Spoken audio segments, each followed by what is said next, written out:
wanna be. Please don't let me go, I need you right here by my side. So won't you run away with me tonight? You could be the one that I've been wanting all my life. Cause when you're looking at me with those eyes, I don't wanna leave, I need you, we could be the light. So won't you run away with me tonight? I could be the one that you've been wanting all your life. Cause I know that I'm ready to go. Don't do the brighter side. La la la la la la la la la la la. La la la la la la la la la. La la la la la la la la la la. Don't do the brighter side. La la la la la la la la la la. La la la la la la la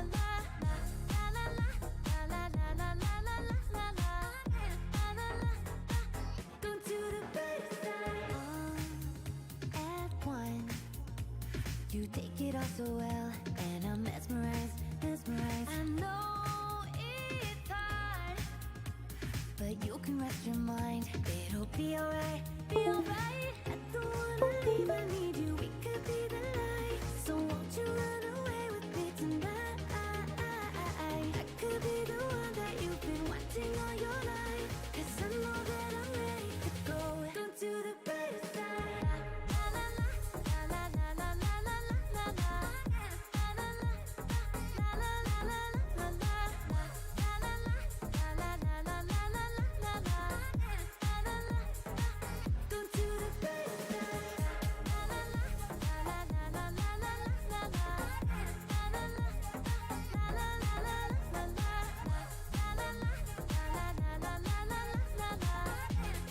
la. Don't do the brighter side. I don't wanna leave, I need you, we could be the light. So won't you run away with me tonight? I could be the one that you've been wanting all your life. Cause I know that I'm ready to go. Don't do the brighter side. All right, everybody, how are you guys doing today? Let's see who's here. Let's see who's here. We got Kevin, we got Rose Girl, we got Gamers. My Switch turned off right as I hit a button. Vanillix and Goldie, welcome to the stream, guys. Hope you guys are doing well today. Hope you guys are having a fantastic Friday. And for everyone in the U.S. and I believe Canada, happy start to your Labor Day weekend. Hope you guys have some exciting things planned for the long weekend. Yeah, so good to see everybody. Yeah, and also welcome again. I mentioned it in the notification on Discord. This is the last long Friday stream for a while, or like early Friday stream for a while. Just as a heads up, just so everyone is aware. Yeah, going forward, Friday streams will be normal time, same as our any streams we do Monday through Thursday. Yeah, Labor Day marks the end of summer, and along with that, the end of summer hours at work. So now I actually have to work until 5 p.m. Darn, right? But yeah, how's everybody doing today? You're off Monday, that's it. Oh yeah, you're working the weekend. I post a speed paint of it, of drawing through Roblox game villains. Awesome. Alright guys, also I need you all to be the eyes, to be my eyes on the Let's Go stream. We don't have to, the game requires no input until we see a shiny, but I am looking at Terrakion more than I am looking at the Growlithe at points. I'm gonna get used to it, but I need some eyes on it while we're getting started. No, you don't work on weekends, gladly. So in that case, you do have the long weekend then. That is the long weekend. Is the extra Monday. Congrats on the Zard, by the way. Thank you, Kevin. Thank you. It was crazy. I can't believe we found it. Finding both the Charizard and the Dragonite and getting the single throw catch, that was insane. I've used all of my Let's Go shiny catching luck. Anything that we find that isn't like a green circle is going to break out and run away for sure. It's just what's gonna happen. But yeah, it's good to see everyone. It's good to see all you guys. Hope you guys had a good week, and yeah, I hope everyone had a good week. I lost my sentence there, but yeah, no. Hope you guys had a good week. Hope you guys have some exciting stuff planned for the weekend. If you do, let me know what it is. Would love to hear it. You're actually here, also. Yeah, Kevin, I'm glad to have you here, man. I hope you're doing well. I feel like I'm gonna miss a shiny that isn't Growlithe. That's my concern slash assumption of what's gonna happen, is I'm gonna miss a non-Growlithe shiny. Something like an Abra's gonna show up. Like you can see that tiny little Abra up in the top there. And I'm just not used to looking at I'm not used to looking at Let's Go on the smaller dual hunting screen that we have. I should also go ahead and hit the record button here on the pure Let's Go footage. I forgot to yesterday, but fortunately we didn't find a shiny, so it wasn't that big of a deal. But any footage I can get is footage that I need, so I need to always remember to do that when we do Let's Go stuff. Still kind of bummed out, or burned out, but don't care. You're hunting Surfing Pikachu, nice! Maybe doing that hunt will get you more into it again, man. And also, Dave and Shy, welcome to the stream, guys. How's it going? Good luck with us. Thank you, thank you. It's going really well. It's going really well. Today is a day to enjoy streaming early and being able to stream longer. I mentioned it right at the start, and I mentioned it on Discord. Today is the last like early Friday stream we can do. From now on, probably any stream happening at this time will be one of those hour-long lunchtime streams. Just because this is like my last day of summer hours at work, which is basically like getting off early on Fridays by putting in like those 4 hours earlier in the week. And also it's a holiday weekend, so my boss just said like anyone could like finish up when they finish up their stuff for the day, so we're all good. Yeah, so I'm taking advantage of this. I'm enjoying it. The end of summer. It'll be a good fun stream right here. Imagine having school. Yeah, I don't have school, I just have work. Sucks that you can't finish your ORS decks. Power and internet went out. Yeah, so you can't do the trading, man. That sucks. That sucks, dude. Hopefully it comes back soon and you're able to finish it ASAP. I mean, obviously, I guess it won't finish today at this point, but maybe tomorrow. Mom signed you up for all the honors courses for school, even though she said she wouldn't sign you up for any of them. Oh no! Already struggling to getting behind. Woo! Fun times. Had the perfect setup. What was the setup, man? You had to clock out early yesterday because the machines kept screwing up and everything kept getting backed up. It's like, if you're not doing work, we're not going to pay you.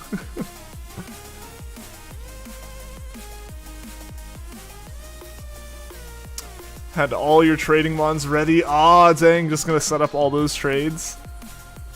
Just like be ready so as soon as they get fulfilled, you can just swap them out. Boom, boom, boom. Hey, at least you're prepared now for when it comes back, Shy. At least you're prepared for when it comes back. Yeah, guys, I'm excited for this weekend. I am so excited. Yeah, so you guys have probably heard me ramble slightly, and most of you probably don't care because this is a like 99% Pokemon channel and a 100% Nintendo video game channel, and pretty much nothing else outside of. Honestly, I don't think I posted anything here publicly that has been anything not related to Pokemon or Nintendo in some fashion. But I have rambled about it on stream a couple times. I'm going to ramble about it again because I'm very excited for this weekend. This weekend is the first official race I'm doing with karting, and I'm very, very excited for it. It's still all with rental carts at the local rental shop that the local rental cart place I go to. So it's not like I have a cart that's my own or anything, but it'll be the first time I do a race where there's actually like championship points up for grabs and stuff. I'm starting way late into the season, so I can't win the championship or anything, but I can put up a good showing, make a name for myself and everything, and I'm looking forward to it. I'm really looking forward to it. So that's exciting. That'll be Sunday night. I'm going to try to get footage of it somehow. Mel wants to see it. Mel is out of the country and cannot see it. Cannot come see it herself. So I'm trying to get footage of it, but like the people I would have like normally get footage of something for me and like ask to just tag along are not available. So I got to figure out exactly how I'm going to do that. But I'm going to try to get some footage. Maybe I'll share some of it here or on Twitter or something like that. I'm very excited for that. That's going to be a really fun time, I think personally. Just because I've been really getting into the karting stuff. Just in general, racing something I've wanted to do for a while, and I finally can afford to do it, because racing isn't cheap. Yeah, racing is not cheap at all. It's actually somewhat a point of why I tried to find a cheaper place when looking for houses and apartments and stuff now, as opposed to, like, a few months ago. It's like, I started this, was like, I can take, like, the difference in rent and put it towards that. But yeah, I'm excited. I'm excited. Sunday night is the first race, so I'm going to be out there tomorrow practicing a little bit. And then yeah, Sunday will be like actual race day, and I'm nervous, I'm excited, I'm nervous, I hope I do well, but even if I crash and burn and come dead last, hey, at least I started out and tried. Your coworker next to you is like, well, at least we're getting paid for this, and then they clocked you out and you did not get paid for it. So every thing you go to hands out resumes, something happens, preventing you from doing it, the world doesn't want you to make money or rip. Just like, can't hand them out. I went to a couple job fairs in college, but like, I obviously went to the wrong ones. Like, none of the ones I went to had any, like, tech-related jobs, or if they did, it was for, like, the sales team. I was like, okay, that's not... Like, one of the ones I went to had, like, nothing that would have had tech-related to it, and had a single... Except for Dell. Dell was there, and it was for their marketing division. I was like, oh, that's not what I do. I would be horrible at that. Fortunately, I still found jobs. There's still ways to find jobs out there.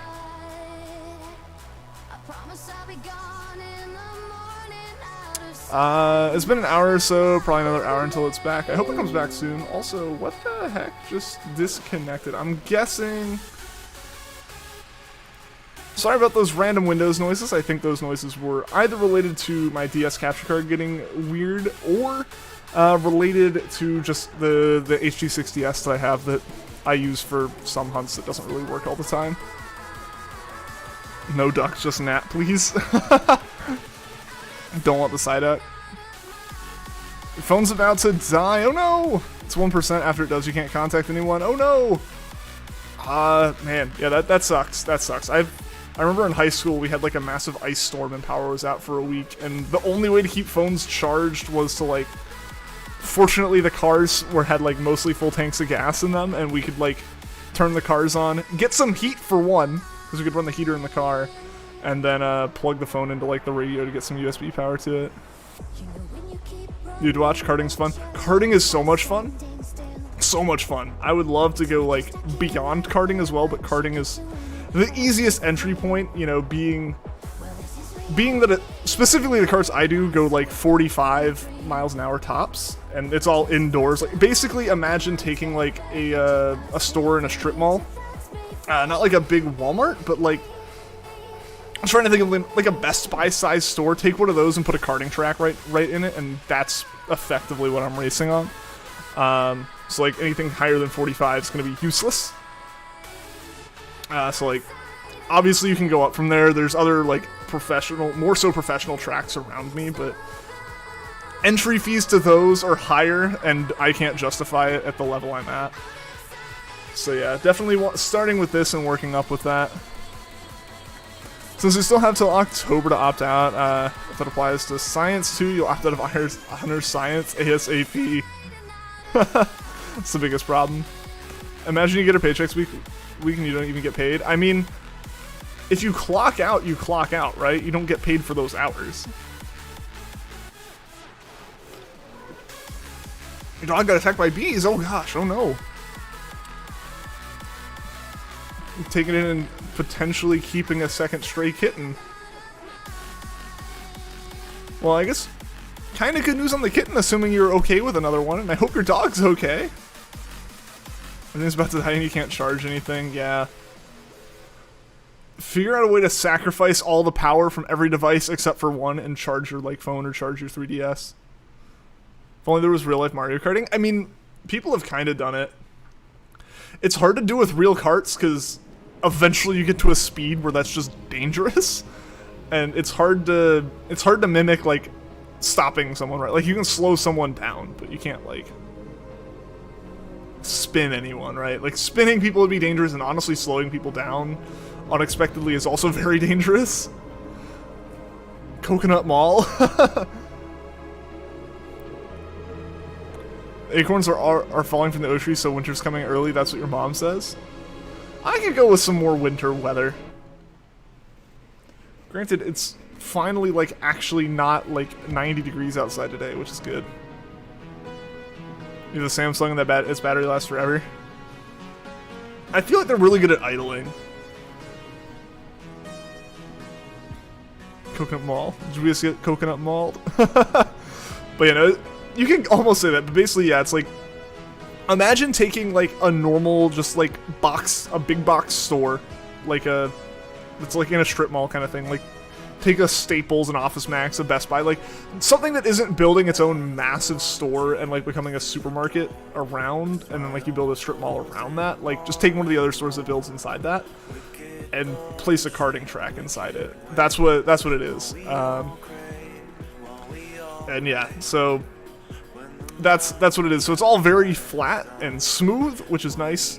It's a lot easier to get used to that than like hills and stuff. But hills are obviously part of it and fun, and I want to get to that. But yeah, I'm excited for that race. Right now, I think I'm like one of the fastest times. I'm in like the top 5 fastest times of the year on this track, which is pretty awesome. I was top 4, but I watched someone beat me yesterday. And then I watched someone break a new second barrier Wednesday when looking at the leaderboards online. Apparently a lot of the guys go in on Wednesdays from what I've heard, so I need to start going in on Wednesdays, but I have streams on Wednesdays, and there's traffic on Wednesdays, so once I move, stream schedule might change, specifically to accommodate me going to karting on Wednesdays. Yo, what's going on, Arsiak? Welcome to the stream, man. How you doing today? Androids have such good battery lives. I feel like it's probably changed, but I remember back, I had my iPhone, and then I went to my Note after that, and I had a Droid Incredible before that. The iPhone was much better at idling. Like, that was really just the thing where Androids lost their battery life, was idling. Aside from that, I mean, every phone kind of discharges about the same. No idea why power went out, but it's ridiculous when, just about everything these days uses power and Wi-Fi. Yeah, it's kind of crazy, but that's one of the things where it's always kind of good to have some battery banks, and like for anything super important to have a UPS hooked up to it. Which I'm a hypocrite about. I don't have a UPS hooked up to my computer or anything, but once I move, it's on the list of things to kind of do. Android's gotten better over the years. Oh, absolutely. I mean, I still have one. I just haven't compared it to an iPhone in the past several years. And my phone's also like ancient in terms of how fast people expect you to replace your phones nowadays. How am I? I'm doing well, and you're doing well. That's good. I'm doing well. I'm excited. It's a long weekend. It's Labor Day weekend. It's a long weekend. I'm really excited. Just in general. Presumably on Monday, I'll end up having like some time hanging out with family. Or something like that, some kind of like Labor Day pool party situation, grilling burgers or something. I don't know. Haven't heard anything about it, but usually that kind of happens. And then, but Sunday again, this is my big day. I'm doing my first official karting race. I'll let you guys know where I end up, for sure, how that goes, how I qualify, how I finish the race. I'm excited about it. I'll at least let you guys know that. I'll figure out again if I can get some footage somehow of it. Just because, yeah, it'd be cool to show everyone. No, this is late, but what's your opinion on BDSP and Legends? You're still deciding on if you want them. I am much more excited about them now than I was before the second release trailer. BDSP, I am honestly very excited about, and I am actively working on figuring out how I'm going to stream it, what I'm going to stream. Figuring out, what my strategy is for that, because my goal with BDSP, I've mentioned it several times, but I know some people probably haven't heard it. My goal with BDSP is going to be beating the game as fast as possible and completing the decks as fast as possible to get the shiny charm, and then catching as many shiny Pokemon as we can in BDSP before the release of Legends. We're probably still going to work on it after Legends, I would assume, unless Legends just knocks everything out of the park and is the perfect Pokemon game to keep playing on stream. But I am excited for Legends. I think Legends really showed an improvement in this second trailer. As far as showing us a little bit more of a fleshed out concept for actual like gameplay, showing us just the better visuals, improvements in performance. Everything just looks a lot better about Legends now. So I'm very excited for it. I'm very excited for both of them, for both sets of games coming out. I think this should be a promising holiday season for Pokemon. Hopefully the games live up to kind of that hype. This is the most hype I've been for Pokemon games coming out in a long time, just because of how much like they've improved from the February trailers. 21 catch combo, 10 more. Still the Pixel. I have the Pixel 2 XL. I got it pretty close to the 3 coming out, just because my original Pixel died. So, like, I didn't feel the need. I obviously didn't need to upgrade to a 3. My phone was literally a month old. The 4 came out, and my phone was, again, only like a little over a year old. I didn't need to upgrade. And I was going to go with whatever the 5 XL was, like, just because I like the bigger phones. Like, I mean, I could, like, this is my phone in my hand. I could use a bigger phone, even. This is perfectly comfortable for me to one hand, so I don't want to go any smaller than that. So when they announced the 5 wasn't going to have a 5 XL or a 5 Pro or anything, I was kind of a little bit disappointed, and spec-wise, the phone was actually still a bit of a downgrade from mine, so I stuck with it despite my phone having problems. It only charges with the USB one way, there's dead pixels on the screen, it does weird things sometimes. I'm holding out. I might get a 6 XL, I'm not sure. Or 6 Pro, or whatever they're calling it this time. The bigger version of the 6 might be the next phone I get. We'll just have to see.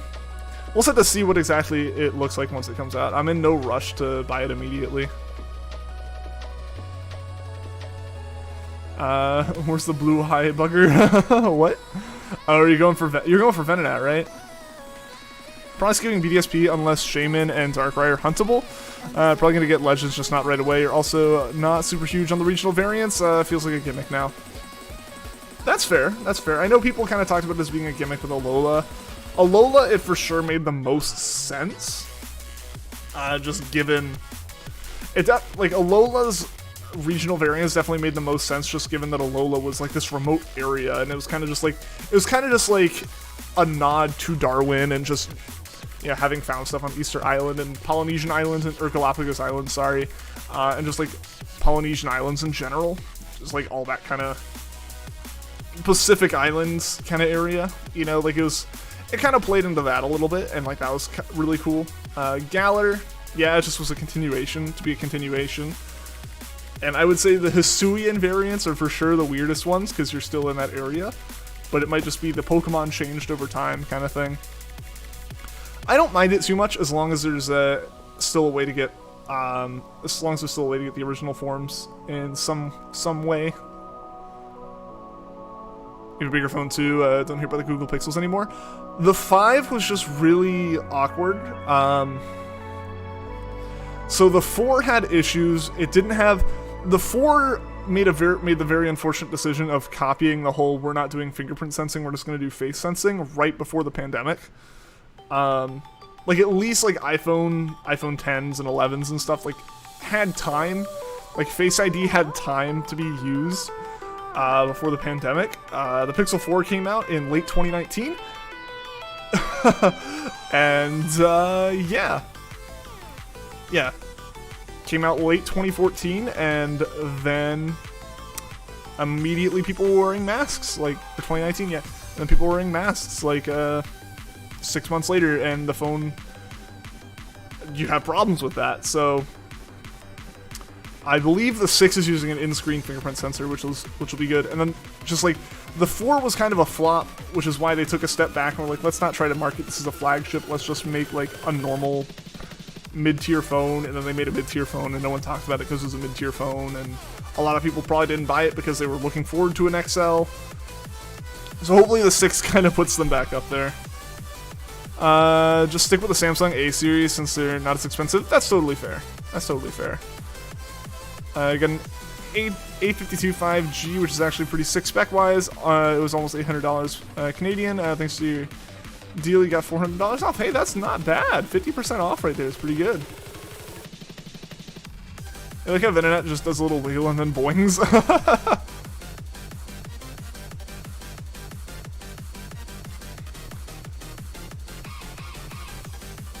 Yeah, a lot of like the budget lines of phones are pretty good. Samsung A series, the Pixel A series is also pretty good.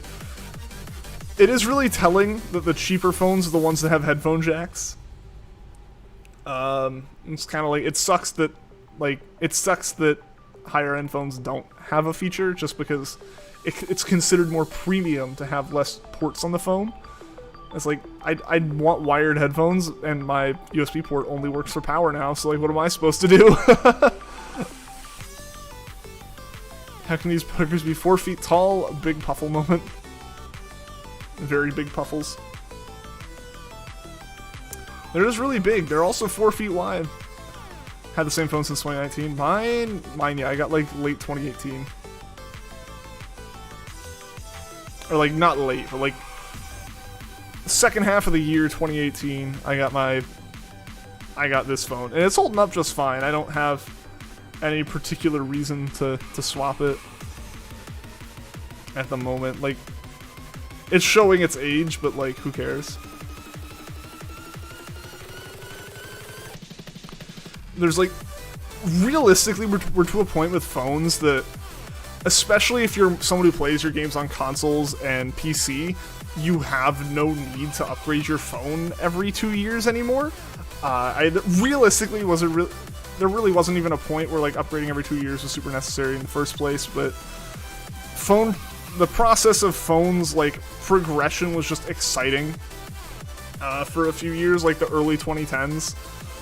Getting iPhones initially, getting iPhones initially, Android smartphones coming out, all these like different crazy designs, you know, transitioning from the era of flip phones and slide phones into smartphones that also had the slide out keyboards, had all these various cool features, you know. Everyone was trying to find what would stick gimmick wise, and it actually kind of made sense to upgrade, either because a lot of new stuff had happened in the 2 years since you got your phone, or because whatever the gimmick on your phone was crashed after like 9 months, and you just kind of had a phone that was half working for a year and a half. So like it kind of made sense to an extent to upgrade a bit more, just because, you know, phones were what they were. But like now it's to the point that like, as long as your phone's getting security patches, there's no need to upgrade it. So yeah, that's where I'm at. Like, you know, the Pixel 5s came out. I started looking at phones, and I just kind of decided like I didn't need to pay that much money for a phone for something that I kind of wanted. The only thing that would have potentially done it for me would have been going to something like the Fold or the Flip, just to like be on the bleeding edge of tech, but that didn't really make sense to me because, one, I don't really like Samsung's UI. I have not been a fan of that since my Note 3. And also like Flip, like the folding smartphones just aren't quite there yet. Just in general, they're missing features that they shouldn't be missing, and it's like on a software level, so it's like it's fixable, but it's not justifiable to just be like, that'll be fixed, you know. Isn't there gonna be a smart flip phone? There are. They exist. They're on the 3rd generation now. But it's like 2 companies making them. Yo, Cool Craner Camilla, what's going on? Welcome to the stream. Motorola has a cool gimmick called Moto Mods where you can stick a speaker to the back of the phone, or there's a lot of quality of life features they add to your phone. Yeah, those existed for a bit, and then no one made them. The problem with those, and generally the problem with the modular phones, because I loved the concept of the modular phones back in the day. The idea of basically, what I really loved with it was the fact that like there was just the concept like you could have your phone in like work or school mode or like at home mode, and it's like not so much for like guys just because our pockets are big and we don't carry a lot besides our phones and wallet, but like especially for like, you know, girls or just people who have a lot of stuff they take with them. The kind of concept was like you could have your big phone when you're at home and you need to like actually look at stuff, but if you just need a phone to like call someone or check a text while you're out, you could just like swap all the parts out real quick and throw it in a bag, and you were good. And there was so much cool stuff like with that, and I was like, oh, that'd be really cool to have. But then that fell apart entirely, just because it was hard to make a lot of that stuff work, obviously. But yeah, that would have been really cool. Like the mods, like the slap onto the back of the phone mods, unfortunately, those just never really took off. Because it was a catch-22, right? Like, people would have only really bought that phone for the mods, but if the only mod on the phone that's valid right now is like a giant speaker, and you don't need a giant speaker, why would you pay for a phone that's modular with one module that you don't use? And so no one made modules because no one bought the phone. So that's kind of what happened with the Moto mods, and it limited the form factor of the phones to like all be the same. Z Flip phones are a thing. Yeah, the Z Flip and Z Folds exist now. And they're really cool. I think we're so close to having those right. I want to see more manufacturers like really take a stab at it. Because again, like I said, I just don't like Samsung's UI, and I can't imagine third-party support in terms of like, you know, what am I trying to say? Like, just in general, custom launchers and stuff for them, or custom firmware, or loading on different operating systems and stuff is really well set up at this point, since there's like one model of phone out there. Because I would love to have a folding phone. I think it would be really cool, and like it's the kind of thing that it would make me excited to get a new phone again. Because I remember when I got my current phone, I was just kind of like, well, my old phone died, I guess I need this one. Like, literally what happened was it was having issues where like the lock button wasn't always working, and then it just got stuck constantly pressing down is what happened. And yeah, so I got stuck constantly pressing down, and it just started boot looping. I was just like sitting at the pool, like talking to my dad, and I had mentioned when I got there, like my phone's been messing up, it's been weird, and then like I literally put him, oh, yep, no, it's gone, it's done. And it just boot looped until its battery was dead. I think you despawned a shiny Pidgey, but you're not sure it didn't sparkle. I mean, if it didn't sparkle, then it wasn't shiny. One of them, you shake your phone, you turn on flashlight and stuff, the Moto actions. Yeah. Yeah, those are kind of nice, and those are like the little tiny extra features on top of stock Android that I was okay with, but I just prefer stock Android, personally. Won't even have the thought of buying a folding phone for another 4 to 5 years. Oh yeah. Yeah, that's super reasonable. At this point, the phones have... The Z Flip, like the like phone that basically folds like an old flip phone did, is the reasonable one to get, and it's still right on that line of like, you really need to be willing to sacrifice some stuff to like, you need to be able to be willing to sacrifice some features and some like qualityness of it just for the sake of it folding. But aside from that, it's like actually pretty usable. Whereas like the Fold, the one that has like a whole screen on the front and folds out to be bigger, just it's a little bit wonky still. that side of it really hasn't quite been figured out. I don't think like the user experience is going to be quite where it needs to be for a few more years, just in general. And that's just going to be like, it's just going to take time for the technology to mature. It not having any dust resistance ratings, like the IPS ratings are all like X6 or X, like I think there's like IPS X8 right now, which basically means no dust at all, none allowed, but water resistance is okay. Like at the very least I got the water resistance down, so now it's a matter of getting dust down.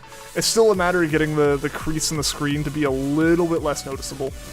And then software. From there, it's really software. Hey Cinder, what's going on? Welcome to the stream. A little bit of do not disturb. Yeah, a lot of phones do that now. I really think Apple should try to make a folding phone to help push the other companies to put more effort into them. I hate Apple, but it'd be cool to see their phones do better. Apple is very late to the game on stuff. Usually when they announce these brand new features, they get ragged on heavily by, oh, Samsung's been doing it for years. But Apple brings it to market completed. Then yes, they do push it forward. Generally, the market does follow Apple. Generally, regardless of if it's like an improvement for customers or not really, the reasoning there is just being that Apple definitely defines what a premium phone is. So anyone that wants to sell their phone as a premium phone has to look at what Apple has shifted the trend to being with premium. Apple's not going to make a folding phone for a long time. I can't imagine. They're definitely going to wait for Samsung and other companies to figure out exactly what it is. Apple's absolutely working on it, but I don't think they have any time crunch on their engineers to like get a folding phone out next year or something like that. Apple's going to wait until they can make it very, very polished. So I think you're going to see some other companies come out with folding phones, but if at any point and there does become a folding iPhone, that'll be kind of the point where, yeah, you see it flip and every phone starts to be folding. Never get an LG phone, they suck. Well, you can't anymore. They don't make them anymore. LG completely shuttered their phone division. which kind of stinks. I really liked the LG Wing. That one that they just made, that's their like dual screen phone, where you like flip the screen out to the side and it becomes like a T with a little square screen under it. That was so cool. It was literally like a built-in gimbal. It was so cool. My one problem is it didn't work for someone who holds my phone with the other hand. It would always be awkward. Like I would have to pull the screen over my thumb, you know? I'd have to pull the screen instead of pushing it, and that's not how it was designed to work, so that would have been my issue with that. But yeah, LG unfortunately shuttered their whole phone division. I have a feeling you watch JRig everything too. He does durability tests on phones and takes them apart. Every once in a while I'll watch his stuff. It makes my teeth curl whenever he does his like scraping and like drawing on the aluminum, so I don't watch most of his like phone teardowns like that. Recently I've just been watching all of his non-phone videos, like the Humvee, electric vehicle Humvee conversion he's doing. That's been really cool. Or just his general like around the house projects when he built like the elevator in his house for Cambria and everything. That was really cool. But yeah, I used to watch a lot more of his phone stuff, but just like I have to skip past the metal scraping part. I can't take it. That sounds awful. They quit making phones. They suck. I had a G5 or something like that. It's just a mess. The thing is, like, they had generally good ideas with their phones. They never figured out their boot looping BIOS problem after years, and that's a massive killer. Because, yeah, any phone that was an LG phone at the core, which was a lot of the early Pixels, had boot looping issues. Because of LG's, like, firmware and BIOS issues. Seeing them scratch the crap out of super expensive phones. Oh, I don't care that he's destroying expensive products. He buys them and makes that money back immediately, and it helps inform decisions on whether or not you should buy it when he does like his like tests. Like, you know, he basically took the idea from way back in like early YouTube days of, hey guys, I got this brand new iPhone. Let me go drop it off a 4-story building and see if it survives. Because of course it doesn't. Basically took that idea and broke it down to the actual, how durable is this phone as far as like being in your pocket with keys and important questions like that, you know? So like, yeah, his videos totally make sense, and like, it makes sense, especially when a phone makes claims, to like call them out and test it, and he does that, and he does a really good job with it, or just like the bend test kind of stuff. Like some of that stuff makes sense. But yeah, like, it doesn't hurt, like, my soul to see the phones get messed up, because it's an inanimate piece of glass and metal. I don't really particularly care. Economically, it makes sense for them, and it saves some people money at the end of the day when they don't want to buy a phone that gets scratched super easily. It's just, physically, the sound is like nails on a chalkboard to me. I can't, that sound that it makes is awful. They had cool ideas, but they can never figure out how to fix them. It was just that one problem, really, and then I think from there it was marketing. As it really is with all of them. The reason that people basically look at Apple and Samsung as the two phone manufacturers and don't even realize like Samsung's just part of the Android ecosystem largely is Samsung markets really well to be like that, and Apple markets really well to be like that. iPhones are like one of the most popular types of smartphones in like the US, and I see ads for them still constantly. Like, they put effort into that, where some other companies just don't. How politically it gets out of nowhere? What? I feel like we're watching different videos from him then, possibly. It's nice knowing your stuff about phones when looking for an upgrade. Oh yeah. Oh yeah, it's definitely always good to do your research. Don't just go buy a phone because of what the company who makes it says. Definitely see what other people say having used it. Like, definitely watch some more, like I end up not watching a lot of phone reviews just that are like the phone review now, because like I'm not in the market for a phone at the moment. Why would I be watching a lot of videos about phones that I'm not going to be even potentially looking at? So I like a lot of MKBHD stuff. I'll kind of like skim through, unless it's like just a general kind of like video, or like a video about cool pieces of tech and stuff. Yeah, phones are something that obviously we use a lot, but I don't, and I use my phone a lot as well, but realistically for me, looking at phones is like a lot of people looking at computers, where it's just like, I just need to be able to go on the internet and check messages with it. I have a couple apps that I look at. I don't play intensive games on my phone. The most intensive games I play on my phone are like 2D, like brain teaser games and stuff, right? Like Sudoku and stuff like that. Aside from that, I have various social media apps, YouTube, and as long as the phone has a good quality screen for that, I don't care. One of the things that I would love to see a company do is take a phone and take specs from the super duper high-end phones and cut $300 off the price by putting the cheapest camera in the thing that they can. The most I need my camera for is to scan QR codes and take like pictures of like checks if I'm depositing them. I don't need a good quality camera on my phone. I don't create content on my phone. I don't need my phone to have a good camera. When I do video calls, I do them here where I have this microphone and I have this camera and I can do good quality stuff on my computer. So like, that was something when I was looking at phones last year. I was like, I love the idea of some of these phones, but why does it have 4 cameras on it? I will use one of them. So can you cut all that price out, remove the moving periscope lens, right? Like, yeah, for me, like, the perfect phone would just be like, give me the internal specs required for good download speeds, for transcoding high quality video, and a good screen that shows it, and that's all I need. And then storage. Give me expandable storage, but none of them do that anymore. Stuck with Motorola smartphones because they at least know what they're doing. Their dribble screen doesn't break. Look at you, Apple. I mean, I don't think iPhone screens break super easily now, do they?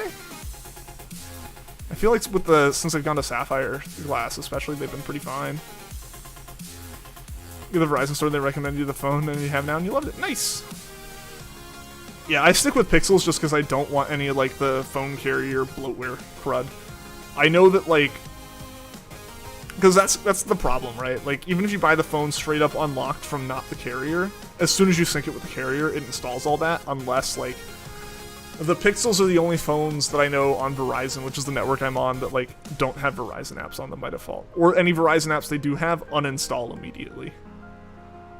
Hate how phones' main selling points are cameras. Like, yeah, like, the thing is, I totally get the fact that a phone camera has replaced the camcorder, just, you know, point and shoot cameras that, you know, every family had for, like, family memories and stuff. But here's the thing. I am in my early 20s, I live alone, and the only thing I would ever take pictures of is my cat, right? Like, I don't post. I think the last time I posted on my private Instagram was in college, or right after college. I think maybe I posted my apartment, and I think I might have posted a picture of, like, my new car when I got it. Funnily enough, the picture of my car was taken on my, like, camera. Like, the last time I posted a picture from my phone on the internet, that was, like, intended to be, like, of good quality to show off was, like, 3 years ago, right? Like, I don't take enough pictures for it to matter. If I take pictures now, it's a picture that's terrible quality no matter what the camera is. It's me sitting in the passenger seat of a car, seeing some kind of cool car go by, snapping a quick picture, and sending it to some people just to be like, yo, I saw this, like, model of car today. And then being like, oh, that's cool, and, like, moving on, right? Like, or like I said, taking a picture of, like, a check to, like, upload to, like, my banking app, right? Like, phone cameras don't matter to me. So I hate that I agree. I hate that that's the main selling point. But again, I totally understand there are people out there who, you know, I imagine a lot of that selling point is there are content creators specifically on TikTok or Instagram or Twitter and all these places, and, like, or Snapchat and whatever, and, like, having that phone camera is your camera, and it's the most easily accessible camera you can have, and then you edit all this stuff on there and upload it. And, like, yeah, I get that. I totally get that. That's not me. So I don't want it. I don't need it, and I don't want to pay for it. But at the same time, I also know that I'm the person who will buy stuff for my PC. I'm the person who's excited to get, like, a really fancy router, right? Like I'll nerd out about techie stuff in other spaces of tech. So I don't like judge people who want that camera, but it's just like, I want a phone that's like along the lines of what I want. I think part of what I think is the thing, part of what I think is the issue, and part of the reason why they go for this is camera specs are so easy for tech reviewers to show off. It is the most easily side-by-side comparable part of a phone. I would say when being shown off on like a tech review website or a tech review YouTube video. So why would you not funnel your money into that? Because photos can be uploaded directly into the editing software, and they can be shown side by side in as pure of a format as possible. Most of the tech reviewers out there are also camera nerds, hence they do recordings and videos on phones, so they're gonna nerd out over the camera.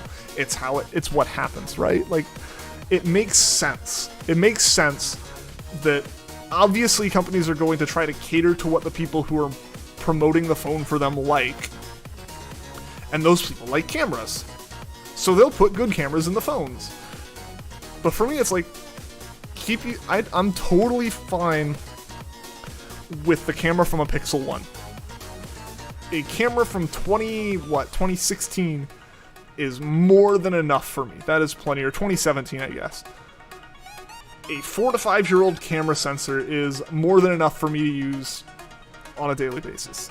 So, but at the same time, like, I totally get that that's not what sells phones, unfortunately. Yo, ST, what's going on? Welcome to the stream, man. You love Hacksmith? I've seen a few of their videos. Electric Supercar channel. I'm assuming they make electric supercars. Since your A52 is part of the A series, it gets expandable storage. See, like, why is that limited to lower end phones, right? Like, why is it the A series if everything has the headphone jacks or expandable storage? Have the Ryzen apps on your phone, but they don't do anything. I just prefer not to have them in any form. They don't take extra thought because I think they do. But again, like I said, it's just, I think that's where the selling points of phones come in, right? It's like, it's what can be easily shown off in reviews is the comparison of like, why is this phone better than another brand's, or why is this phone better than last year's? How do you feel about under display selfie cameras? They're cool. I think it's a better solution than the notch or the cutout. In general, I don't mind bezels. So for me, I would like to see that, yeah, push the stuff under the screen if you're gonna push the screen to the edges. Don't put weird cutouts in your display. I know that like the hole punches and the notches, they kind of go away in your peripheral vision pretty quickly, but I think it's cool. Like, don't get me wrong, like, the improvement on all this stuff is really cool. It's just, I don't want to pay the extra money for it. It's not features that I, like, need, right? I'm impressed by, like, the improvements in technology that happen because of it. Be right back. Alright, see you in a bit. See you in a bit, Kevin. The Electric Supercar channel is just one guy who spent last year and a half building his own car. That's really cool. Now seeing those cool riders, you're like...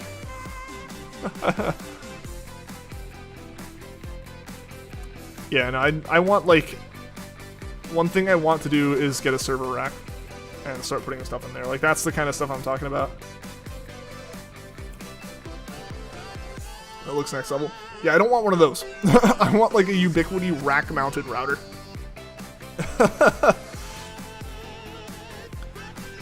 Because ideally, I have some, like, small little projects and stuff I want to put on servers in some capacity, but I can't here. I don't have room, and I don't want to, like... I don't want to, like, have to, like, roast my bedroom with a server in it, or have a server next to my computer here. It's gonna sound horrifically loud.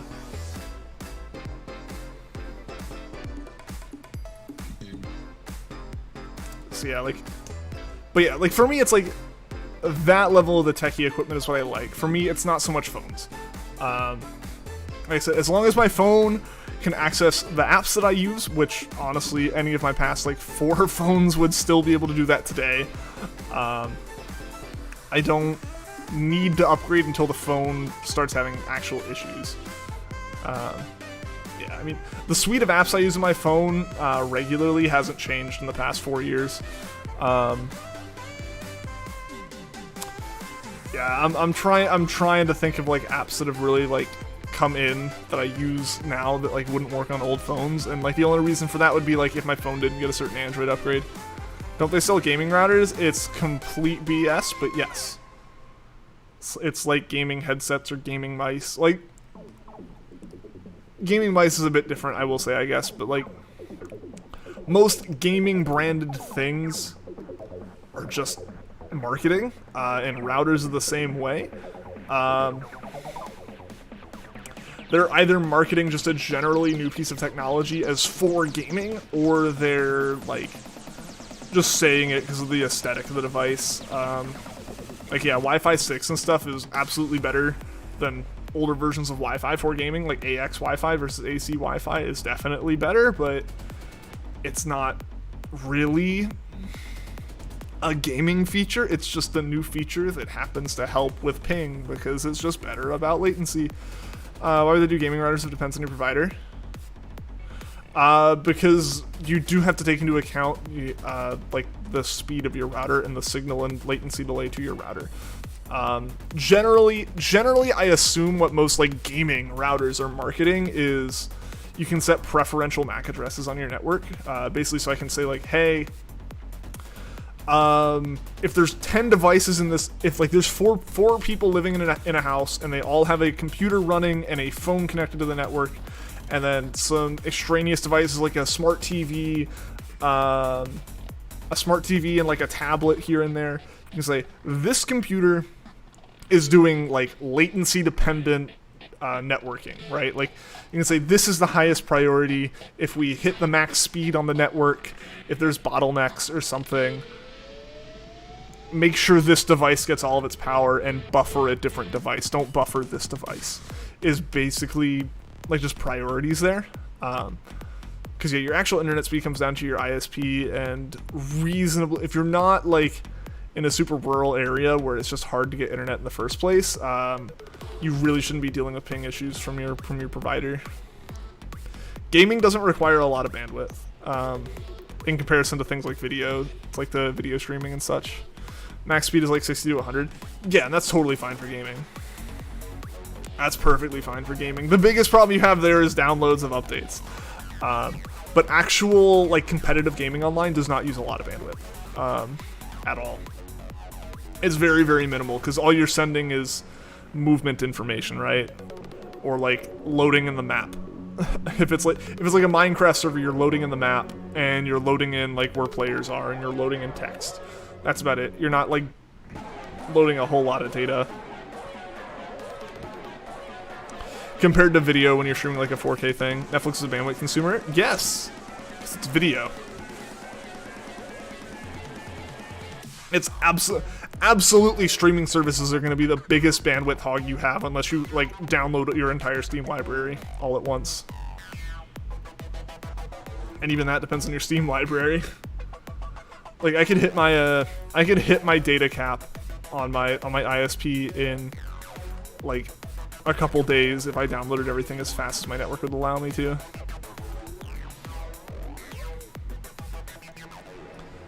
Because at this point, like I have multiple terabytes of games in my Steam library.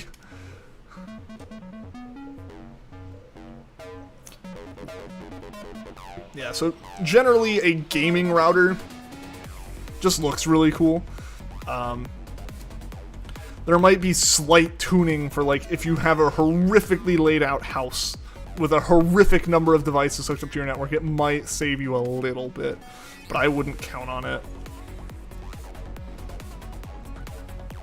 In general, just the biggest thing with a router is just make sure it can handle the amount of speed on the other end and make sure you know how to set up the Wi-Fi antennas properly. They're supposed to be straight up and down, they're not supposed to be splayed out. Assuming you have like the little tiny ones that stick up off of your router.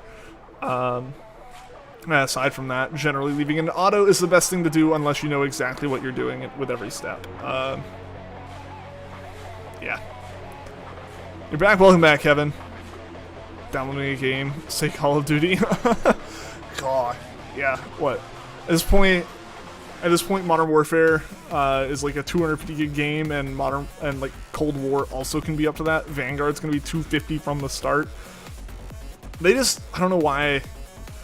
Yeah, they've been asked about it several times. I was like, there's just so much content. Why are you complaining? And it's like, because you have not compressed this content in the way that everyone else has. Yeah, no, Call of Duty games are insane storage hogs. A game doesn't need to be like, oh, it absolutely does not. No, basically what it is the Warzone maps are massive and they don't compress them. Or they do compress them, but it is a very poor compression ratio compared to what it could and should be. Yeah, no, it's bad. It's bad. Yeah, I mean, it can take up an entire storage drive. My buddy had it on a 250 gig drive that he had slapped in his computer and literally could not keep updating the game because it filled up that drive on its own. Like, that's insane. That's insane when that happens. Game could have a bunch of content and be like 10 gigs. Yeah, in the modern times, I would expect Call of Duty to have been an 80 gig game. And that would have been a lot, but reasonable. Yeah. The 250 is the insane part. The fact that some of the updates it downloads are 80 gigabytes just means their storage setup and their file system and dependencies inside the file system are very, very poorly optimized. They just don't care to optimize it because they don't care. Fortnite and PUBG are like 20 to 30 gigs.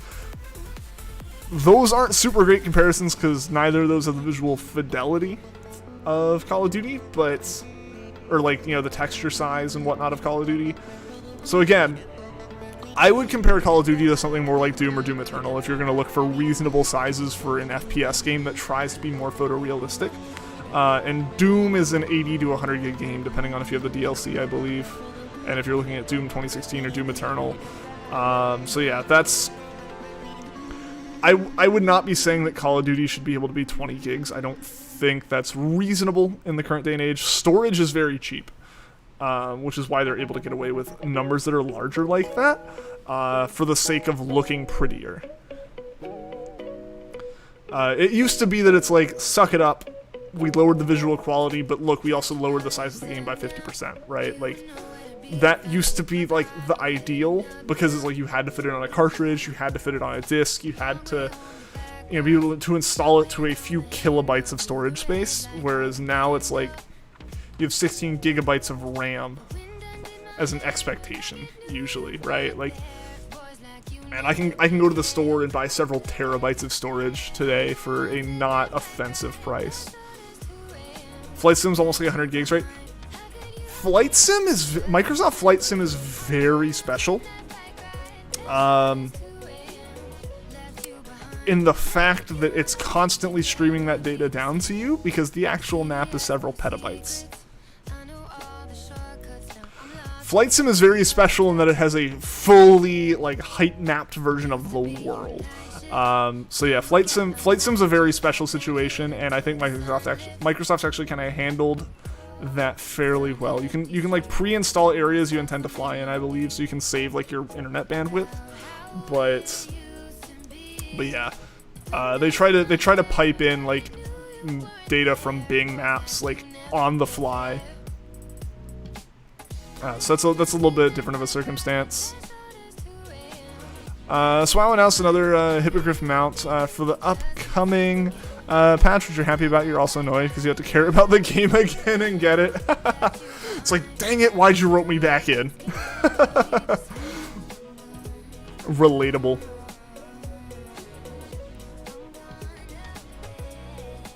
My feeling with various mobile games when I used to play them of like, I'm done, I did my thing. It's like, oh hey, here's this other thing. It's like, dang it, now I gotta grind for that. Kai kind of bugs you with its quality and lack of doing anything cool and new. Here's my argument for Call of Duty. It's not really for it. It's my argument for how you should really just experience it at this point. Generally, if you have a preferred developer, be it Infinity Ward, Treyarch, or I don't even know who their third developer is at this point. I know it was Sledgehammer for like 2 games, and then they both flopped, and I don't think it's still Sledgehammer. But basically, if you like Treyarch for zombies, just don't get the games that aren't Treyarch games. Or if you don't care, just get like a game every 5 years from them, and that's all you need to do. I enjoyed Black Ops 2 significantly. I hated Ghosts. Hated Ghosts so much. I got Black Ops 3 to play the multiplayer some. It was my first like AAA PC FPS game, so I got it for that. And then I got Modern Warfare 2019 because it had been several years since I had played a Call of Duty game. Like, just don't buy them every year, and the improvements show. But yeah, basically that was why I didn't get Cold War. Like, I looked at it, like, yeah, it basically looks like the same game. There's some slight improvements, but they're not $60 improvements. It might be a $60 game if you've been playing whatever the previous Treyarch game was, World War II or whatever, to go to Black Ops Cold War. Maybe that's the case. But in general, I just say don't buy every Call of Duty game now, unless you're super into it. Like, realistically, that's the solution, is if a game doesn't seem like it's going anywhere with its yearly releases, just don't buy every yearly release. For one, it might encourage them to slow down the process if they don't make as many sales per game. Sledgehammer, Infinity Ward, and Treyarch are doing Vanguard. They're all working on it? Interesting. Here's new druid forms, new soul shapes, more customization options. Okay, that's cool, but still not coming back for a while. Here's a new Hippogriff mount. Side renews sub. I'm really just annoyed at the lack of polish and balance in Cold War. That was your first game since Black Ops 2. Ah, I see. Yeah, I enjoyed Modern Warfare 2019. Unfortunately, now it's just a giant advertisement for playing Cold War instead, or playing Warzone. So I uninstalled it because if I'm not going to play it because it annoys me to play, I'm just going to free up the 250 gigs of space and install some other games, like 3 other AAA games. So yeah, I uninstalled Modern Warfare a while ago, like entirely. But it was fun. It was fun for the several months that I played it. I bought it in like February of 2020 and played it all the way through until like November pretty consistently. So like, I got 6 months out of the game, so I don't feel bad about it. Not big on those 2 anymore. Glad you found out Call of Duty, because you're definitely not buying them anymore. Hey, yeah, totally fair. Like I said, I buy one every once in a while. My friend pointed out a while ago that he's been missing having like a just good multiplayer FPS game to play, and I realize it's also what I feel like I've been missing. So if anyone has recommendations for like a good multiplayer FPS game to play, let me know. My friend and I have been looking for some, more in line with a Halo or Call of Duty, not so much a CS:GO or like Overwatch or Valorant or anything, because that's not me. I'm not a big fan of games like Overwatch or CS:GO. I prefer the loadout building and everything that comes with the Call of Duty or a modern Halo game. I'm concerned about Infinite. Infinite in general kind of looks rocky.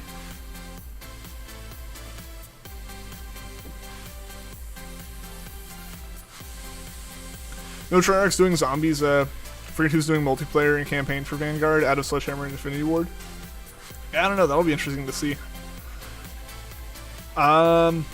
If I remember correctly, I would want Infinity Ward doing multiplayer. Granted, it's not like the Infinity Ward team's really like doing anything, or is really the same team as the one that like created modern FPS multiplayer as we know it. I heard Rainbow Six Siege is good. Haven't played those games in forever. I've heard good things about it. I think that just kind of falls in that category of still being more of like a class-based game. Basically, the thing is, I really want a game like Call of Duty without having to buy a new Call of Duty. Just like something that it's not super detrimental to play casually solo without a mic on. Is really what I'm looking for. But also like is fun to play with other people. If they fix inside things in the studio, maybe you'll feel better about them.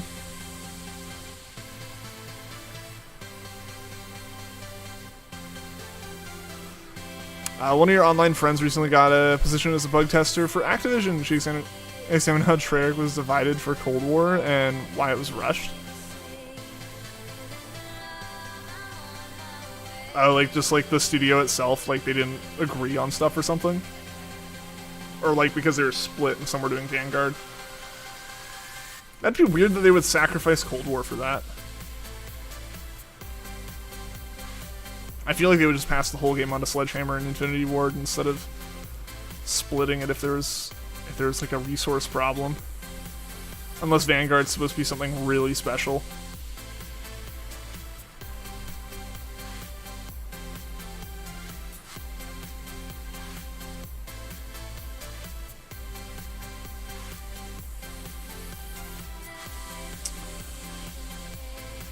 Yeah, so I put my time into Modern Warfare. I got the Damascus camo for everything, which is basically just getting all the gold camos. I got all that, and this is kind of where I left it.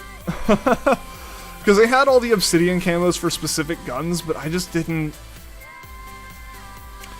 All that stuff started just seeming like challenges to be challenges, you know? Like, it was like, cool. Basically what happened, I think, is too many people got Damascus too fast, and they're like, oh, shoot. Well, we gotta fix this, you know, like, oh crap, we have to give a reason for our active users to stay up, so let's give the completionists another reason to, like, grind out stuff. And it's like, that's cool, but some of the requirements for some of those camos and, like, the weird, like, extra little, like, prestiging things, or I forget what they called them in the game, like, accolades or something, I don't know. It might have been, like, mastery challenges or something, like, they added all this extra crud that I just didn't really care to do. And also, again, like I said, like, Cold War came out, and Modern Warfare's home screen became 1/3 Cold War, 1/3 Warzone, which was also themed Cold War, and 1/3 Modern Warfare 2019. It's like, I paid $60 for a game that is now using 2/3 of, like, my visual field to advertise another $60 game, and I just didn't care to support that. You miss old COD. I honestly, I mentioned I want, like, a casual, fun multiplayer game to play that feels like Call of Duty but isn't, like, you know, modern shoving the next game down your throat. Honestly, I have COD 4 on PC. At least in 2017, that was an incredibly fun game to play. The servers are a complete disaster, and it makes the game feel better. Honestly, because basically, you know, like, I know on the 360, by the time that we were looking at Black Ops or like Modern Warfare 3 coming out, almost all of the lobbies on COD 4, even on Xbox, were infected lobbies with, like, messages in chat, like, saying, go here, do this, and whatnot, and, like, there were modders and stuff and hackers everywhere. But, like, honestly, what's happened with PC servers for COD 4, because they're all just, like, run by third parties who just run the server software. Honestly, those are really fun because they have better anti-cheat if they do any anti-cheat, and if they generally, it's like if someone's cheating, everyone's cheating. Like, they just give everyone all the cheats, and it's very casually fun, but, like, it still feels really nice. It controls like COD 4, because it is COD 4, and it's really fun. Titanfall's a good series. I own Titanfall 2, I need to actually play it. I know Titanfall 2's kind of gotten a revival just from, like, people deciding to try it, as well as, like, it having a couple sales that it came in on. So I did pick up Titanfall 2, I should actually play it. I booted it up once and then just didn't play it. I need to actually play it. Applaud to Respawn because they put Titanfall lore and a Titanfall character in Apex, which was so cool. Which Titanfall character was in Apex?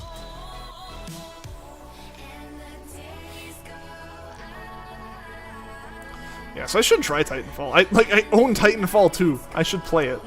Because I've heard good things. I remember, like, Total Biscuit, I remember having good things to have said about Titanfall 2. It's that one girl you don't remember her name. It's super helpful when, like, the roster's 50-50. I should play it.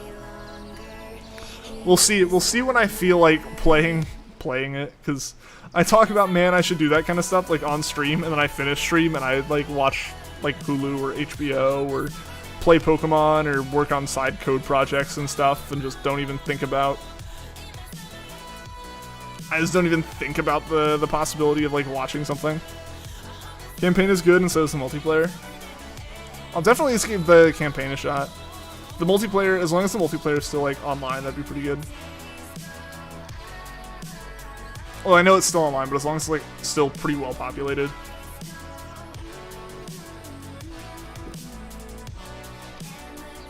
I want to say thank you to everyone so far who has liked the stream. I really appreciate that. It helps out a lot. Getting the likes. We're almost to 10 likes. Usually our goal for streams like this is 15, so I do appreciate all the likes on it so far. Try Splitgate? What is Splitgate? Wasn't the game that people mentioned the other day? What is that? Let's open it up here. Because that was that, like, Portal game, right? Oh, it's free. Nice. Okay, but it's like got like a gold edition. Halo meets Portal, yeah. Oh, that does look good. I might have to give that a shot, yeah. Alright. Alright, so it's on my... It is now what is open on Steam behind my OBS window, so I'll check it out afterwards. Titanfall 2 still has a lot of people playing. Yeah, I know it pretty much like got a revival. Like, it was, from what I could tell, pretty dead. From what people were saying online before, like, some big... Basically, they had like a free-to-play weekend, and people played a lot of it and bought the game and kept playing. Also, guys, you know what time it is. You know what time it is in chat. Let's see the crabs. Let's see the crabs! Splitgate's Halo meets Portal game. They grew massively in popularity, and developers are actually really good, and they listen and do things for the community. Nice! It's always good when they listen. I will say, like, sometimes they shouldn't, in general. It's not always a good thing that, like, developers respond to every single thing, but... It's good when they listen. That is definitely better than them not, you know?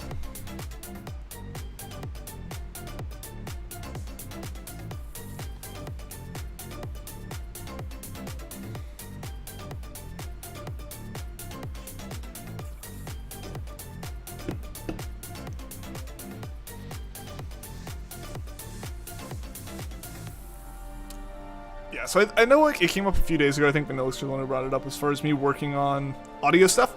That is the first thing I have planned to work on after moving into the new setup.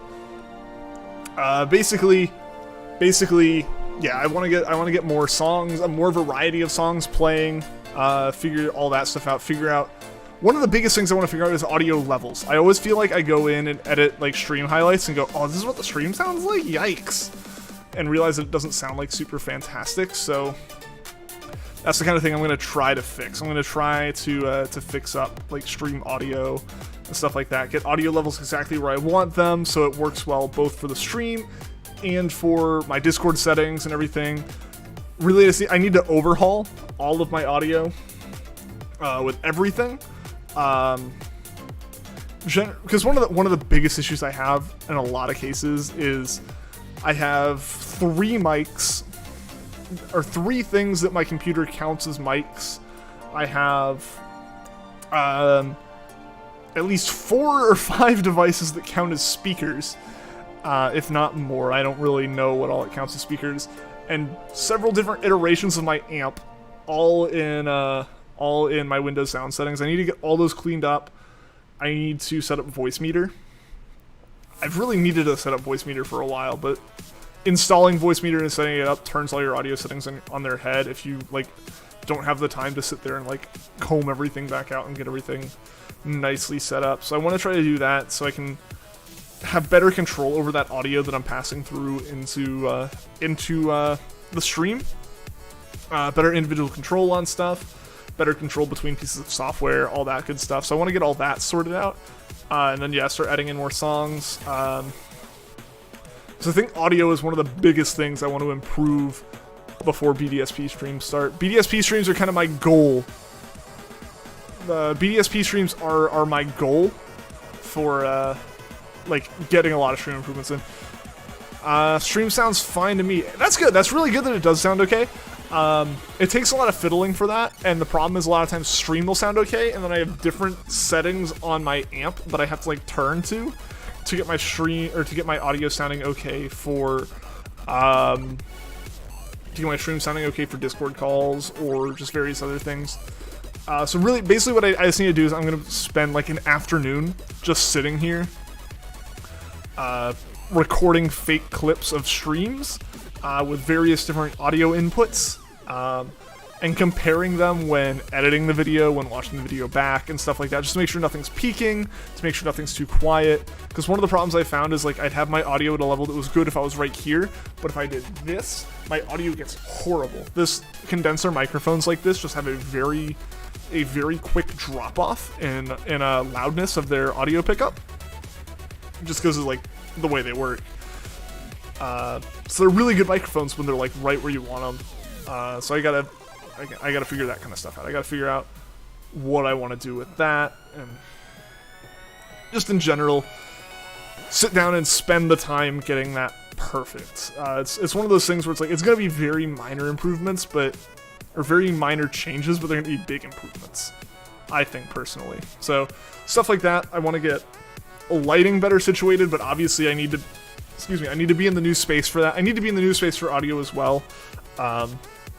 Because one thing I'm going to be doing is I'm going to be putting up sound panels for the first time, bass traps, and just actual audio panels and bass traps and everything like that. Like, really getting the setup perfect and fully dedicated for streaming. Basically, the only time I'm going to be in that room is on video and audio calls, streaming, and playing games. Like, that is why I will be in that room.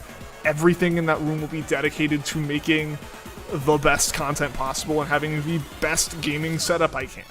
But I need to be in that room to do that. So the move-in date is either the 16th or 17th, as well as the 18th.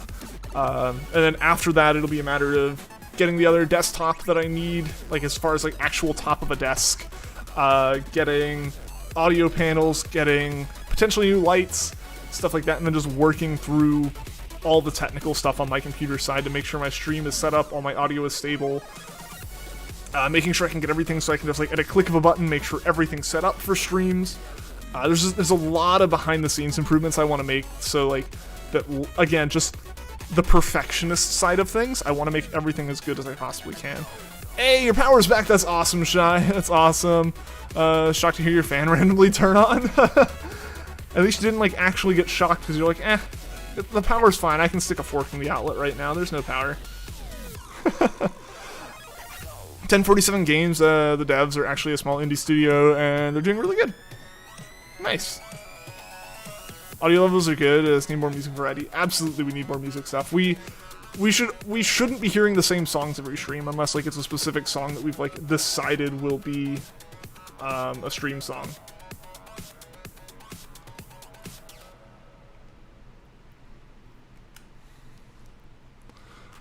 Forward for Splitgate, since they're an indie team, sometimes it takes a minute to get into the servers, but normally it takes like a minute or two. That's not terrible. That's not terrible. That just depends on their matchmaking system, and if they're growing super fast, I can imagine if they're growing really fast, it can be a little bit of a pain.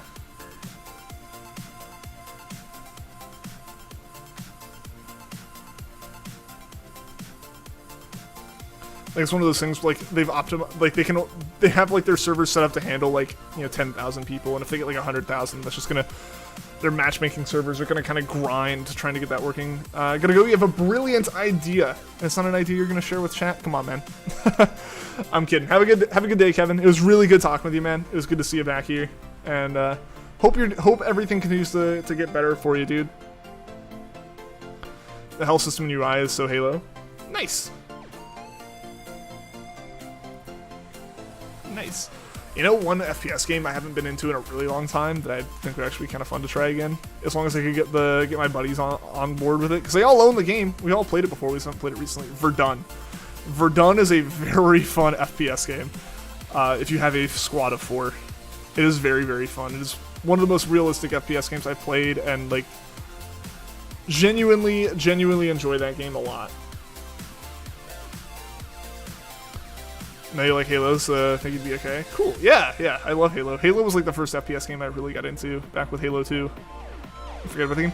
I forget about it all the time, because like, it's a fairly small game in terms of like its like community size. Like you never hear people talk about it, and just it's a game that exists and keeps getting updates. It's not a game that like has new releases. So yeah, I need to play some more of that. I remember my proudest moment was getting called a hacker because one guy shot me, I spawned back in, and I knew exactly where he was. So he's like, oh, he's like got an aimbot. It's like, nope, I just knew where you were and you didn't move.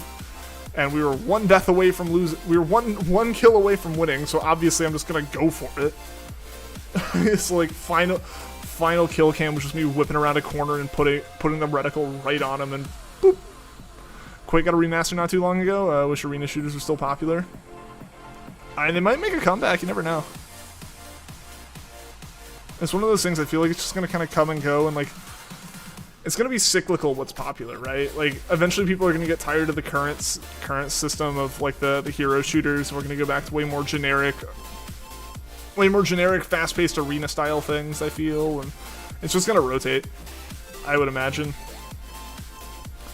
I think you'll have some esports in each category kind of be mainstays, and then from there everything will rotate, especially in the casual space.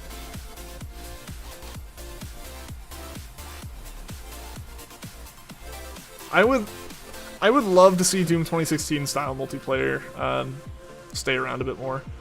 I'm sad that Eternal has that really weird multiplayer, because it doesn't. I did not enjoy it when I tried it at all. I thought it was like horrific. Battle Royales are getting overused. It's just they're what's popular. That's the thing. That's what's popular right now is Battle Royales. They'll lose popularity after a while. It's just they are a good system for just being able to casually drop in on your own or in a squad or whatever. Like they work really well for that. And if you're not good at them, you get dropped into more matches. And if you are good at them, you win matches. And it feels way more satisfying to be the one winner overall over, like, tons of people. I know, like, definitely I was way more satisfied with my few Warzone wins than I was with any individual, like, normal Call of Duty win. Also, Corey, Tyler, what's going on? Welcome to the streams. What are your thoughts on Brilliant Diamond and Shining Pearl? I am actually very excited for them. I was very skeptical when they were first announced, just because that initial February reveal trailer for BDSP was not directed in a very good way, in my opinion. It was really awkward. The lighting engine wasn't fantastic at the time. They didn't really show off the right things. However, the trailer they released last month was very good, in my opinion. It really showed the games in a good light. All the new stuff they kind of talked about looks really good, and I'm very, very excited for the games now. I'm already trying to plan out in my head my streaming schedule with that, as far as like beating the games as fast as possible, completing the decks, getting a shiny charm as fast as possible, and shiny hunting as quickly as I can. So I'm really, really looking forward to BDSP now. I just gotta get all of my plans for that in place now.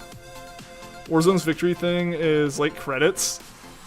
I mean, I don't care about the actual victory screen. It's just really fun to like be like the last two squads up and win that. So I played a bit of Apex, and it's really fun to win Apex. I definitely think, again, I think the victories in Battle Royales are way more satisfying than the victories in just standard multiplayer PvP setups. But I think that's just kind of a given, that like it happens way less often. So I think that's kind of what's got him going right now, but we'll have to kind of see, you know. Warzone sucks because Activision will not put anti-cheat. It's making the game not fun because too many hackers. I didn't know there wasn't anti-cheat in there. I thought there was. Apex is good, I know, best Battle Royale. I definitely think I had more fun in Apex. I only played it for a few days because then my friends got bored of it. As it goes with everything, my friends were playing Apex, and I finally decided to try it with them, and then like a week later they stopped playing entirely. As is the usual. And the one time I was on board with the game from the start of people playing it was Outriders, and that game just didn't have staying power for anyone, including me. I completed the Steam achievements on it, and that was about it. I think I tried to do a few more things as far as like accolades, but I gave up. I gave up. There was no point. I know they've kind of fixed a little bit of it, but the balance was horrific, and the end game was very lackluster, so it didn't really make sense. You're on and off Apex so much. Apex got better? I mean, I played Apex fairly recently. This was like a few months ago. This wasn't like back when Apex came out or anything. I didn't get into it when it came out. I did actually try to get a friend into it when it came out, because like, I want to try a battle royale, and he played like a solo match and like lost immediately. He's like, this is terrible, this is stupid, why would anyone play a game like this? Like, because you play with friends, but you played while everyone else was in class. So like, of course it sucked. But yeah, then he was one of the ones who was into it when I got back into it, so it all comes around. So yeah, that's always a game I'm down to try playing some more of, but I definitely need to be playing with my friends who are knowledgeable about it. You lost interest in Outrider, didn't keep you interested. It's just, they put so much focus on the expeditions being like this amazing endgame kind of thing. And when I was talking to my friend who played a lot of Destiny, which the closest thing I had to compare to Outriders was Borderlands, which is not what it is. It's more like Destiny as far as I've been told. Is a game like Destiny, the main story is such a minimal part of those games, at least according to them, and like all your time's gonna be spent, grinding in the post game. So like the post game's super cool, you're trying to like beat it as fast as possible, all this stuff, and it's just like, we played the post game and like it wasn't rewarding enough. It wasn't rewarding enough. We had so many technical issues with the game because we were playing in that first month. Yeah, there's just a lot of problems with it. Could never get into Destiny. I downloaded it, I played a little bit of it, but I think I was just too used to how Outriders played, which was a little bit different. But yeah, but like Outriders and all their promotional material really ragged on Destiny for being like repetitive with its endgame content. And then you look at like Outriders, and there's just like 4 different broodmothers that are like broodmothers or brood queens that were like reskinned to be final bosses of expeditions, and it's like, how can you like claim someone else's game's like repetitive, and then like 90% of your endgame content is different forms of broodmothers? Like, come on now. Like one of the most annoying enemies, and then yeah, people were dying from one hits just because like they got insanely one hit, and that's obviously not satisfying to have happen. And so the devs like, oh, we fixed that, and sure, they made it where you couldn't drop from full health to no health immediately, but you could get 2 hit in like 3 frames and die immediately still. Hey, Blue Boy, what's going on? Welcome to the stream. How are you doing today? Hope you had a good Friday. Hope you have a good week. And got any exciting plans for the weekend? That's really a question out there to everyone, if anyone's got exciting stuff. I mentioned earlier I got my first race on Sunday, and that's going to be really fun. Hopefully we can start the weekend off right with a shiny. Maybe. That'd be pretty neato. Any shinies? No, all the knees so far have been very extroverted, very social. Yeah, no shinies yet today. No shinies today. I think we're still coming down from the insane luck we got of finding this Charizard randomly, from finding Cresselia and Cobalion back to back, like 20 encounters apart on the wormhole hunts the other day. So we're just trying to build our luck back up. No plans for you? Nice, a nice chill weekend. You're gonna get floors redone. Oh, nice. Nice, that sounds exciting. You hate extrovert knees?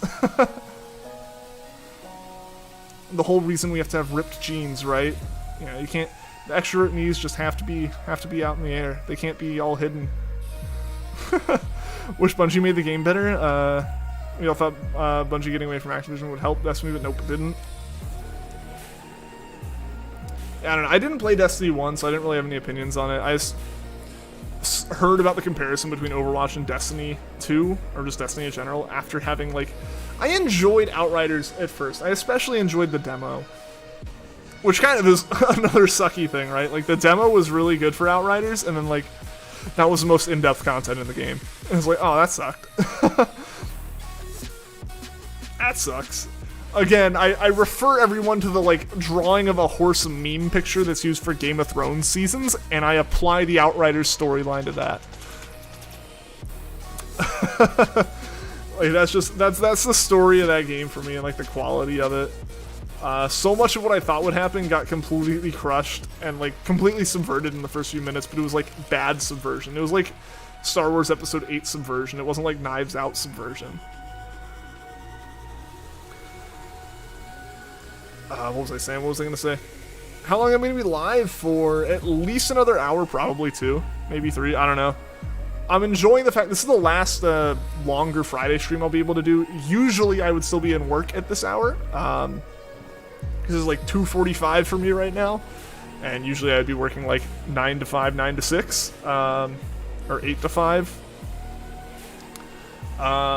But, one, it's Labor Day weekend and my boss let us all go early, as well as we're on summer hours, which means usually I can take Fridays off around lunch in the afternoon, as long as my work's done. So I've been using that to do longer streams. So I'm kind of taking advantage of still being able to do that for one more Friday. Like Destiny 1, just didn't like 2. Fair. Fair, yeah.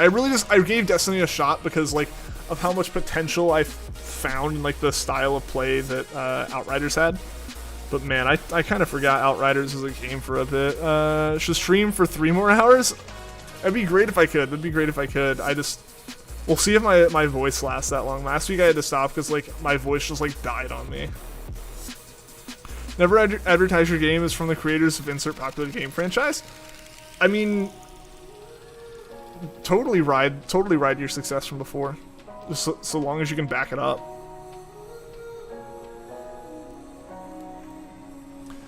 I definitely say, like, ride the popularity as much as you can. I don't think there's any, like, shame in doing that. The more the better, absolutely. Absolutely. I love streaming. I have a bunch of fun with it. I just have to, like, make sure I don't kill my voice or anything or anything like that. Do you know what version you're getting for Brilliant Diamond and Shining Pearl? You and your sister are getting different ones. Your sister's getting Brilliant Diamond and you're getting Shining Pearl. Nice. That's always the smart way to go about it. If you got siblings who also play it, absolutely get the other game from each other so you can just, like, you have easy access to those version exclusives. My ex-girlfriend and I would do the same thing. At least we did with Sun and Moon. Yeah, we, like, made sure it's like, alright, I was getting Sun, or basically neither of us pre-ordered, and I picked up, like, before her, and I was like, hey, I got Sun, get Moon. Which made it easy for those early version exclusives. Yeah, in general, I'll probably end up getting both.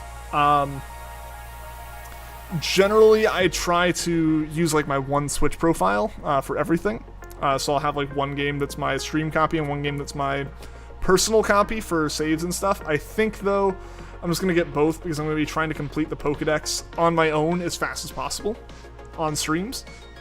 If I had to pick a version, I would probably pick Shining Pearl if I had to pick. Just because I got Pearl as a kid, so I think for nostalgia's sake I would get the same thing. It's what I did with Alpha Sapphire. I had Sapphire and Emerald as a kid, so I got Alpha Sapphire when ORAS was a thing. But yeah, since I stream the games and everything, and just because of, like, memberships and donations from people, I'm able to get both, as far as for streaming reasons, so I just do that. I take advantage of that. So again, like, as I always kind of say, thank you to everyone who does support the streams, because you're the ones who let me be able to just, like, go into a store and buy both the games and not feel bad about it. It's for the content. Anything for the content, right?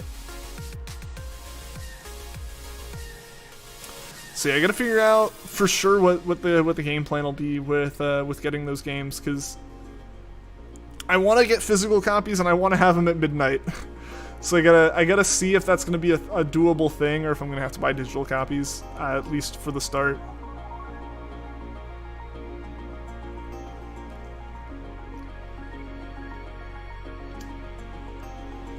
Because I definitely want the physical copies. I'm old school. I like having all of my games sit on a shelf. I just went ahead and pre-ordered the double pack. Nice! Yeah, I still don't know if I'm going to pre-order. I might have to. I'm not sure. That's the thing I got to figure out. I tend to not pre-order games just because I try not to. So I try to avoid pre-ordering, but usually I'll show up to the midnight release and just, like, ask, like, hey, do you have copies of these games? And they're like, yeah, we're good. You can come in. You can just go ahead and or pre-order right now for like 5 minutes. Like, okay, and then I go and stand at the back of the line. That's usually my strategy. But given that we're not quite out of the pandemic yet, I don't know if these stores are going to have a bit more of a, hey, you got to pre-order, we only have a limited number of slots at our store kind of situation. Who knows? But I'll have to figure that out when it comes to like going to GameStop or Walmart or wherever and pre-ordering the game. Me too. You're like that too. Nice. Yo, Forces of Nature Pokevids, what's going on? I heard me from Gage. Yo, welcome to the stream. How are you doing today? Hope you've been having a good day. Welcome, welcome.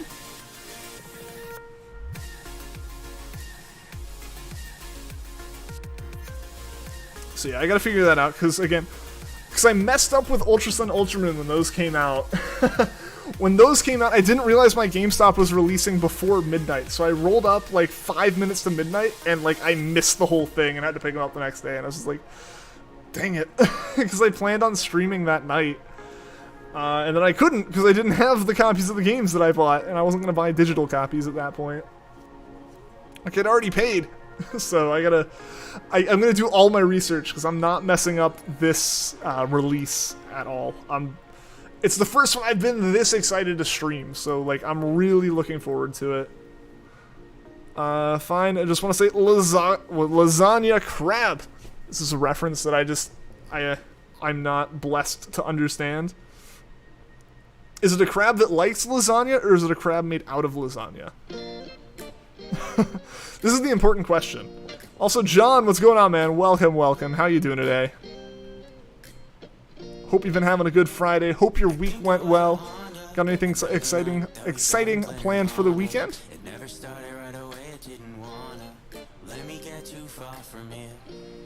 I really need to get like if I stream again this weekend, or if I stream on like Monday, I need to get like just like a whole bunch of really chill summer songs going for like the last day of summer. Because I feel like there's a lot of like really chill songs on Monster Cat that I just don't have in my playlist and stuff. And I feel like I gotta play all the summer songs to wrap up the summer. Even though it's gonna feel like summer for another month here at least. Like sweating in shorts until at least mid-November.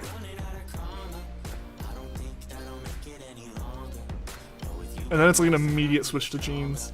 Pre-order data, worry about pandemic guidelines. Yeah, like that's my biggest concern, because usually GameStop you can just kind of roll up to, and like they got copies they were gonna sell in the morning anyways. Like they stock plenty of games. They know not everyone pre-ordered. They know people are gonna learn that the games came out yesterday and immediately rush and buy it, so they have a bunch of extra copies. Just as long as you don't show up like after they've already handed out all the pre-orders, you're fine. So yeah, that was my biggest. Yeah, so that's my biggest concern. Is just it's gonna be the first time I pre-order from these GameStops, or like one of these GameStops. I know there's like 3 somewhat close to the place I'll be living, so I just gotta figure out which one is gonna be the best one for me to get the copies from. I know one is the closest, and I have pre-ordered games from there before, but that was like back in high school. that was a long time ago. Do you know what starters you're going to choose for your Chimchar as your favorite? For my main playthrough, it's going to be Piplup. Again, the nostalgia sake of it. So I'll definitely be choosing Piplup as like my main starter, and then from there, I'll probably collect a Chimchar out of the other game and reset it and play through with Turtwig, just so I can have all 3 starters. Because I am going to be trying to get everything that I can. I'm gonna have to figure out how I'm gonna go about if there's any potential legendary, like shiny huntable legendaries in the games. That's gonna be an interesting thing for me to figure out how to do, because do I do them right away, bite the bullet, do them full odds before I get the charms so I can get the shinies, or do I play through the whole game, get the shiny charm, reset the games, and then like make sure I move the Pokemon around so I can get my shiny charm back so that I can hunt for them, you know? These are the things I gotta figure out. But yeah, for starters, I'll get all 3, but I'll really only be playing through with one of them, and with 2 of them, and it'll probably be Piplup and Turtwig. I don't dislike fire type starters. I just tend to like the water and grass starters more. Lasagna crab. The second person to mention lasagna crab. I still haven't been told. Is it a crab made out of lasagna, or is it a crab that likes eating lasagna? This is the important questions I need answered. You hate Growlithe? Why do you hate Growlithe, Shining Mudkip? Welcome to the stream, by the way. Hope you're having a good Friday, aside from the Growlithe that you're seeing on screen, apparently. Didn't know they would be an issue for you.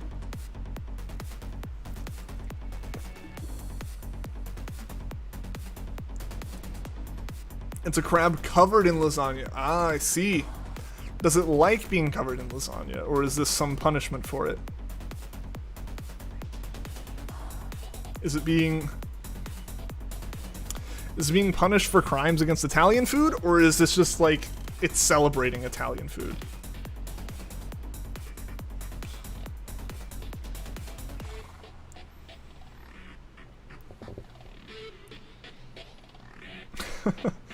It hates lasagna, but it's a lasagna crab for a reason. Ah, I'm assuming it's a it must be a punishment then.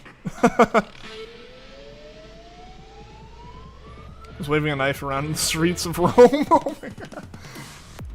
That was their one way of stopping the knife-wielding crab, was to cover it in lasagna.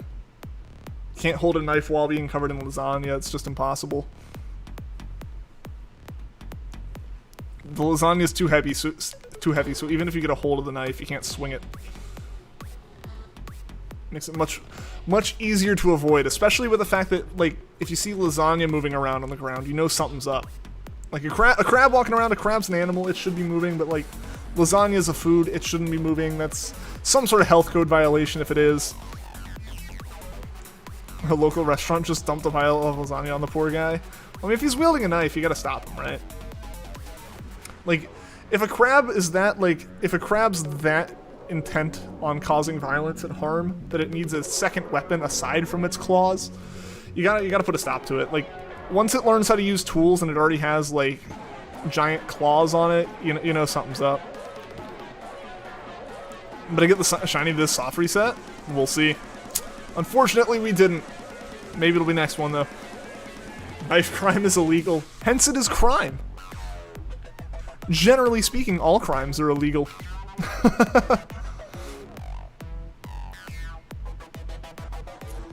In fact, it's actually kind of a thing where, like, all crimes are illegal.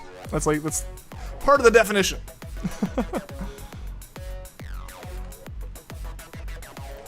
At that point, it's time to stop it, to be honest. Yeah, it's become too advanced. Does anyone know if we could shiny hit the stars in Brilliant Diamond and Shining Pearl? I don't think anyone knows yet. I imagine we will start learning that once the games go up for pre-download.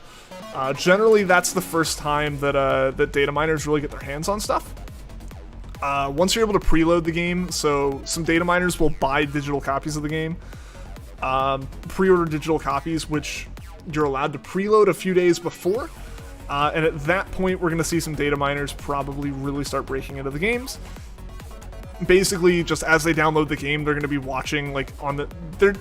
There's like fancy computer ways through, like, basically, like, having all of your Switch's network go through your computer to see everything the Switch downloads, and from there they can get the code from the game, as well as just from, like, hacked systems. And from there, data miners will start breaking the game apart, and that's when we'll figure it out. It's why we didn't learn, like, a lot of the stuff with shiny blocks for Sword and Shield up until a couple days before launch. That, or once, like, retail stores start getting copies of the games, is all it'll take is one employee breaking the rules and smuggling a copy of the game out and giving it to some people for it to be all over the place.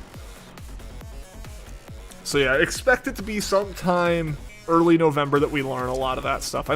That's not the kind of thing I expect the Pokemon Company to be really announcing. They'd rather be talking about a bunch of features in the game. Shiny hunting is just a secondary thing that if you like shiny hunting, you're probably going to buy the game anyways, so we don't have to advertise to you.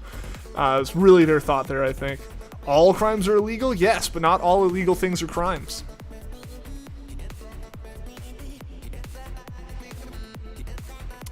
Take a drink at the same time as Terrakion appears, and boosted shiny odds guaranteed. Alright. Let's do this.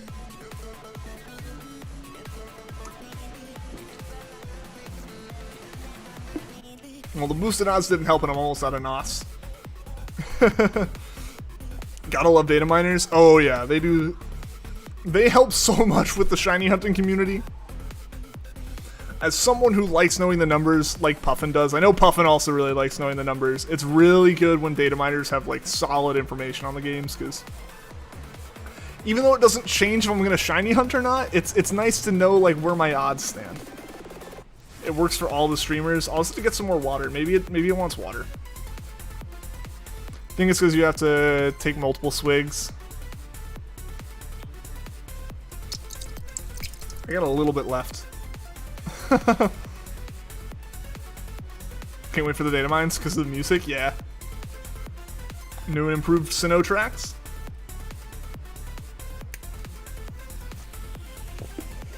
Alright, well that was it for the can. Oh, almost dropped. I forgot this was attached to my wrist. Boom. Squirtle Cup. The Squirtle Cup will bring the shiny. Gonna run out of NOS. I did. That was my soda for the week right there.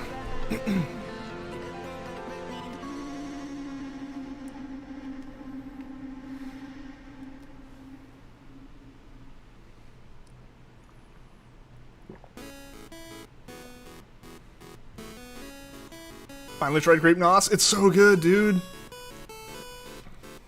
It's so good. They marketed well to me.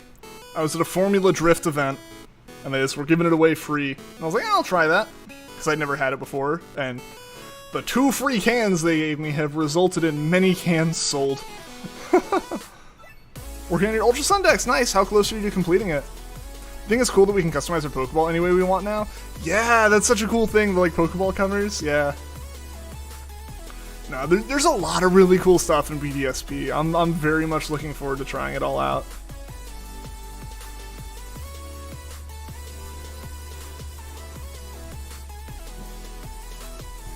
Multiple times harder than it should be since the GTS is almost unusable. Yeah. I know, Shining Mudkip, not the one that's spelled Shining, but the one that's spelled Shy in parentheses. Shy has been working on his Oras decks, or just his Gen 6 decks in general, and has been having a lot of issues when it comes to GTS. All the hackers on it and stuff that have just designed their mons to crash your system and like ban you from GTS for a bit. I don't get why people do that. I don't see how there's fun in that. Just like messing up other people's day for no reason. Like they've done nothing to you. I don't know. It's annoying. It's annoying that happens now. 335 and 400, dude. You're close. So close, man. It's not that bad, but normally don't like grape. Normally don't like grape flavored drinks, but man. I will say, like, if you don't like the grape flavor, regular NOS tastes like mango. I had the same problem in Sun and Moon. Ah, yeah. Yeah. So like, I don't know why. I wish there was like a way to kind of like counteract that with like reports and stuff, but I imagine at this point they've just moved on to caring about the GTS in Gen 8. And it's the unfortunate side effect of those being games that have been forgotten about while also relying on an internet connection. That's kind of the thing, right? With like all games now kind of using internet connections, it makes it very clear when the game's out of life, like end of life, right? Like, Gen 3 still functions like Gen 3. Gen 4 still functions like Gen 4, for the most part. But again, Gen 4 is the first game to have Wi-Fi connectivity and internet connectivity, and it doesn't fully work now. Gen 3, everything works in that game, because there was no internet connection. The whole game had to only rely on itself and be there from the start. So, like, Gen 3 still functions like Gen 3 did when it first came out, as long as you have other people to play with if you want to do trading and stuff. So, yeah. That's just definitely that's a product of all of our games having internet connections now. Is like as soon as the company stops caring about it, hackers just kind of a field day. Filtering works, nice. Just filter 1 to 10 level, and that helps. Get rid of all like the level 99s, or filter out the 1 to 10s. Cause I know it's been mentioned that there's some issues with just like a couple people like hacking certain fake Pokemon in, but I don't know what levels they hack them in at. Really like to hear some surprises. Like I like a grape flavored drink. My favorite drink flavors tend to be the grape flavors. Usually. All the rigged Pokemon are level 100. I gotcha. Yeah, okay, so yeah, filtering down to lower levels. Yeah, I mean, I guess they're just trying to catch, like, the people who are like, oh, this is a deal of a lifetime. Who would ever give this away? And then, yeah, of course, they're not actually giving it away. It's a hacked mon. A guy called Japan, Kibuju, rigged the entire GTS. Now you don't even have to trade. The minute you look at their Pokemon, your system crashes. What? That sucks. At least, like, you're not entering the trade at that point. Because I know, like, I guess what... The name I've heard thrown around is like Adventure Snivy or something. Like, it's as soon as you trade the Pokemon or start the trade, it crashes, and therefore, like, you're banned from trading for a certain amount of time. But, you know, they can keep trading it just because, like, their Pokemon's just sitting in the GTS. So it's not their system crashing. DS Wi-Fi servers are awesome. I wonder if that's why Game Freak stopped doing GTS because of all the hacking stuff. Is there no GTS anymore? Adventure Snivy is the guy who crashes your game after trading. Gotcha. Yeah, because that's the name I've heard thrown around. At first I thought there was like a specific Snivy causing all these problems, and it was like super notorious and everyone knew about it. Or I guess it is just one person that everyone knows about, but... there's GTS on Pokemon Home and it's not rigged right now. Yeah, so Pokemon Home, that GTS will probably be a little bit more stable in general, just because it's definitely the one that Pokemon is focusing on keeping alive right now. I don't think... Yeah, Vanillix, I don't think it's so much that Game Freak stopped the GTS due to the hacking. I think it's all the hacking is there because Game Freak stopped supporting the GTS, or the original, like Gen 6 and Gen 7 GTS. Those aren't new games anymore. At this point, those games are several years old. They don't have the resources to fund... And they do... It's Pokemon. They have the resources to fund keeping those servers running, but... It's not profitable to them to have someone maintaining Gen 6 and 7 GTS server integrity, and there's no like validation on that side anymore. I imagine there might be something, like if someone brings the whole system down, they'll be like, alright, we'll stop this, but if it's just crashing individual users who try to take clearly hacked mons, I think there's kind of like whatever at this point. Arguably not the right mentality to have, but it is the mentality that they have. Wonder if you can breed Pokemon in Brilliant Diamond and Shining Pearl. Think we can? I would assume we can. Obviously, it's not for sure. They haven't told us, and there have been recent games where you can't breed. Example above. But being a game that is a faithful remake of Diamond and Pearl, I would assume there is breeding and hatching. There absolutely is hatching, because we're getting a Manaphy egg as a gift for early playing. So there's definitely egg hatching, which makes me think there will be egg breeding, as per usual in Pokemon. I would imagine nearly every feature from Diamond and Pearl is coming back. My hope with that is that means Pokeradar is coming back, and shiny hunting in that way. I'm gonna sip your Gatorade at the same time as Encounter. See if you can increase my shiny odds.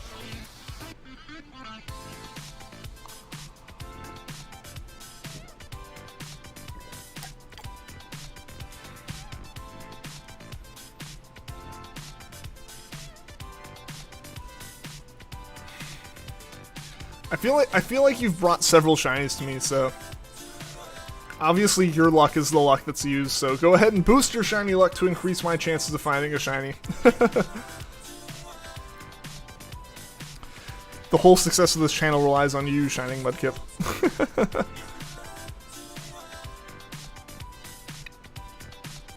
Yeah, so I'd imagine we can breed. I'm going to assume that there will be pretty standard things in the game. EV training, IV training, all the stats are going to be the same. Yeah. Basically, take any modern improvements to Pokemon, like, mechanics, as far as, like, any more stat changes, typing changes, level curves, all that stuff I think is going to come from more modern balancing, and then put it on top of Gen 4, and I think that's basically what we're getting. So, so I would imagine, especially at this point now that we've seen more and we've seen they've added a lot of interesting features, I would assume that it is a fully fleshed out Pokemon RPG, not a simplified game like Let's Go was. Manaphy's going to be shiny locked and everyone's going to be upset. It's almost guaranteed going to be shiny locked in at least the same way as the original Manaphy was. Because despite the original Manaphy being huntable, it was not huntable on the save that collected the egg. I would actually really like to see the Manaphy set up like... Excuse me. I would really like to see the Manaphy egg set up like the original Manaphy egg was. That would be really interesting, and it'd be a very interesting kind of hunt. It would be a limited edition hunt, basically. So hopefully data miners can figure that one out. Because basically the way the original Manaphy egg worked was it was shiny locked on the save that collected the egg. So basically when you transfer the egg from Ranger to your Gen 4 game, it generated all the information about the Manaphy egg, and it based that information off of your save file you transferred to, and guaranteed a shiny lock on that save file. But it uses the trainer ID, so you could just trade the egg to a different save with the trainer ID that made that egg shiny, and you had a shiny Manaphy. So I would love to see it that way, where the egg's stats are set, but the egg values, all the stat values that generate what the statistics are on the Pokemon side, because it basically is like a mixture of the Pokemon's values and your trainer values that mix and make the Pokemon. I don't know if it'll happen this way, because I don't think Gen 8 did it this way. Gen 8, they changed this, so it might be, they might use that Gen 8 style in this game, and that would be very unfortunate, because it would mean that it is permanently shiny locked. But if it uses Gen 7 or earlier mechanics where the egg generates its values upon creation, but the egg values and the trainer values are used at hatch to determine the actual stats of the Pokemon, you can end up in a situation where the egg can be shiny on a different save. So basically, like, you could shiny hunt this Manaphy potentially by having a bunch of burner profiles collect that egg, and then trade that egg over to your trade those eggs over to your main save until you get an egg that is shiny on your main save. That would be incredible. That would be a really cool hunt to try to do. It'd basically be the original Manaphy hunt, but a little bit better.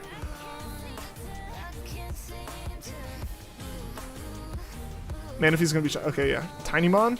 Such a heavy burden for such a tiny Mon.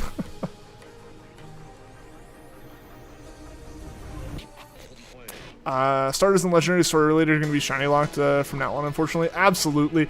I hope not starters. I hope starters was a really bad misstep, and that they're not going to do it. It is Ilka making this. It's not Game Freak. That doesn't probably change a whole heck of a lot, admittedly, but there's a chance they aren't locked. I really hope they're not. It sucks that they were locked before, but yeah, I wouldn't be surprised if they are going forward. Because yeah, any Pokemon that's like kind of vital to the story and can only really be collected, has to be collected for the story, I think they're like, their reasoning publicly is we don't want people focusing on the Pokemon's like shininess during the story. We want you to just enjoy the story. But it's like, but why not just let people get the shine? If people want to care about the story, they'll care about the story and just move on. But if you want a shiny hunt, why not let them shiny hunt? I don't see the reason for limiting that. At least for that reason. The cynical side of me says they limit the legendaries so they can do some kind of promotional event with some partner company. Like a go into a McDonald's or go into a GameStop to collect your shiny, Dialga and Palkia. Shining Blue's hunting that Manaphy? He is! Yeah, I started a Manaphy hunt back in like 2018? I never finished it. I realized Manaphy was very slow going. It's been very slow going for Shining Blue as well, and he's doing it faster than I was. So I need to get back to that at some point, but yeah, it's a rough one, for sure.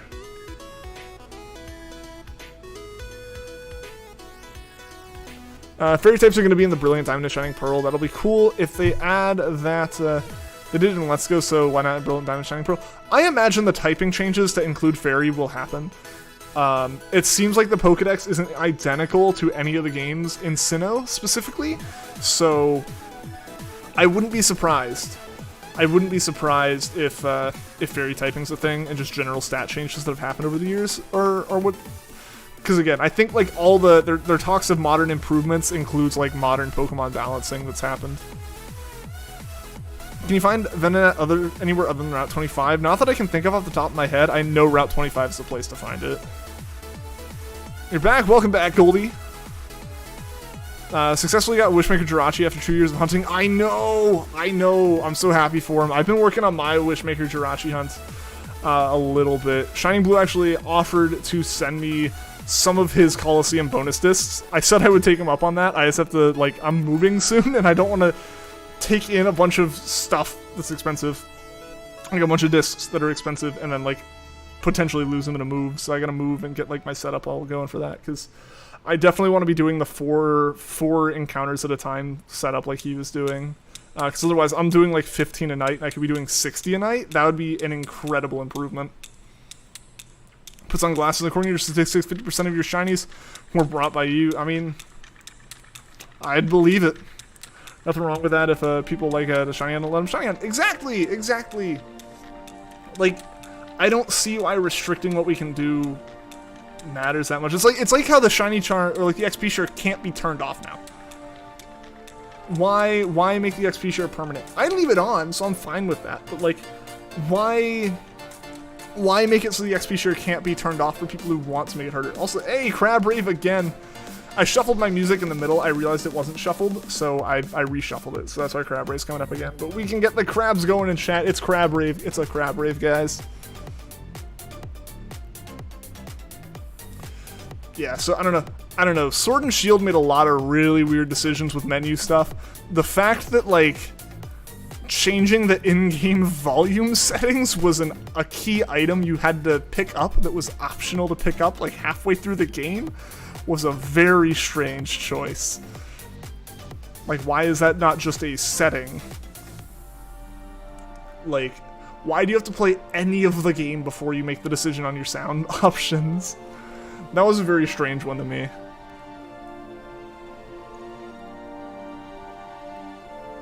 Lasagna crab. It's the crab rave. The lasagna is going to start raving now.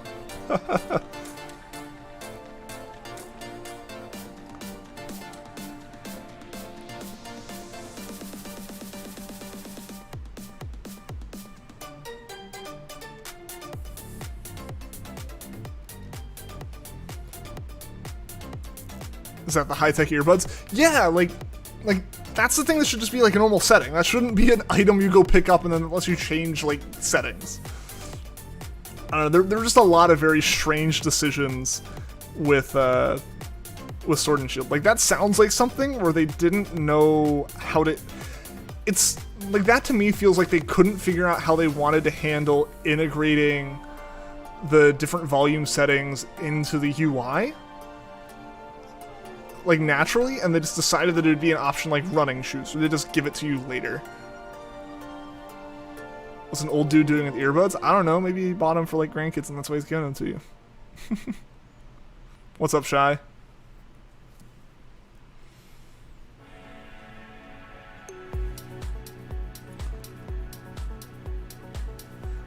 The ... has me concerned here. The power came back, but then they messed up and went out again. Oh no! I hope it's back to stay. I hope so too, man. I hope so too. I wonder what happened to make it go out.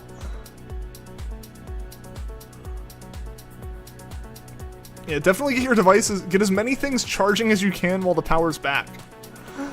For sure. Get as much going as you can. Did you get the square? Oh, yeah, you're still going for those mudkips, aren't you? I know Shy found several more star mudkips. I don't know if the square shiny mudkip's been found yet.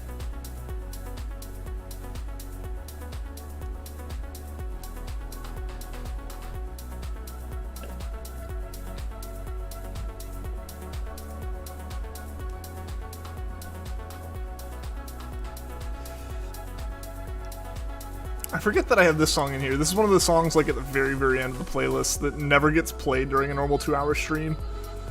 Before when I don't shuffle. Yeah, so definitely, like I was talking about earlier, I need to get some more music options set up, and, like, set up my music app, like either Winamp or Foobar, to play well with OBS and everything.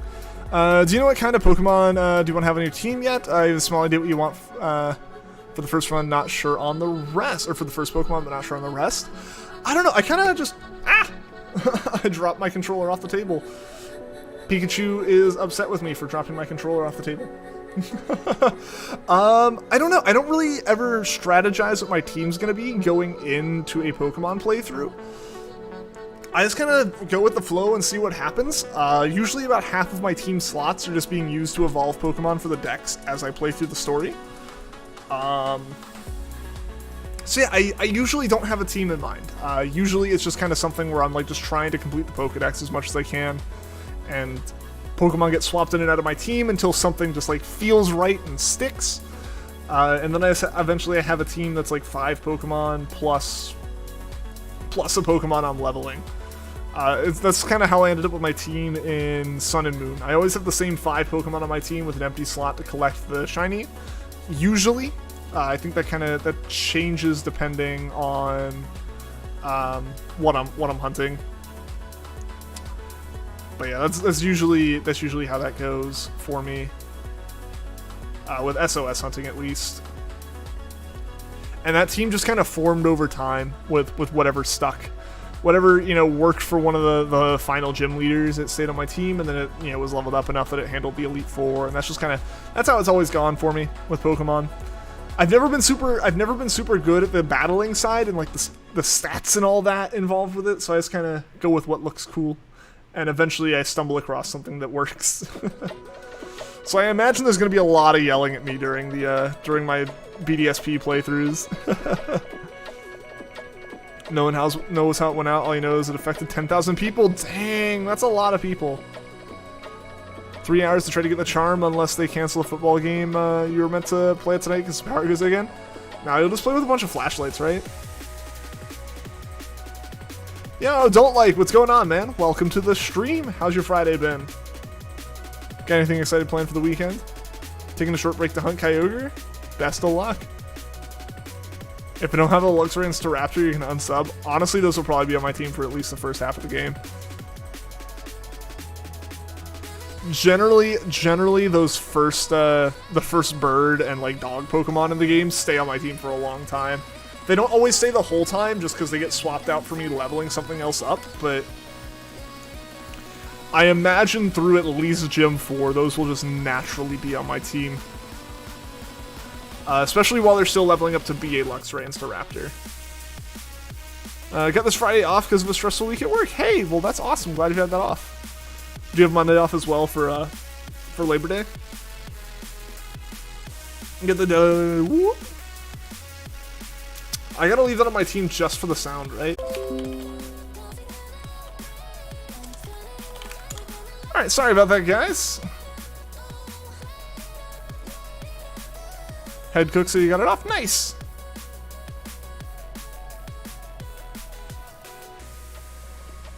Yeah, sorry about that disconnect. I don't know what the heck happened. OBS just straight up, like, Windows notified me, like, hey, your stream went down. We're reconnecting. So yeah, there was lag. We're back now, though. We're all good. We're all good now. Yeah, so sorry about that. I don't know what happened with that. That was just some weird technical glitch. But we're back. You're 18, by the way. Nice. Head cook at 18. That sounds awesome, dude.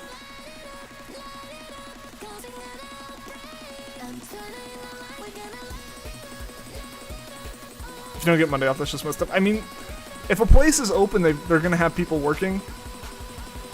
I at least hope anyone working gets overtime on Monday. I'm boss of a 22-year-old. Hey, it's not always about age. It just comes down to who's better at the job.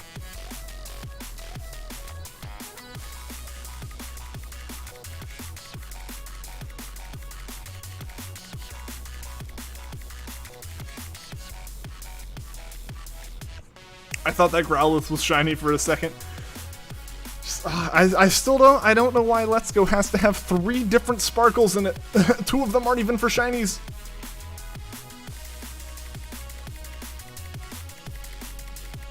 Obviously for some Pokemon it doesn't particularly matter, but for some it really does.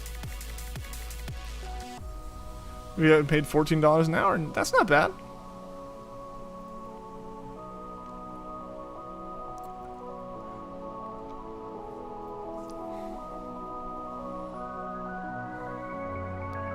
Was that Abra shiny? No. No, I that Abra looked pretty normal. I didn't see any sparkles on it. $2 extra from your normal work. That's not bad. And I guess, like, especially for a day like Labor Day, literally the day that was, like, made a holiday by, like, union workers being like, yo, we need time off. And they're like, alright, here's a holiday that, like, for you to have time off. Especially on that holiday of any holidays. It's kind of like, you should be paying people more to be there working.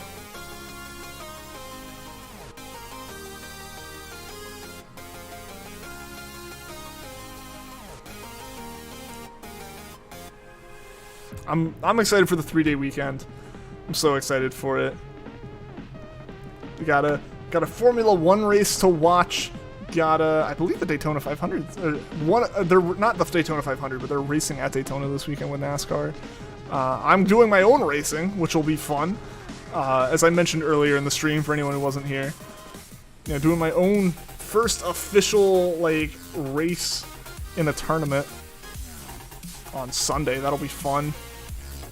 And then just generally having one day off will be good. Being able to sleep in, and the 4-day week that follows will be nice. Do you have a favorite gym leader in Pokemon Brilliant Diamond and Shining Pearl that you can't wait to battle? Freed's Volkner. Remember how tough he was in the original.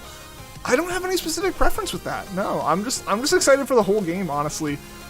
I'll admit I didn't play a whole lot of Sinnoh as a kid. I played it a little bit when I got Pearl, but then my DS got broken, so I wasn't able to play the game after that until like I got my 3DS, and at that point I was playing Gen 6 and just trying to kind of catch up on some of the newer games and stuff, and then put all of my time into Gen 7.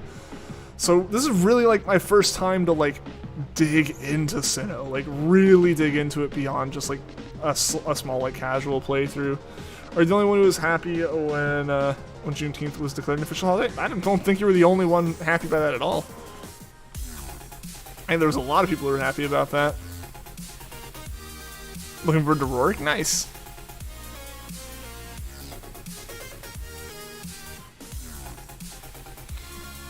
I think most people were happy to have another federal holiday that can be a day off. I know this year for a lot of office workers it didn't particularly matter, which is why this is the year they decided to set it up, because like they kind of rushed through all the stuff to confirm it was one, so like it being on a weekend meant that most places didn't have to scramble.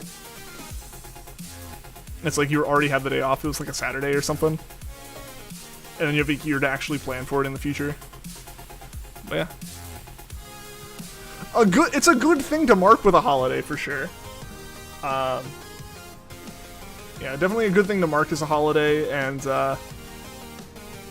holidays are always appreciated. If you get shiny Terrakion in the next 20, you need to set up a Mudkip hunt. But I already did a Mudkip hunt, didn't I?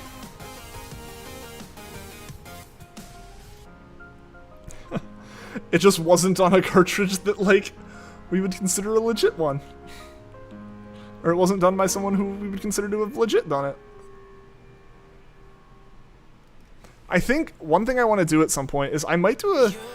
You know, I could actually probably set up... I already did a Mudkip. I might do a Torchic. I think we could do a Torchic hunt in regular Sapphire using our little shiny hunting pot. I think that'd be fun.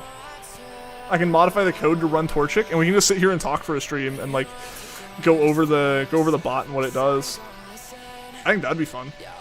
I think really I would do that with the next version of the box, so we can like what am I trying to say? So we can like show that off and test it live and everything before I make the video. No, not a fan of it. Lies. The robot did twice. I told the robot to do it, so if we talk about me like I'm a boss, then like if I'm like the box's boss, then like you could say I like ordered. It's my decision to have made that happen. Love Cranidos so much. I have issues with Cranidos from how long it took for me to find it as a shiny in Sun. Rorik is your favorite gym leaders, especially in the anime when Cranidos evolves into Rampardos. Was it like special in the anime? Remember Rorik, you liked him too. If you get a shiny Pokemon during your Shining Pearl adventure, you're definitely adding it on your team. Nice. Masuda Mudkip in Gen 7? I'd have to get a Mudkip in Gen 7.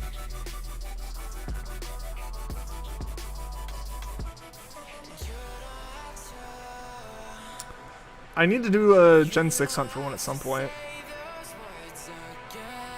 But I'd like to get the charm for that unless I did a soft reset hunt for it. We might be able to do like an Omega Ruby soft reset hunt for some of the starters.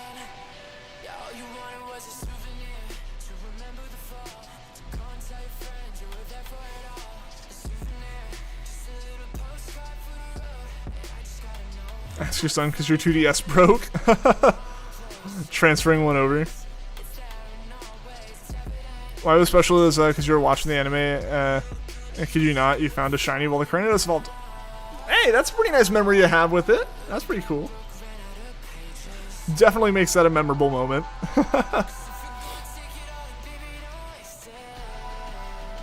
I forget which encounter was this Mudkip thing mentioned on.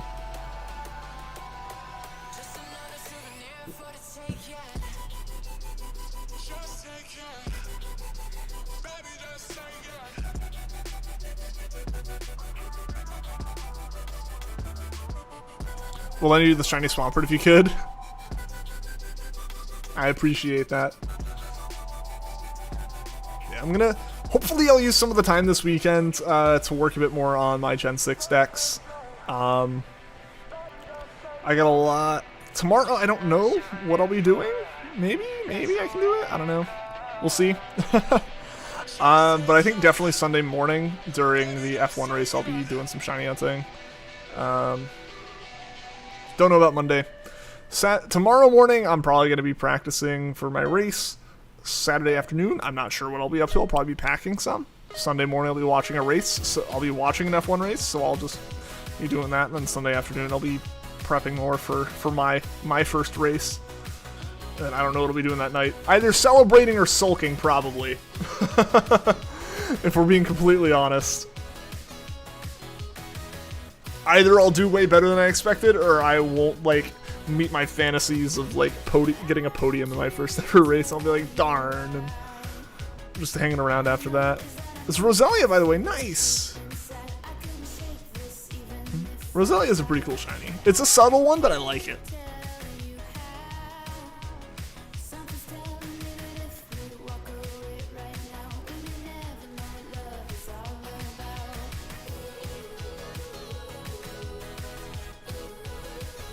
Yeah, so I'm gonna see if I can figure out a way to get some footage for you guys of that race on Sunday.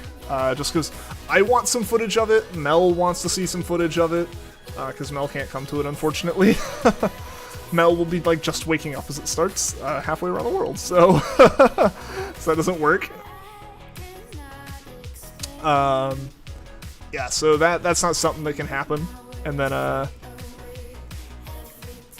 so I gotta try to get footage of it, but I gotta see if I can get someone to come and film it. Because most of the people there will also be racing, or they work there, and the people I know who would usually go there aren't in town this weekend. Maybe you could do a Sword Shield Mudkip hunt? Possibly. I'd have to get a Mudkip in Sword and Shield. We'll see. A Mudkip hunt is bound to happen, as well as a Torchic hunt, assuming we don't find Torchic during our Jirachi hunt. But we'll see when we do that. Yeah, I think probably the next time we see like a Gen 3 hunt that's like an actual Gen 3 hunt, not like a specifically Gen 3 hunt, not specifically Jirachi, will probably be me showing off the new version of the Shiny Hunting box.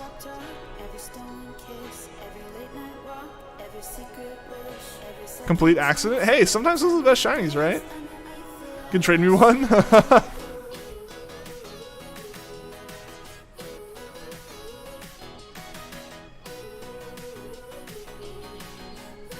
I mean, Torchic will happen. I didn't say Mudkip wouldn't.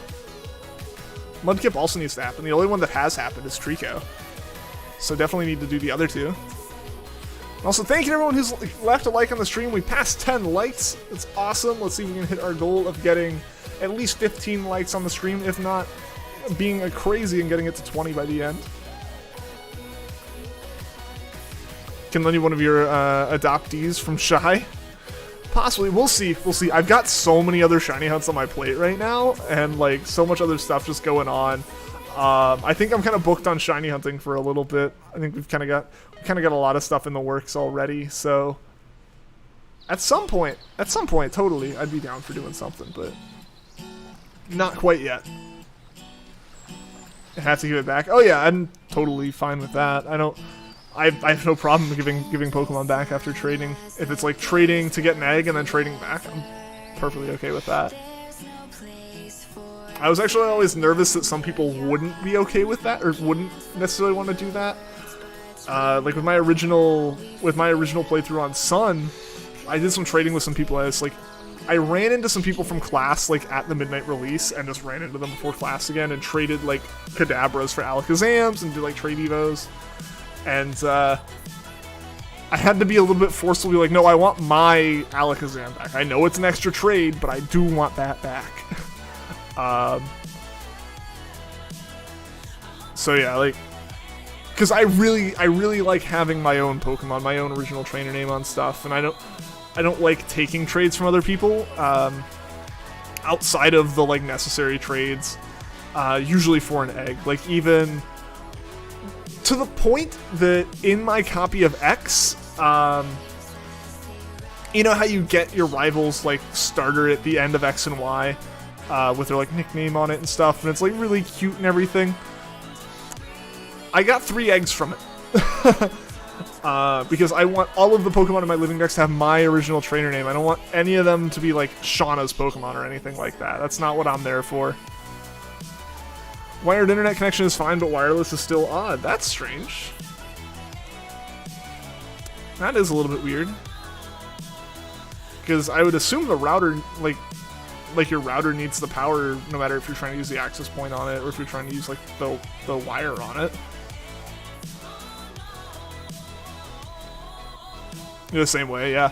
Yeah, like that's the thing, like a lot of times even another thing was also, since I am so adamant, as anyone who has been in this stream while I've caught a shiny is well aware, I live and die by the fact that like I try to catch Pokemon in Pokeballs, regular Pokeballs, and nothing else unless it's like an event Pokemon or a Safari Zone Pokemon that you have to catch it in something else, or it just is traded to you in a Cherish Ball.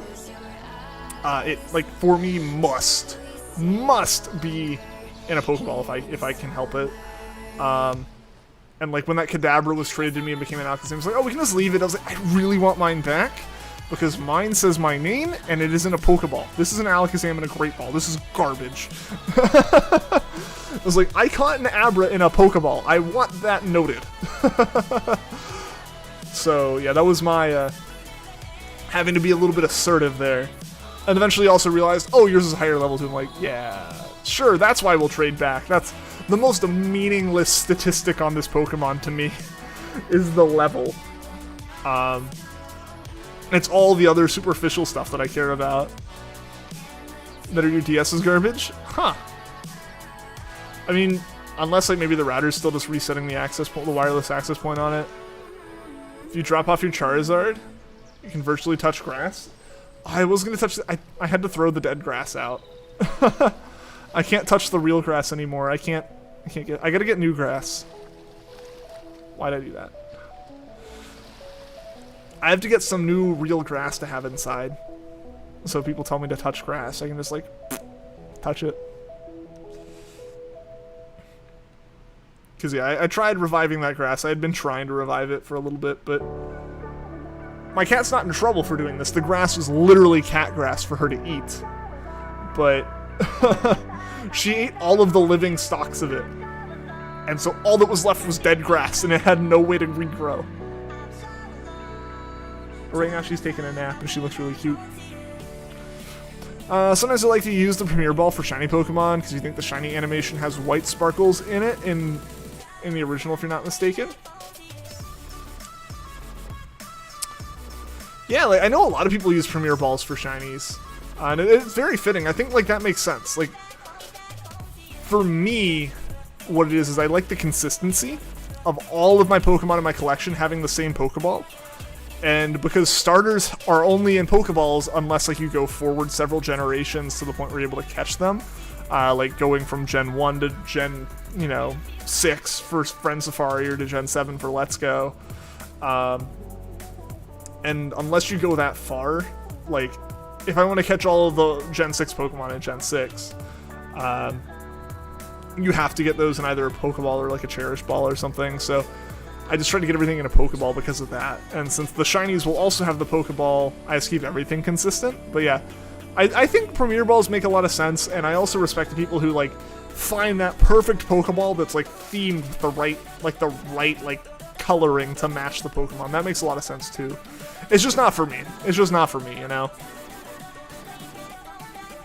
It's just part of my whole consistency thing with it. Use a luxury ball, only have a few different, a few in a different ball than the luxury ball.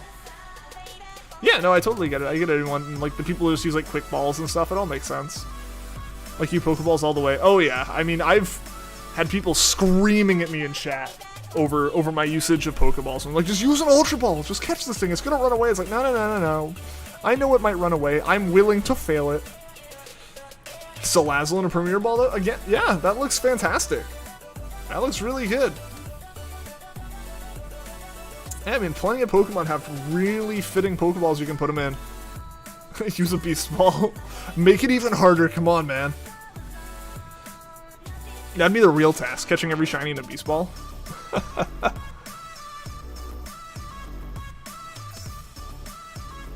Oh, the Abra Sauce. Man, that would suck. That would suck so bad if that, like, it was a shiny Abra that spawned and just immediately went nope and disappeared. Man, that would be the worst shiny fail. It's just like, haha, you could have had this, never mind. And then just went away. You have one shiny in Beast Ball and it has hidden ability. Nice, super rare. Gotta make it extra special.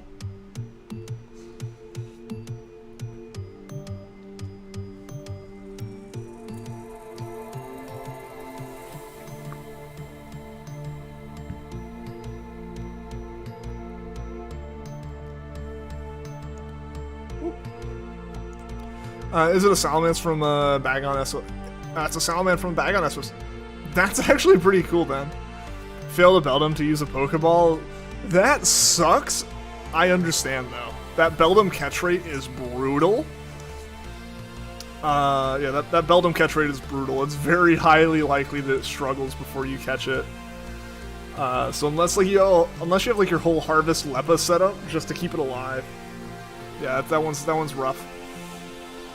Use the Master Ball on Beldum. I mean, it makes sense. It has the catch rate of a legendary Pokemon. If you're gonna use a Master Ball on a legendary, you may as well use it on a shiny Beldum, which is effectively a shiny legendary in terms of the difficulty to catch. Like the difficulty and stress that'll come from trying to catch it. Yeah, that makes total sense. You'll be so happy if someday Pokemon decides to make a rainbow Pokeball. I think that'd be gorgeous, especially to catch a shiny Pokemon in. That would be really interesting. I wonder what type of advantage that would give, because like every Pokeball has like its situation and its scenario where it's beneficial to use. It'd be really interesting to see what they did with that, like a rainbow Pokeball, like if like it's a multiple typing Pokemon it catches easier or something like that, or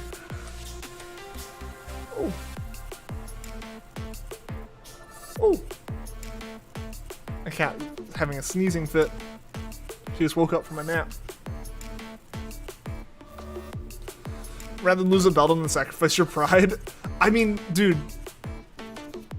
if you go and like watch the Cresselia Cobalion stream where I found both those took a long time. Cobalion was getting close to taking my team out, and I was still like, I'm just using Pokeballs. I want to use Pokeballs. I'm gonna catch this thing in a Pokeball, even if I fail it. You know, a 21 encounter shiny legendary, and I'm just like, I might fail this because I'm using only Pokeballs and like totally screwing up because of this. Never failed a shiny. Oh, those are dangerous words to say. Props to whoever got a shiny Beldum with a hidden ability and a Beast Ball. Yeah, that would be a toughie right there. If it's shiny, it catches easier. I don't think that's the case in like the normal games. I know that's the case in Go for Legends, but that's because like Go stuff's so much weirder. But in like USum, I think it's just normal Pokemon. Like all their mechanics and behaviors are the same if they're shiny. They just sparkle coming into battle. Yo, Pokego, what's going on? Welcome to the stream. Quick question, what's up, man? What's up? What you got? If you had to choose, probably fairy types. That'll be a great fit in Rainbow Pokeball. Yeah, that would make sense.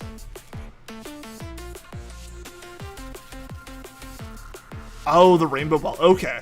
Okay, I thought you were saying like it was actually a thing that happens. I didn't think that was a thing. Go as a higher catch rate if you find a shiny. For legend, if you do a raid in Pokemon Go, and it is a legendary Pokemon that and it is a legendary Pokemon at the end, or I guess at the end of any raid probably. If it is a shiny Pokemon, it is a 100% catch rate. You just have to hit the thing, and it catches. Basically, if you find a shiny legendary and it has sucky catch rate, like if you found a shiny, like Mel found a shiny Latias in a Go raid one time, and we were stressing for her to catch it because we weren't like the team that did the most damage and stuff. She only had like 4 throws or something, and it caught immediately. And we were so relieved, and someone was like, "Oh yeah, by the way, like those are 100% catch rate if they're shiny." I was like, "Oh, okay." And it makes sense for Go. It makes sense in Go. Like it already takes so much to beat it and all this stuff. Pokemon Master, what's going on? Welcome to the stream. EA Sports, I'm in the stream. What's going on, Wake? Welcome, dude. Welcome. How you doing today, man? If someone traded you in Mewtwo and you go in with Mewtwo during the Elite Four, does that mean you won't be able to use it? I don't think that would be any. I don't think that would be a problem. I think you'd be able to use it. It might be too high level to listen to you if you haven't beat the Elite Four yet.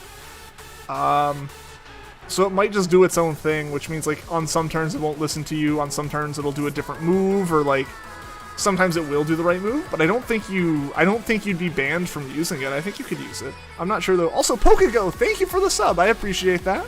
Sub hype for Pokego, guys. Pretty good, just wrapped up work and just chilling. Nice. Ready for the long weekend, man? Because I know I am. My boss messaged the whole team. It's like, hey, if you even earlier than I usually would get off during summer hour Fridays, which is the last one of that. So unfortunately, all the Friday streams going forward will be normal time. No super early streams. But yeah, my boss messaged us even earlier than that. Like, hey, as long as you're not like working on something critical, you can just go ahead and hop off. It's like, yes. It's like get out early. Can I add you on Pokemon Go? I'll have to find my friend code, but sure. My friend code's on Discord. If you guys aren't in the Discord and you are able to join the Discord, Nightbot occasionally posts a link to it, as well as there's a link in the description. Would love to have you over in the Discord, so definitely join that. I believe in the trading and stuff chat, my friend codes for both my Switch and for Pokemon Go are pinned, I believe. So feel free to add me on Pokemon Go. I don't play it super often since the pandemic happened. I haven't been out and about nearly as much, so I haven't really played it. But feel free to add me. I'm totally fine taking more friends. So your top chatter, I bet it's Vanillix. I don't actually know. I'd have to go and look at Nightbot stats. Subbed long ago. I appreciate that, man. I appreciate everyone who subs. I appreciate everyone who becomes a member or just chats and leaves a like on the stream. It helps out a whole lot. Any little bit of support is always super appreciated. Let's actually see. I'm gonna go to Nightbot now. Now I'm interested. Now I'm interested in my top chatter. Let's see.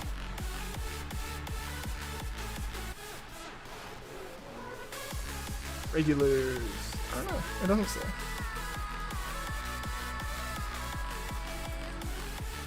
It is Vanillix, indeed. According to Nightbot, my top chatter is Vanillix. I'm not surprised by that. Been sub since 2017? Yeah, I believe so, yeah, since you were OGs. You were like, your name was OGs, and you were one of the OGs. But yeah, man. Yeah, you've been around for a while, Wake. You've been here a super long time. You were one of the original members back in the day, everything like that. Wish you could say it was, but your workaholic brain won't let you have a day off. I feel that. I know that, like, even on Monday, it'll be a day off and everything. It'll be like, it's a holiday. I'm going to hop in the shower and be thinking about all the stuff I usually think about work-wise. Like, all right, tomorrow I'm going to be doing this, and then I'll do this, and yeah. It's impossible to completely turn it off, but you just got to try your best, man. OG's Tamada Suicune to Wake is like an evolution, right? 2017 was a different time. It really was. On YouTube, that was a very different time, and especially in this chat. Yeah. This time in 2017, chat was popping off, man. Yeah, this is about the time that we had our insane, like, 90 concurrent viewer streams, like, every stream, and, like, it was just getting bigger each time. That was a wild ride back then. Another question? Sorry, you're asking too many questions? I have anxiety. No, you're fine, man. You're fine. Ask away. I'm always happy to answer questions. If you transfer multiple Pokemon that are the same from Eevee to Pikachu or Pikachu to Eevee, will it show a catch rate? I don't know if that changes the catch rate. No, I don't actually know that. I wouldn't think trading Pokemon would increase catch rates. I think only catching Pokemon changes the catch rate. I don't know if trading does. It might. Maybe someone else is more knowledgeable about that. By the way, it's boosted odds to catch for any shiny Pokemon in raids. Okay, so it's boosted for everything. Awesome. I know Legendaries is guaranteed. According to the people, like, when I was playing on campus, it was the people who, like, had three level 40 accounts. So we're like, it's 100% catch rate when it's a legend. Like, oh, okay, I'll trust you. I'll trust you with this knowledge. You've probably put in the same dedication to this to go shiny hunting that I've put into, like, Sun and Moon shiny hunting. So I'll trust you in the same way that I would trust me with Let's Go stuff. Any introverted knees? Not yet. They've all still been very, very outgoing. Did I take a break from YouTube? Like a long time ago, yeah. Not really a long time ago. I took a break when I graduated college and started my first job out of school. The work with that job was just very stressful and very time consuming, so I didn't have a lot of time to stream if I wanted to have a lot of relaxation time. So I basically took a break from like the spring of 2019 until fall 2020, and even then, like, I didn't really start back up until January 2021. So I've really only been back streaming for about 9 months now, like 8 to 9 months now. So yeah, I did take a little bit of a break, but I'm back and going for it now. And also, it's Pokemon Home, not online trading. Okay, you're gonna test it. Yeah, let me know what you find out with that. I'd be very interested in hearing. Back when you had to miss some streams to go to soccer practice. Oh yeah. Unfortunately, taking breaks kills your channel. Yeah, that happens.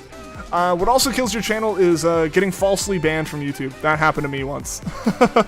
Yeah, basically, what happened... I don't talk about it a whole lot just because I'm not really, like, salty about it or anything, and, like, it always feels like just kind of a complaining thing to bring it up a lot, but as a history lesson for the channel, I started streaming in summer of 2017, doing Gen 3 hunting. Specifically, I was hunting for a Trico and also for a Charmander I was hunting for a Trico in Emerald and a Charmander in Leaf Green. Those are like the two first hunts I did. Oh, I have a cat in my lap now. I don't really have room for a cat in my lap. You can see the cat, but yeah, so I started that hunt and the channel exploded very quickly. Within like 3 months, I had close to 1,000 subscribers, and we had 90 concurrent viewers on our streams, like, as an average, and it's a very consistent average. We're talking like somewhere between like 90 and like 97. Okay, I can't do this, cat. Cat, ow, ow, ow, ow. Claws. Okay, cat has asserted dominance. Cat is alpha. But yeah, so the stream was blowing up, and I hit the point where I could apply for the partner program and monetization, and I did. And because shiny hunting streams look very repetitive on YouTube, it flagged as spam, and the channel was immediately completely deleted. And it took like 2 weeks for me to get it back, having talked directly with YouTube. And at that point, the momentum was gone. So yeah, that was what killed this one. So it was kind of just floating around when I took a break. So it's really a matter of building back up, you know. And I do it for fun, so like the numbers aren't a super big deal. Obviously, I would love to have more people here. Big popular streams are always exciting, you know, and meeting more people and hanging out with more people, and it makes for a really fun time to have a lot of people in a stream and stuff and everything. So, would love to have those kind of numbers back, but it's not something that like I feel like I need or deserve or something like that. It's just kind of a hobby. Back when you and Wake talked more. It does not change your catch rate. Okay, cool. Happened to Gage too. He got a strike for no reason and couldn't do anything for a week. That sucks, yeah. Yeah, that's what happens. That's why I play it very cautiously with YouTube now. Like, a lot of people will ask me to play certain music or something like, oh, it's no copyright, you know, all this stuff. Like, it's free, you can play it. I'm like, I avoid anything like that. Just very careful about what I do. The music that I'm playing now, I pay to have a license for, like, and like, in like my license agreement and stuff, like, it's with Monster Cat. Monster Cat's like, yeah, if you get a fake strike, if you get like a false flag because of this, like, just let us know and we will remove it immediately. So yeah, like, I play everything super safe now because of that, because yeah, I'm very aware of what it can do to like have that happen. Adele is always alpha. How's it going, Juan? Welcome to the stream, man. Adele is indeed always the alpha. Think that 100 current viewers would still be here. That would be insane if that was the case. I mean, right now in general, Pokemon like kind of has a dip. Look at some of the other like larger channels. Like, their numbers in the spring or early summer versus now are very different. This kind of ebbs and flows. I think it'll all come back like as BDSP comes out and Legends. That's kind of the thing that happens when like you stream one game. Is like, not only are you relying on like the popularity of you're relying on the popularity of the game. Would have never noticed you. Oh, with a bigger stream? Think the Pidgey was shiny? I don't think so. I'm not gonna think about it too much. Play the national anthem on stream. Get a DMCA takedown from the U.S. government. Yes, I know that's like open domain. I know that's not gonna be a problem, but imagine. I might leave later because you're going to a family member's house. Promise to be back. Hey, that's all good, Pokego. That's all good. I'm glad to have you here now. And yeah, if you have to head out, that's totally okay. I understand that. PokeTuber's highest points are new Pokemon reveals and when the game releases. I mean, it just depends. It depends. And it depends on the game's staying power. In general, January, February is always a rough month. In the follow-up to like November, December being really popular months, January, February tends to kind of fall off. Legends might change that, but generally it kind of falls off and picks back up in the spring with spring break and summer starting, and then dips off again around the time school starts. Oh, there goes the cat. She wasn't getting the attention she wanted, so she walked away. Jealous of chat. The cat is jealous of you guys, just so you know. She was really trying to get me to pet her, but I can't right now, because then I'll just cover my whole setup in cat hair. No, Nuzlocks are not unique anymore. If they do Pokemon content that's really unique. Yeah, so many people do Nuzlocks and Wonderlocks, and like, really at this point, like, the stuff that makes the most sense is like collaborative stuff. I just don't really have I don't have the consistency to do anything that other people rely on, you know? So I just kind of stick to my shiny hunting and my streaming, because if it's shiny hunting, I'd be doing it anyways. That's really what it is, right? Like, I have fun doing the streaming, and I'd be doing the shiny hunting anyways, so like, why not stream it? Small audience, big audience, or anything. Gotta go. Alright, see you later, Shining Mudkip. Good to have you here, man. Hope to see you again soon. Have a good rest of your day. PokeTubers collab a lot. Oh yeah, absolutely. Why not? I mean, like, all the PokeTuber community is fantastic. Like, there's no reason to not do it, right? Like, it'd be insane to not. Especially, like, watching PokeTubers rate Pokemon music. I've never seen that. I don't watch a lot of, like, ranking stuff, because I'll be real. This might sound rude. I don't care about other content creators' opinions on stuff like that. Like, in general, like, those like tier lists and stuff like that, I don't care about, especially when it's just like subjective opinions on things. Like, totally go for it. I respect people doing it, and like, it's totally makes sense to share your opinion on it. I just don't pay attention to it. Not like, oh, these people's opinions is terrible. It's just like, I don't follow that. That's not for me.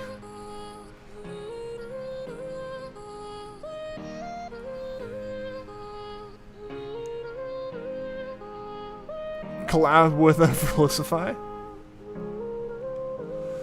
I thought we determined that, like, he doesn't believe in catching like, that people catch things in Pokeballs, right? All of the ones that I have interacted with personally are great. All the ones that there's a potential, like, for me to collab with at some point are nice.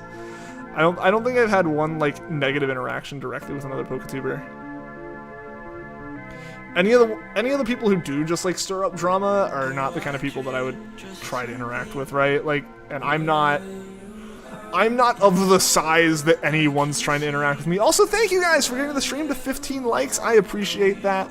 That's usually our like goal for the stream, so I really, really appreciate that. It means a lot to me. And Hamza, what's going on, man? Welcome. How have you been? Hope you're having a good Friday. Lost your sword game because of one of your stepbrothers took it. Oh no, I'm so sorry to hear that. I know who they are. I know who they are, Vanillux. I just don't. I forget about them because I don't pay attention to. I don't pay attention to that Pimpinite. I've heard of them. I know nothing about them aside from they do competitive stuff. But yeah, I should be reaching out to like the massive creators, right? I'll only collab with people as big as people A-Drive size or bigger. I have standards. Doing good, man. Haven't been in the streams lately. Finally back. How have I been? I've been doing pretty well. Work's been super chill. I've been getting really into the swing of a lot of these streams. It's been a good time. I'm super excited for the new Sinnoh remakes to come out here in a couple months. I'm getting my plan together for doing those hunts and everything. I'm really, really excited for it. I have a lot of streaming planned for that. I'm trying to play those games as much as I can on stream, so I'm trying to get everything prepped. Munching Orange got a mill. See, some of these guys I haven't heard of. They're just like so big. I'm gonna be real. I didn't really pay attention to the PokeTuber community before I kind of became one. There were a couple streamers I would watch, mainly Random Tens and people that he knew and mentioned.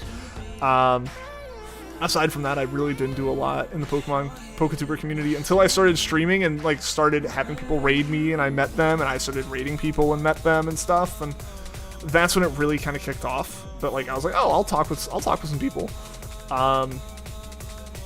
So that's when I met a lot of them. So it's really a lot of the people in the community. All the people in the community I know are fantastic, and would be a like joy to collaborate with if I like had anything to really collaborate on with them. That's just a matter of figuring stuff out that works that way. But I've kind of mentioned, I don't have a consistent enough schedule to like set up collabs and stuff. My whole kind of like platform can just like shift. Like my whole schedule can shift just because like stuff comes up in the real world. Puffin and I planned on doing a shiny race way back in May. And then both of us realized like 2 days before it happened that we planned it for Mother's Day. And then like he got busy with just doing things over the summer, and I got busy with trying to find a new place to live. So we never brought that back up. I think I'm gonna talk to him about that. Potentially retrying that after I get settled in with my move.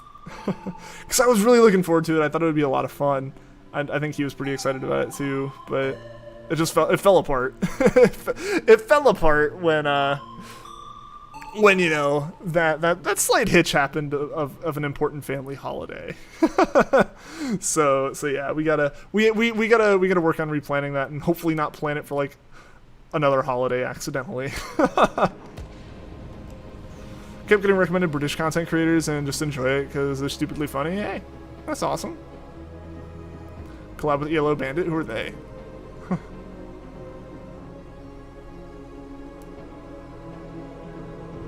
It's gonna be lit for Gen 4 remakes? Absolutely, dude. Absolutely. I'm so excited for those. I am so excited for those. Collab with Juan. Yes.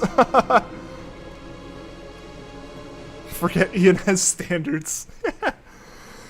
Is a level 62 Zapdos and a Pidgeot or Aerodactyl worth a Mewtwo? I have 2 Aerodactyls and a Pidgeot, because I've been looking for a Mewtwo for a few months now. I can't beat the Elite Four.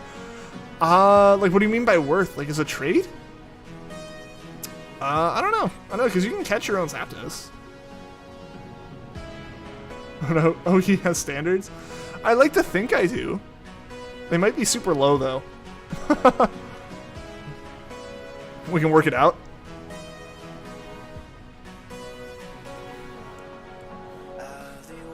I don't even think I meet my own standards, Vanillux. Come on, man. Honestly, I'd probably meet my standards the least out of anyone I know. You know, everyone's their own worst critic, right? Also collab with higher sub counts. You gotta at least have 7-figure sub counts. Come on, man. If you are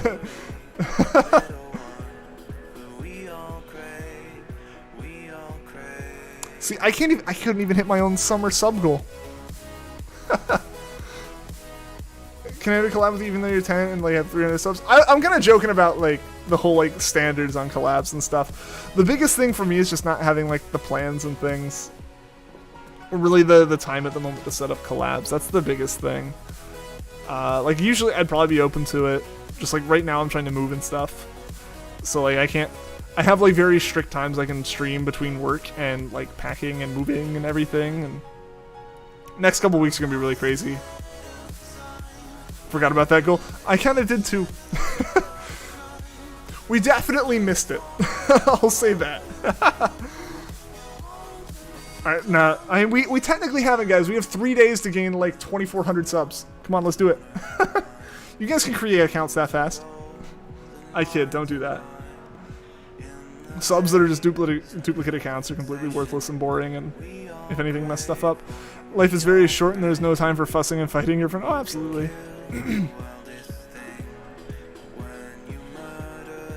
Absolutely, going around just being like upset and miserable all the time is not a fun way to live.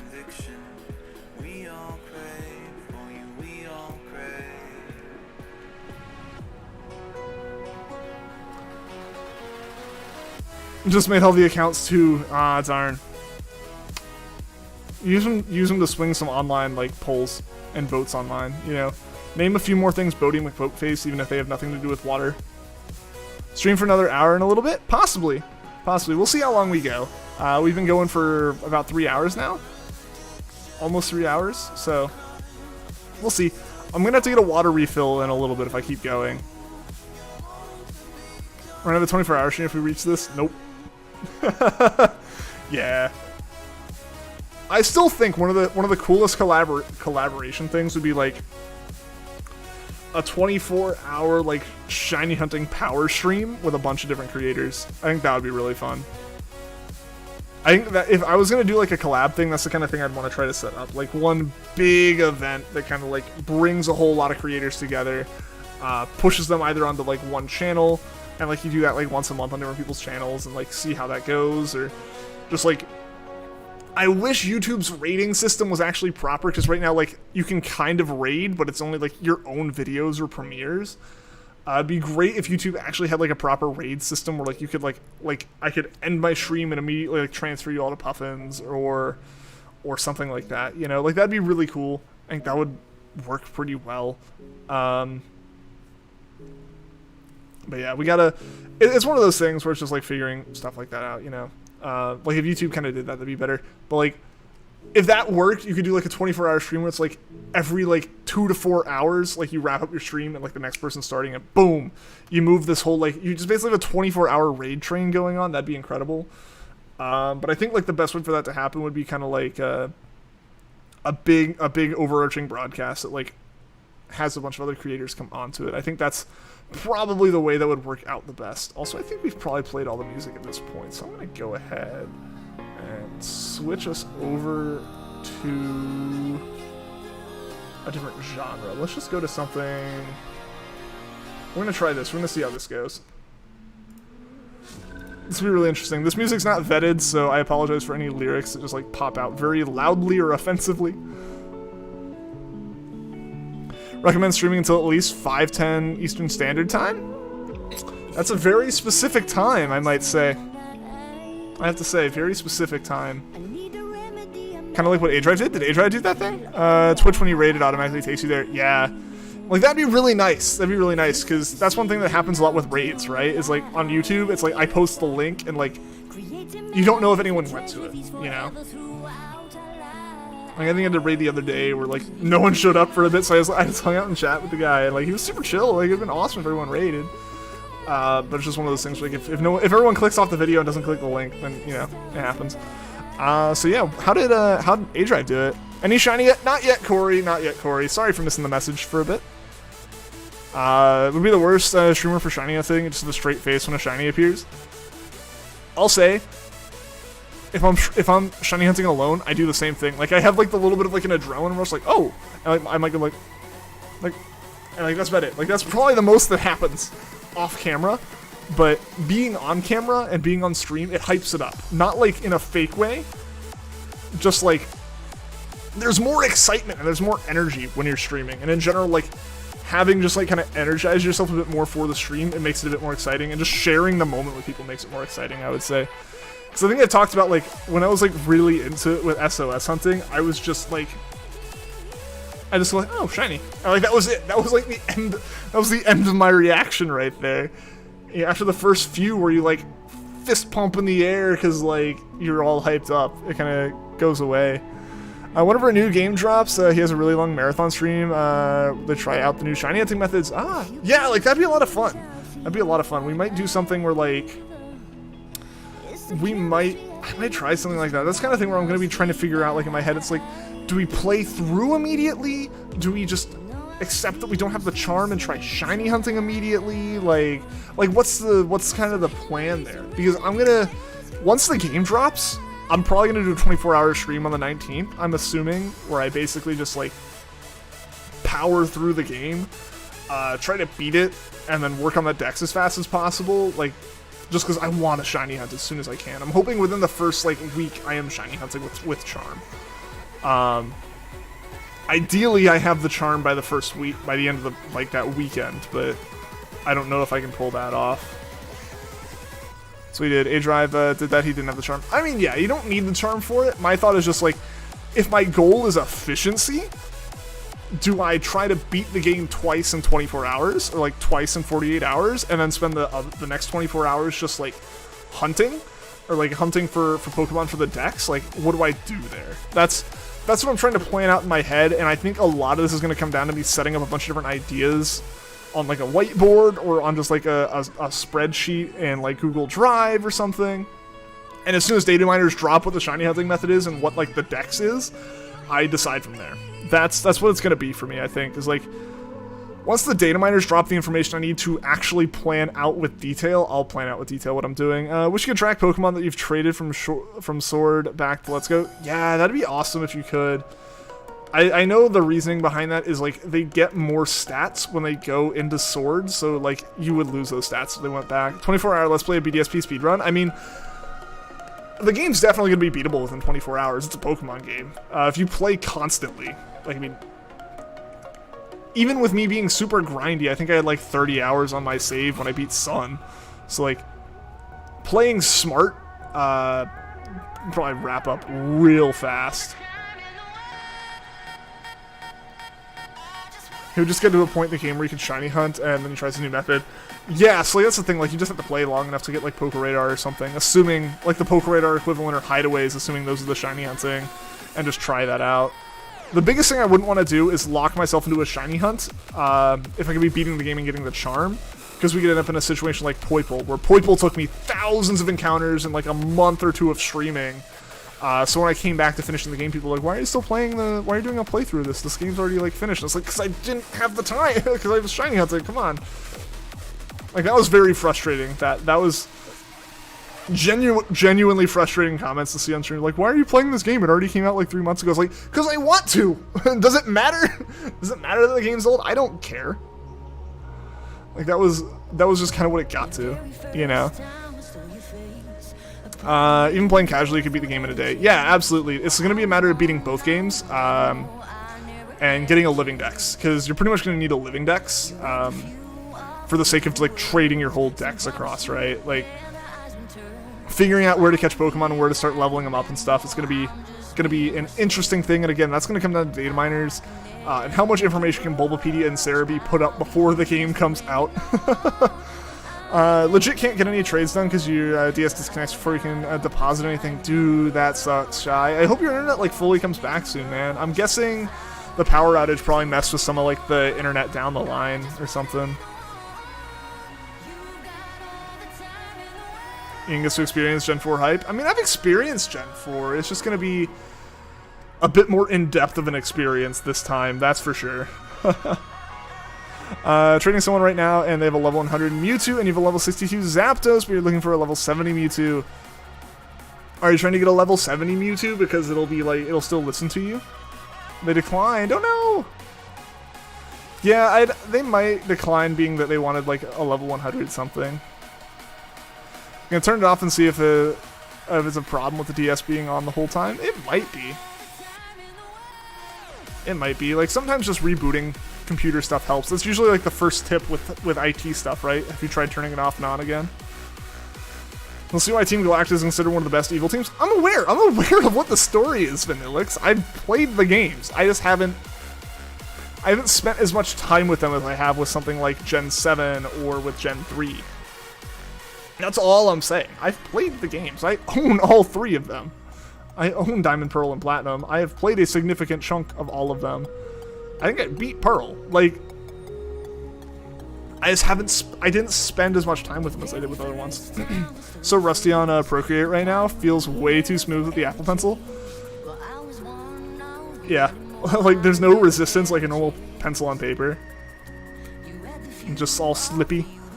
I turned that back on, you know, you're a genius. IT master right here. Just become the head of some, like, big, like, Fortune 50s IT department, dude.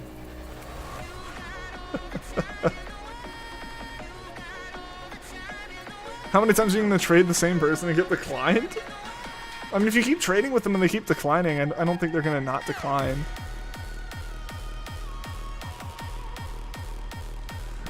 Almost all of this playlist is the same people.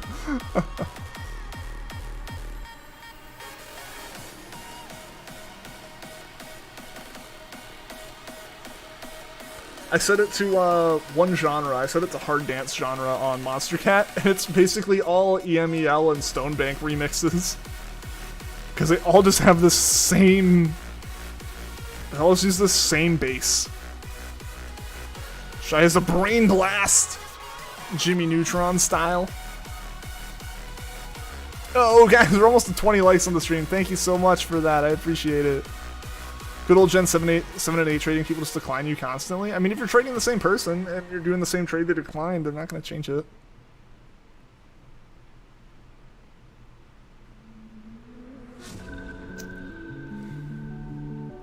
This one's different. The other one was Stonebank, comma EMEL. This is EMEL, comma Stonebank.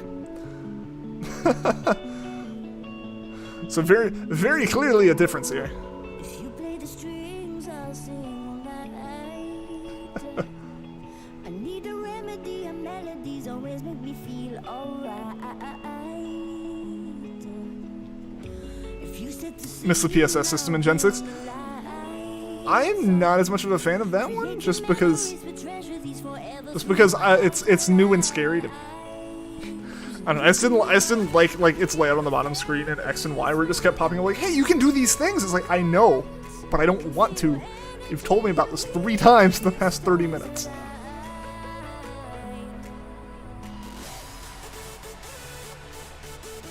This is the name backwards, bruh. I mean, that's what I said, right? These days people won't trade you something as basic as a Caterpie unless you give them a shiny. Fair trades. So that is why, again, I say the best thing you can do on any kind of GTS in these games is put out a Pokemon with your request. If you put up a reasonable request, immediately someone's going to pick it up. Maybe not in the GTS anymore on 6 and 7, just because there aren't as many people on there, but people who are looking to trade for version exclusives, like, if you put the trade up there, the first person who comes on looking for one will trade with you. As opposed to like being the person going on there and trying to find something that's so much harder.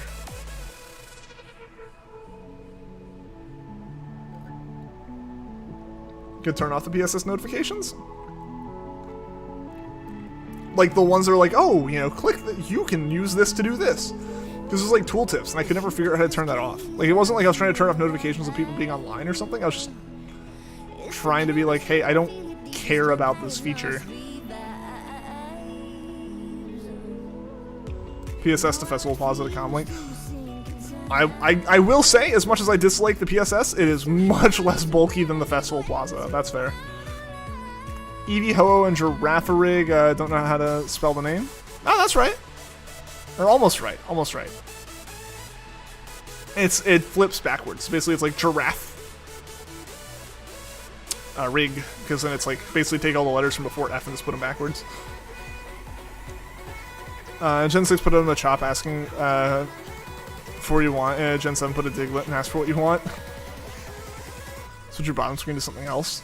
That's what I ended up doing. I just put it on super training.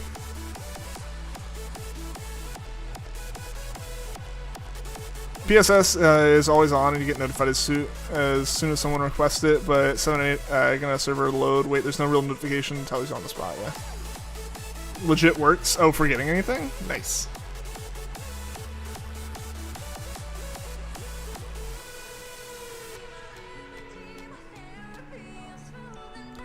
Man, the one thing that has been the most annoying in Gen 6 has been trying to get stones.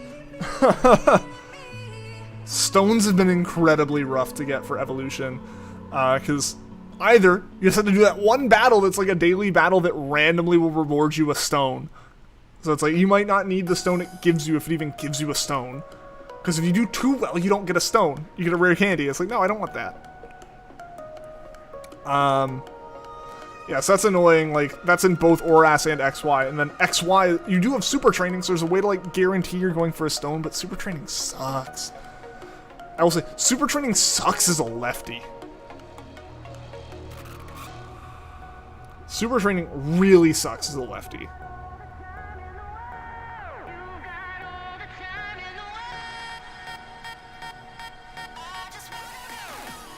ORAS is super training too. I don't think ORAS is super training awards evolution stones though, does it? Wish there was the GTS in Let's Go. That'd have been cool. Don't know what human wants Machop, but okay. Had 30 or 40 hoarded stones in Gen 6. Nice, Juan. That's great, dude. That's great. I totally don't need like 10 more. It does suck as a lefty. I'm a lefty. I am indeed. So it really sucks that I can either dodge attacks well or throw attacks well. I can't do both. Think they made the PSS less annoying in ORAS. I just leave it on DexNav. That's the reality of it. ORAS had a decent screen to leave it on. Had a useful screen to leave on the bottom. ORAS super training does the same as X and Y, as the stones aren't guaranteed either. Yeah.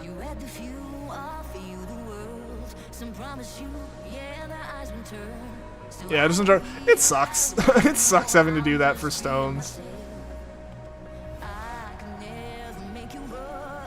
You need to have a Pokemon party for EV training, so use it efficiently with super training. Yeah, but I don't care about EV training. I don't care about competitive. I just want to evolve stuff.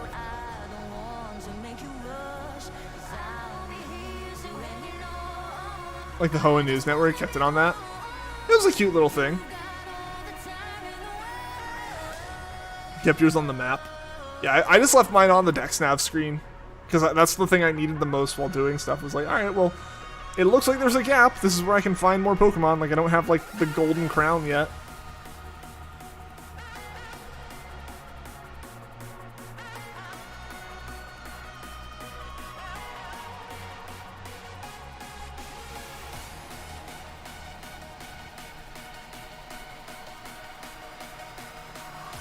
Heard different answers, but as a protagonist of Let's Go, Blue and Blue and Red's children, or Red and Green's children? They're technically just the same people, right? Or like maybe not the same people, but just like alternate universe versions of the same people. That's at least what I think it is. I don't know for sure though. I think that's the kind of thing that's just left up to being headcanon. You can just decide it is whatever you want it to be. Pretty sure the news reporter told you when something rare was on a route. They probably did. That was the kind of thing they'd throw in there. Kind of like what Gen 5 did with the gates. Oh, those tell you like rare Pokemon are beyond these gates. Can't wait to DexNav. You can legit hunt anything in ORAS with it. Yeah, anything that's a wild encounter can be DexNaved, and it's awesome. Because it works with rare Pokemon. It makes rare Pokemon easier to find.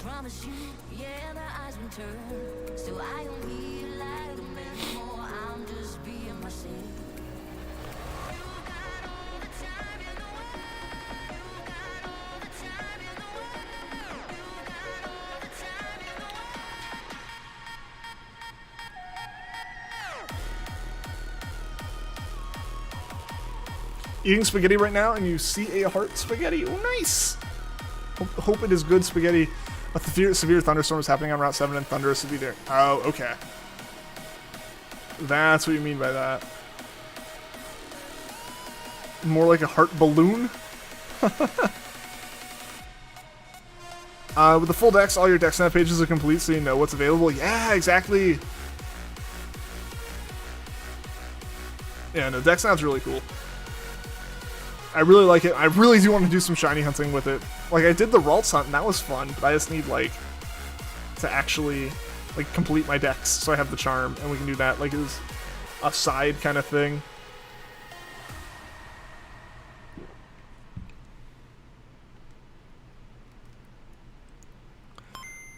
Wish Lottie flying would come back? Yes! That would be so good. Can Thunderous Landers and Tornadoes be shiny hunted in Oras or no? Yes! Yes, they can. This is a very interesting remake of this song, or remix of this song. When talking about remakes so much, I'm just thinking in terms of remakes. Then if I've had such cool weather effects too, whenever the severe thunderstorm would happen, you would encounter the legend and this old lady had to bring you in from the storm. Really? That's interesting. Wait, I would love to have the soaring from Oras back. That'd be so cool. That was such a fun way to fly around. Like, you know it's a good feature when people are going to take more time to do it just because it's fun.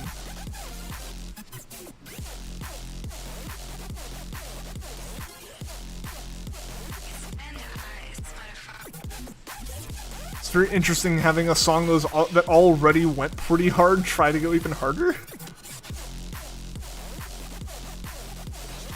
Soaring was sick. It was so good. It was so good, dude. I want that back. I want more of that. Didn't know because A-Drive hunted whatever he couldn't in Oras in Yusong's wormholes, and he did that trio in the wormholes instead. Gotcha. Maybe he just caught him and he didn't, like, he caught him for, like, a charm and he just needed to hunt them there instead. Hey, Katie Lawrence, what's going on? Welcome to the stream. You're new? Well, welcome, welcome. Glad to have you here. Hope you've been having a good day. Hope you have good fun plans for the weekend, and hope you're doing well. Music was so good too. Hoenn music's fantastic, man. Can't be beat. I know people argue Sinnoh music's better, but Hoenn music's the best. The trumpets just like rock it, dude. Seeing such a low rendered Hoenn was hilarious because of 3DS. Hey, it was the highest resolution Hoenn model we had. It was the first time we had a full 3D model of the region, dude. Only thing you questioned was fighting a flying Pokemon during a Lottie. During Lottie flying, why did the trainer stand in the air instead of riding Lottie? Because technical limitations. Imagine how much laggier that would have gotten if you had like flown into the like Wingull horde and then just like. And then you also had to render a Latios on top of all that? Nah, man. That would have been brutal.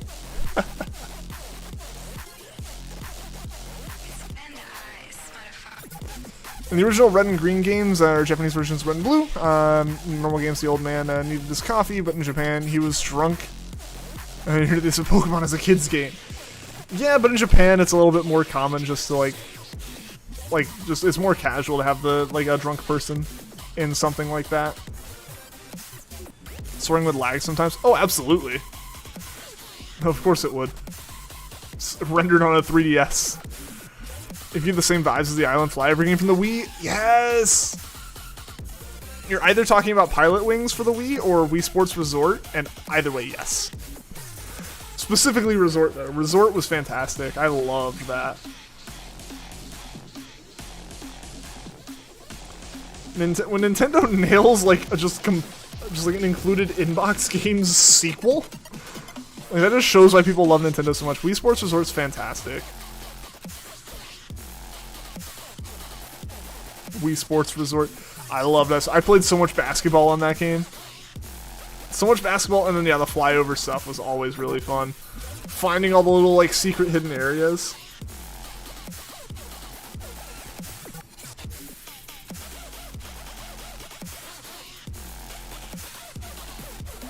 Used to play the Wii with your grandpa all the time. Oh, that's awesome.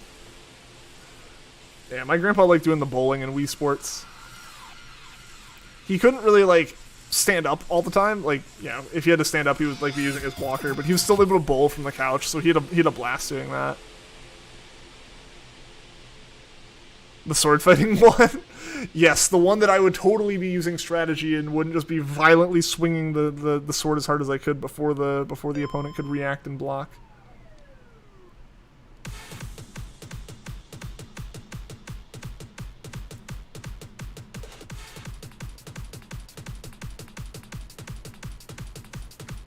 One reason you want to go to their house after church. Hey, that's great though. Some like family bonding time. That's awesome. Facts, yeah, right? Like, unless you were really trying to go at it, you could just, like, swat, and you were fine on easier levels. I noticed that with Pokemon, you literally sold the original Super Mario Maker for the Wii U, and then the day after you saw that it was super rare and worth money, you got mad. Oh, no! Oh, man. That's how it happens, though, right? Like, you only learn that you should have kept something, like, immediately after selling it. Or you only, like, or, like, you're missing something, you find it, like, the day after. Like, you find it the day after you bought a new version of it. That's just how it goes, right? You've been trying for months and finally achieved Platinum in Rocket League. Nice! That's awesome, dude. Yeah, I forget where my Rocket League ended up ranking. I probably decayed back to gold at this point if I were to, like, boot it up. But I really didn't play during their current ranking system. I know it's almost to the point that if I mention like the rank I last like truly remember being at while seriously playing, I feel like most of the players wouldn't even know what that rank is anymore. I was a all-star. My rank was all-star last time I like really played. For reference, they changed the rankings in Season 4 of the original season count, which I think ended at like Season 9 or 10, and then they went into like, when they became free to play, they started over at Season 1. So before your time. Yeah. Yeah, I played a lot of it back then. I was Superstar for a bit.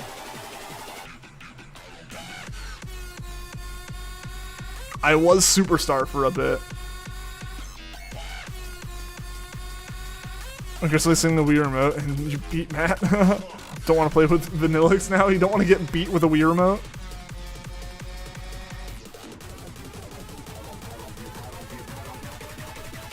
I like the boxing training game where you had 20 seconds to speed up punching bags. The boxing in Wii Sports was a real workout. I remember a long time ago you found a shiny Pokemon they've been looking for since 2017, but it ran! No! And it was a shiny Machop. Oh, were you ever able to get another one back, Pokégo? Played Rocket League before it went free to play too. Yeah. Aggressively swing the Wii remote. Yeah, I haven't played it since it went free to play. I don't have an Epic account, and I didn't plan on setting one up to play Rocket League, so I just don't have it anymore. Also, it's a good song, but I don't want to play it twice. So I'm just gonna skip that.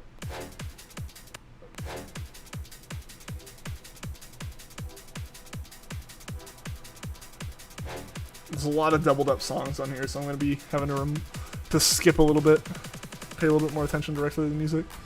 40 minutes left? 40 minutes until what? So we're getting the shiny, or what's going on there?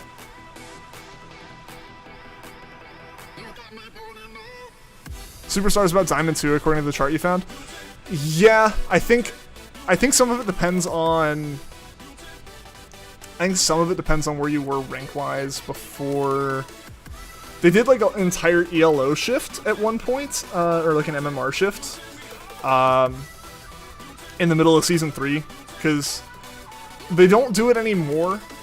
They only did it this one time and then like realized it was a mistake and shifted it and fixed it. They 100% reset everyone's rank at the start of a season once, which I know they still kind of do, but I think they kind of let you grow faster now. But back then it was like a true reset, so like for a while you had people like Chronovi, who I imagine's like a completely archaic name at this point, like Chronovi Gibbs and Like Gambit was still on their team back then. I forget the name of their team even, but like the RLCS season 1 and season 2 winners, like the actual like professional Rocket League players at the time were like challengers for a bit, just because like that's how much they reset ranks. Like the amount of ELO points available for people to like gain just weren't high enough for anyone to be higher than that for a while. And that's when I'm getting the shiny. Okay. Rocket League 1 Oh, absolutely. Not to be rude, but all these songs sound the same. They all definitely have a similar feel. They're all the same genre, so it makes sense. Not sure if it's an easy, safe hunt.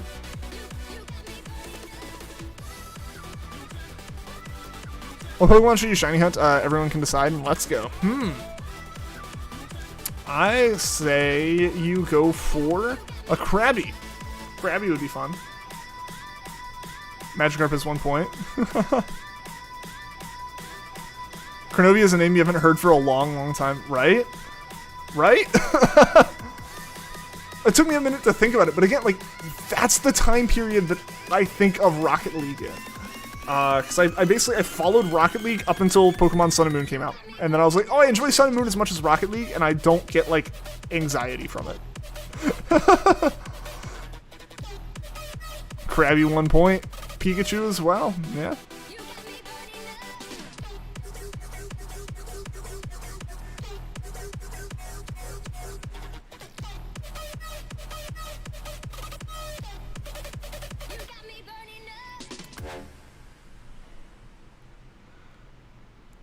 I guess I might end up switching to the Be Right Back screen here for a minute. I feel like I need to get more water and probably also need to go to the bathroom, so... The glory days, TM. Right? Right? Yeah, I didn't play a lot after that. Like, I think, like, when I used to go on the Rocket League subreddit, I kept up with my rank and, like, marked it. And at this point, I haven't changed it since they changed their rating system, because, like, I think my old school flair is still allowed, but, like, I can't change it to anything, otherwise I lose it. So I just, like, I left it. It was nice that they let you keep the stuff you got before Epic bought Psyonix and went free to play. You still had it? I mean, yeah, I don't think they'd have any reason to, like, get rid of it. I just didn't have an Epic account, so I never, like, linked it. So I was like, oh, I can't play anymore. Oh, well. I was too lazy to set one up. And I was like, yeah, I haven't played this game in a while. That's fine with me. The glorious days. There's a water-type legendary at the end. It's either Palkia or Kyogre. Praying for Kyogre. Best of luck, dude. Best of luck. Do a few number randomizer, and everyone can decide who to eliminate. The Pokemon with the points still count. Gotcha.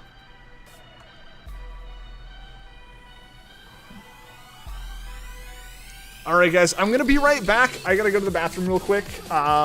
And get some more water. So I'm going to throw up the Be Right Back screen, mute everything, pause this game just so we don't have any random shinies show up. But yeah, I'll be back in a minute, guys. Don't go anywhere. Stream is still going on.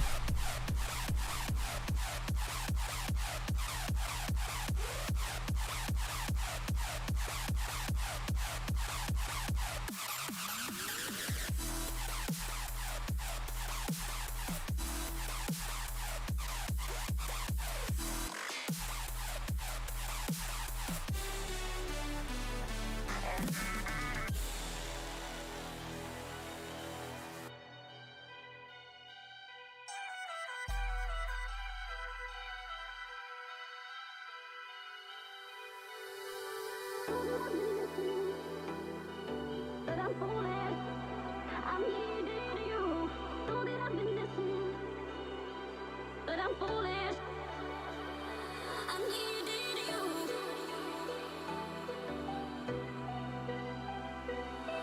I'm needing you.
All right, we're back. Oh no, 1 second. My water's on the counter. 1 second, guys. I'm gonna start this one encounter here so we can get surprised by a shiny when I come back. Not that I'm walking that far. Yeah, there we go. Dang, I was really hoping we could trick the shiny into showing up.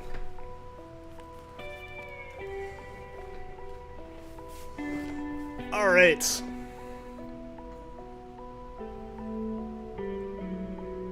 YouTube doesn't like the copyright emoji. Sorry about that. We're back though, guys. We're back though.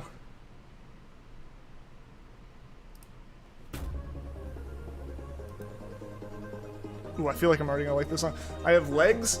It's shocking, I know, but yes. Yes. I'm already liking the beat of this. Of course it's Pegboard Nerds, so... Go radio silent. YouTube doesn't like the copyright emoji? Is that what you tried to post?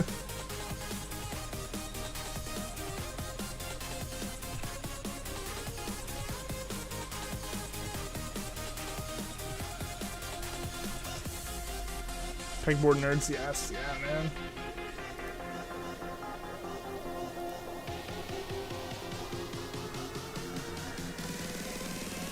Emoji's the best song by them. Supersonic, man. Come on. Also, guys, I think we got the 20 likes on the stream, so thank you so much for that. And we're at over 100 playbacks. That's awesome. Thank you guys so much for all the support on the stream. I really, really do appreciate it.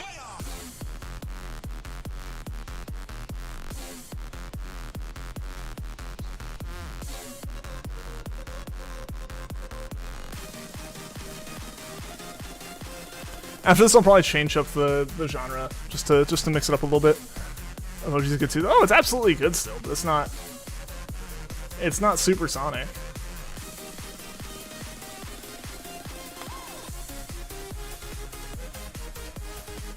Don't speak unless spoken to.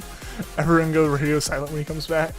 Get all your chat messages out. Blow the chat rate through the roof. Blow the chat rate through the roof, and then I show up and everyone shuts up. So I just run every stream. That's the real reason for the shiny hunting bot. I know you guys will talk more if I'm not here.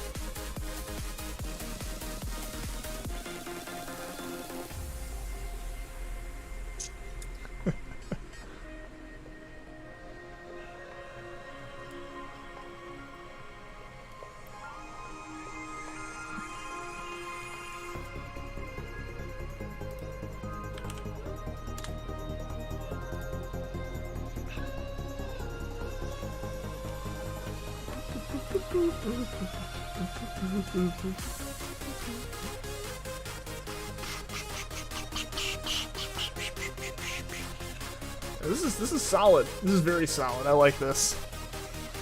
Pick one. Poliwrath, Ditto, Pikachu, Magikarp, Krabby, and Bellsprout. Still pick one. Pick one. Like, I think this is to eliminate. I would say out of that, eliminate Pikachu. Pikachu's just really hard to hunt. Pikachu can be really difficult because you have to hunt it, or at least you generally hunt it in Viridian Forest. At least that's where I'm used to hunting it, and it's a rarer encounter there, so it's not super easy to do. It's doable. It's definitely doable, but it's a little bit more difficult than the others if you want something that's a bit more chill. We have Admon, so we have 1 life left, and there's still a third Mon that's between Montu and the Legendary. Oh no! Scared you want to get to see if it's Kyogre. I mean, honestly, that's almost a good thing, right? It's almost a good thing. Like then you can just say that it was the other one. Or should pick the one he suggested. Pikachu is eliminated. I mean, Pikachu's not bad. It's just out of all the other ones, I would say like I'd probably say like Ditto's probably the next one I would eliminate from that. Hey, I'm a fan of Krabby. I put Krabby on that list. My vote just in general is for Krabby. I think it makes the most sense as an easy one to do. That or Magikarp. Magikarp, yeah, Pikachu hard. Annoying. Honestly, for me, I found Pikachu while doing other hunts in the forest. So I didn't specifically focus on Pikachu, and I don't think it's really necessary to.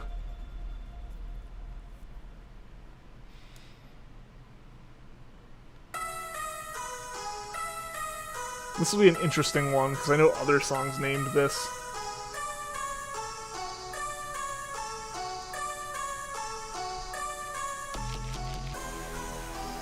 Oh, this is that song. Let's change up the genre.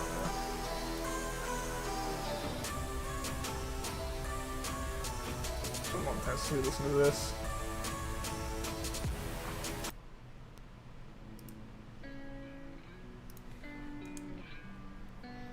Krabby eliminated? No! That's fine. Other options are still good options. Do Krabby for me? Awesome. I recommend it. Krabby's a cool hunt. Krabby's a cool shiny too. That's the shiny that we found right before we found Dragonite, so it's a good hunt in my opinion.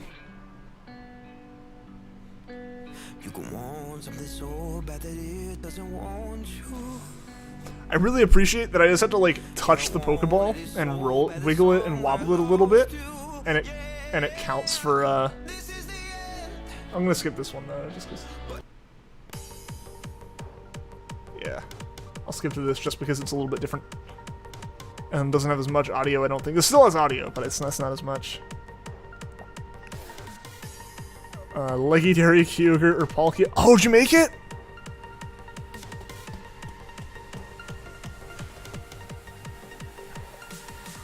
Trade you Shiny Krabby and hunt for Mormon? No, you don't need to trade it to me. I have my own Shiny Krabby already, so I'm okay. Thank you, though. I appreciate it. I do really appreciate the offers when people offer shinies to me. I do try to go for my own, so... but thank you, I do appreciate the offer.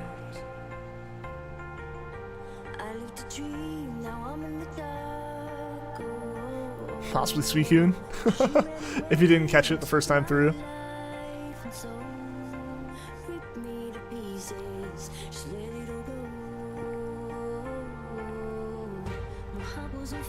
It's Kyogre, yo! Good luck, Shy, good luck.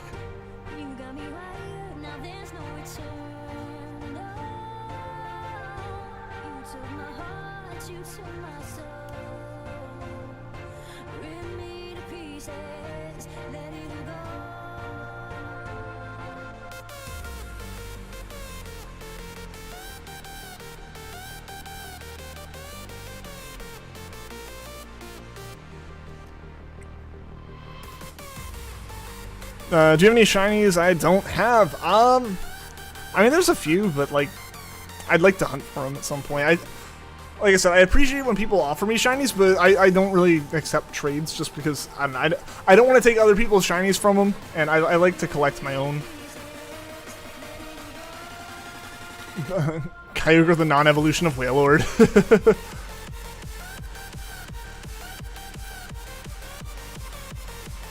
Now, if you have the path, you're gonna go until you find the God Path and then reset and pray for shiny. Yeah, I forgot that it's like actually kind of the strat for it. Yeah, that's great, dude. That's good that you found Kyogre.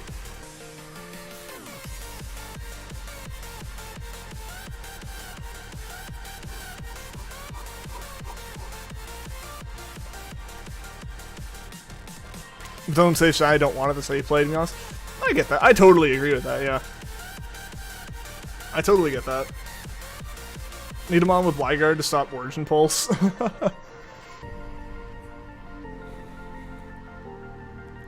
Don't have any shinies? Well, hey, Pokego, that's... I mean, especially if you say you don't have any, then I don't want to take any from you, so...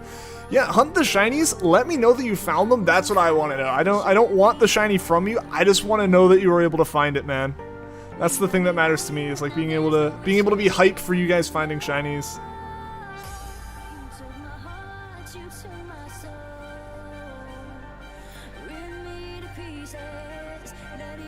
You had Academy, but you transferred it to Sword. Gotcha. Well, hey, that'd be a cool one to get again. But yeah, no, absolutely. Best of luck with finding shinies, dude. Best of luck. Find as many as you can.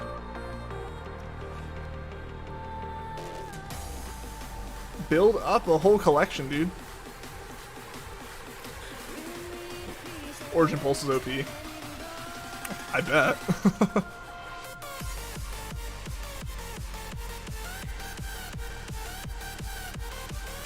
We've gone through a lot of Terrakion encounters today, guys. We're up to 662.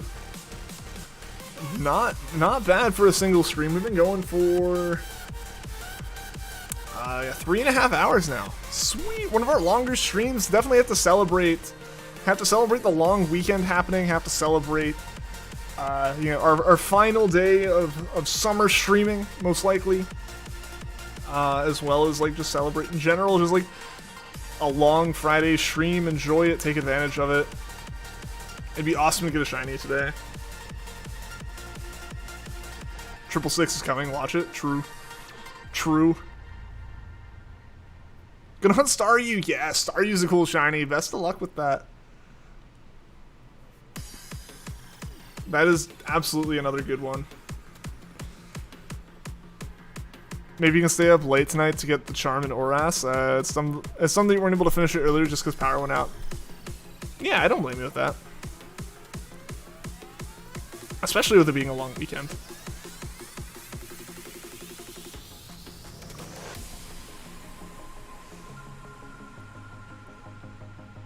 You need to buy Pokeballs? Yeah, you need a lot of Pokeballs for catch comboing.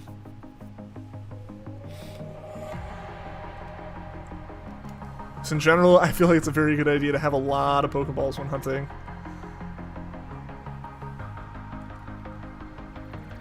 Look up to the sky, aim for the sun. 32 plus? Hold your head up high, 32 plus what? no need to run, to run. Just ready to get work done tonight? I still got work today. I will be, I'll be by your side.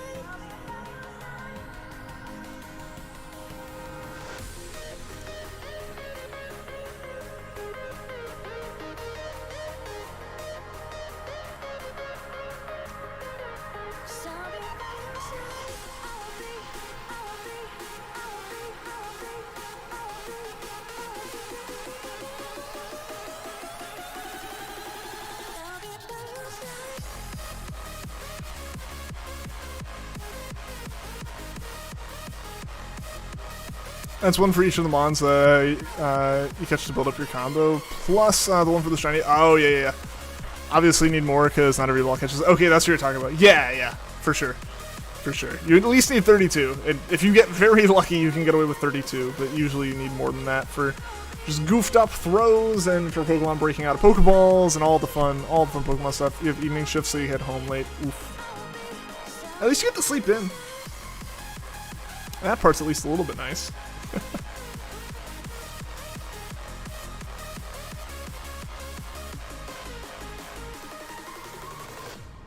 Ultra great or regular, that's totally up to you. I personally use regular Pokeballs, but that's just like my personal preference, and I make it a little bit more challenging by doing that. Obviously, Ultra Balls are going to be easier, but they are more expensive to buy a lot of. Look up to the sky, You need more Ultra Balls because turns out a level 15 Machop doesn't always stay in an Ultra Ball. Oof. hold your head up high. Yeah, I mean, there's a chance of anything breaking out. Nothing's guaranteed outside of a Master Ball. And most people don't have 32 legit Master Balls. Don't sleep in it anyways, so evening shift kind of works. Yeah.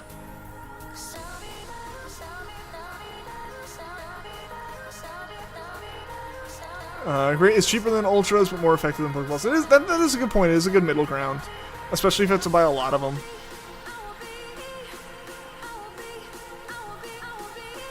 I imagine, like, with easier catch rate Pokemon, it's probably a bit more cost effective to get Great Balls than Ultra Balls, just because, like, you're not gonna lose enough Great Balls to make Ultra Balls more effective. You can buy 66, which is 33,000. That should be enough. That should be enough for a hunt. Since you just have to catch 31 Pokemon plus the shiny. You'll need some more for sure before you do your next hunt, but for a single hunt, that's not bad.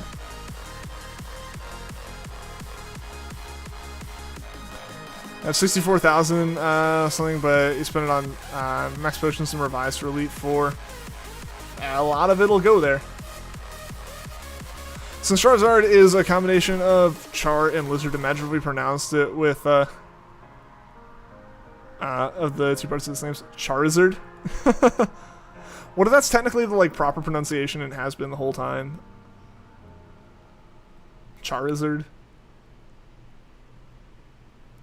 Like, it almost sounds right. It sounds like... It's so close that I think it sounds worse. Like, it sounds worse than something that's just horrifically mispronounced.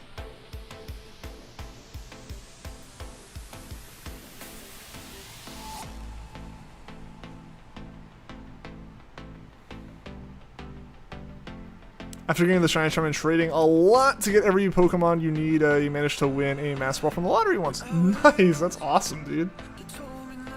Want to know a fun fact? I'm always down for knowing fun facts. They're so fun.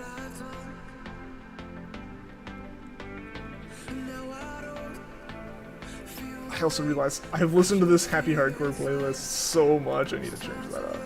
What's on Electro?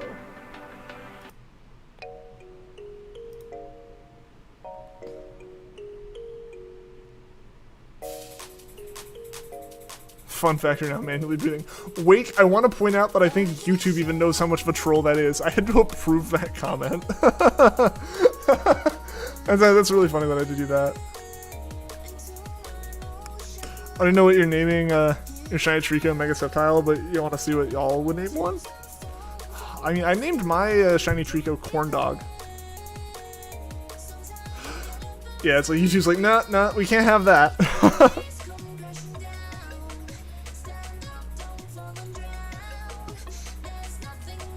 However, my logic is, if I have to put up with having seen it, you guys do too. It's the oldest book. That's an old joke book trick.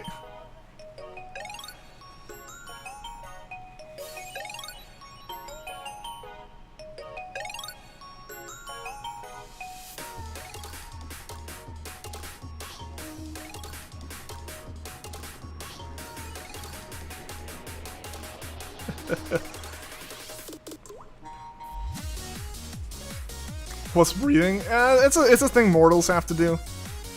I don't think Mudkips have to. I think they're more advanced than that. You're an old joke book trick. The original, Wake. You're the original.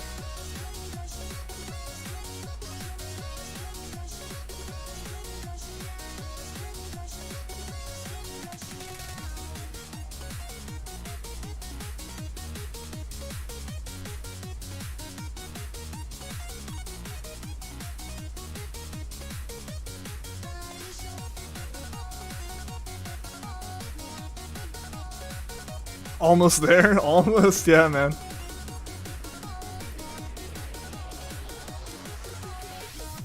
Wake is an old specimen. I mean, he is close to one of the OGs on the stream. That's for sure. I guess at this point, like, with how long it's been, I guess he would be one of the OGs, especially of the people who still show up. Got a fun fact? What's that, Pokego? What's that?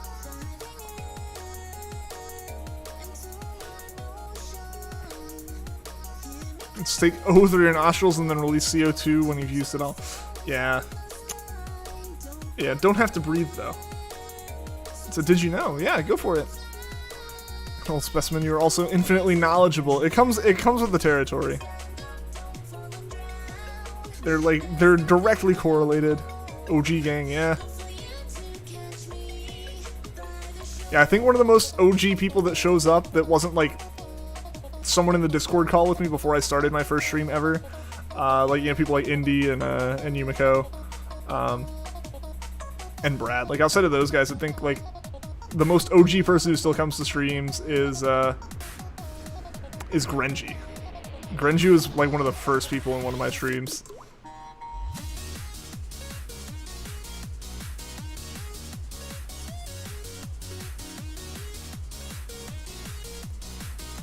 It's probably Grenji, then Wake, and then you, Vanillix, as far as like people who still show up regularly. Especially as far as I remember. So many people have changed names and I don't remember, like, correlate their names. Must eliminate Grenji to take the throne. No, Grenji is such a nice guy, though. Can't just eliminate him. Do you know that in X and Y trailer Gardevoir uses Fairy Wind even though she can't learn Fairy Wind? That's actually really interesting. That's a very interesting oversight for them to have made. So it's like they use the animation for Fairy Wind and then the Pokemon can't learn it? I'm surprised that happened.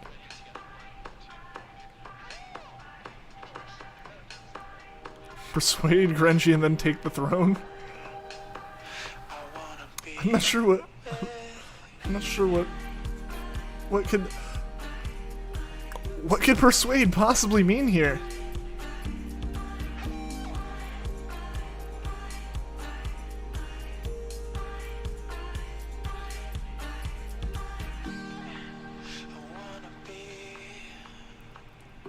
Waiting for your Lord Caterpie to ascend his kingdom.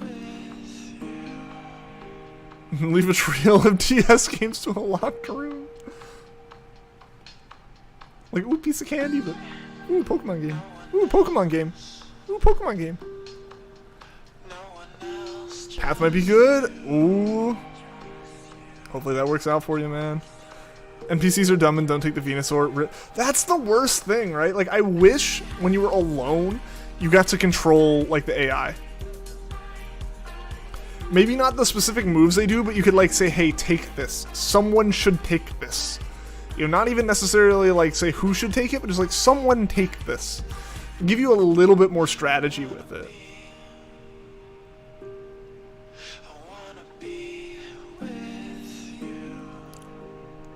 After Staryu, you'll do Nidoking or Nidoqueen. I would say just go for Nidoran, either Nidoran. Personally, I do think Nidoking's a little bit better. So go for like male Nidoran or something to get it. Both Nidorans appear on the same route. So if you hunt for one, you're also kind of hunting for the other. So you can kind of hunt both at the same time. They take the garbage mounts and leave the good ones. They're terrible about that, Shy. I honestly wouldn't be surprised if the game's like intentionally got the AI designed to sabotage. People not following the quite obvious path intended. Well, NPCs must be modeled after end users, right? Yeah, I think the biggest thing is when like the most frustrating thing is when like after the first battle, the AI takes the right Pokemon, and you're like, yes! And then you do the next battle, and it all is looking okay. And then after the third battle, they take that Pokemon, and like they get rid of the really good one, and it's just over. And it's like, why would you do that? And like the reasoning in their AI is like, oh, this one was missing like 1 HP off of its tanky, super resistant Pokemon. It's like that doesn't matter. You're gonna get wiped. It's like you just picked an ice type before you went into fire.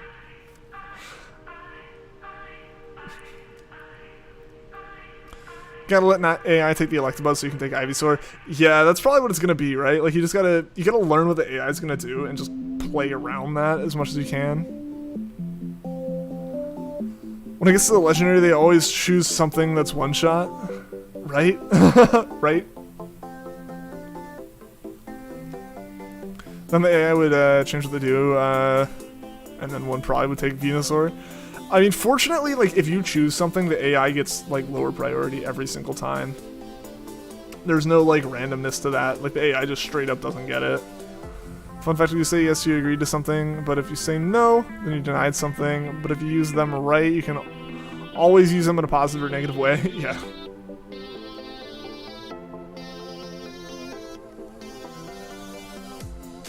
Yeah, like, yeah, no, and no, yeah. They're the most confusing concepts in the English language, honestly. Bro, shiny Charizard on screen. Yo! We lost Bad Path? Aw, dang, dude, that sucks.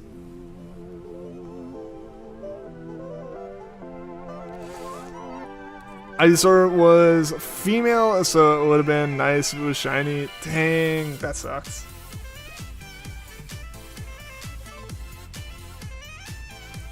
Yeah, it sucks when it's like a good path in theory, but then the AI just doesn't work in that way. Should you trade some more, or should you keep hunting Staryu? I say keep hunting Staryu.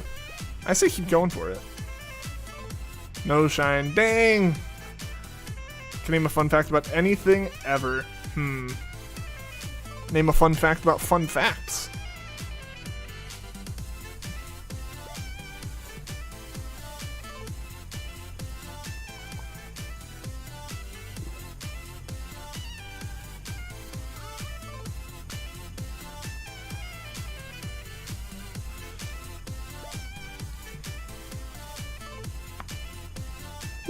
I don't know if you guys heard that. My jaw just popped.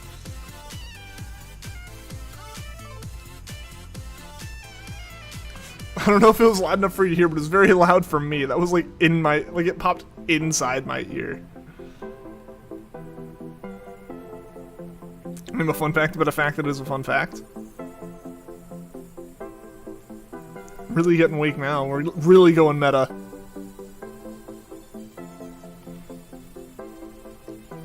Fun fact about fun facts. 73.6% of all statistics are made up, yeah. Yeah, Weeky Week, what's going on? Welcome to the stream. How are you doing today? Hope you're having a good Friday. Yeah, so happy to have you here. Welcome to the stream.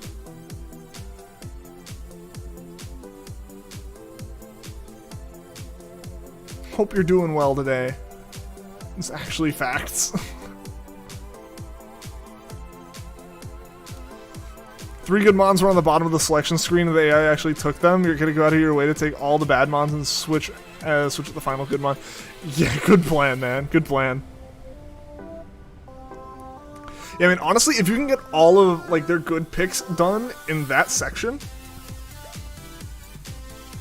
like, for the AI, and then just force them to keep them, that's a really good strategy. What? Did I actually miss it? Did I miss it?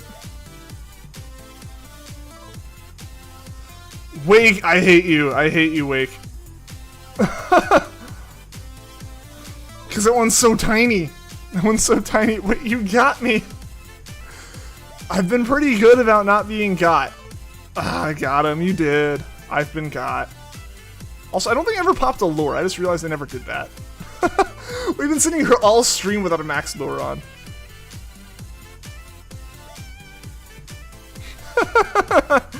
That'll probably help. 4 hours in, I finally turn on the lure.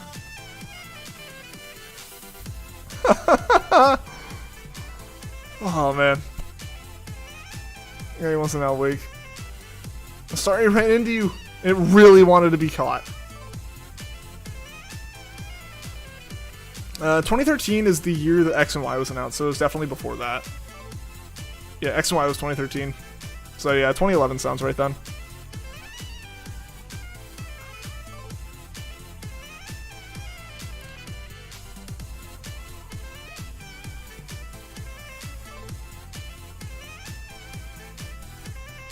Alright guys, I do request that you don't just like shout out shiny, haha, look at the one that's on like the encounter screen, because it does trip me up. One, it gets old when I know what you're saying, and 2, it just casts doubt on everything. 2012. Split the difference. Got a shiny Arceus today, true or false? I'm gonna say true. I believe you, I believe you did it.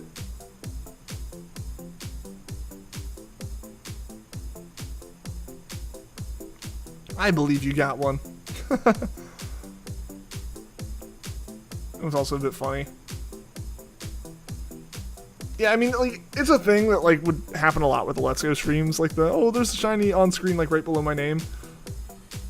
But, like, here it's a little bit different just because, like, they're so tiny. It's like, I don't think about those being there.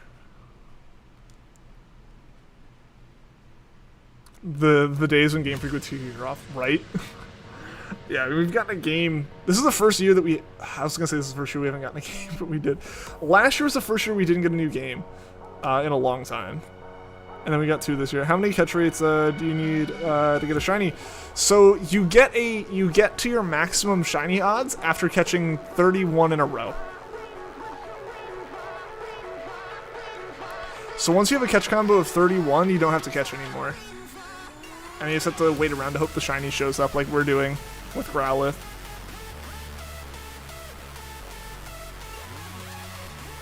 Normally comes from you calling out a fake shiny. Honestly, Juan, yeah, you're the one who does it the most. I don't expect the others to do it as much. Actually, believe it or not, I got it from Wonder Trade along with other fun stuff like Manatee and Proti and Froakie. Nice.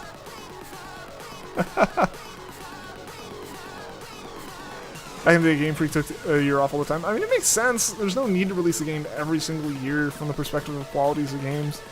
31? Yeah, yep. It takes a little while for sure, but that's what makes the shiny worth it. You're on 7. You'll get there. You'll get there, Pokego. As you build up your catch combo, the Pokemon you're comboing starts to spawn faster. So they'll show up pretty quickly. Yeah, like it took me about an hour to build up my chain on Growlithe yesterday.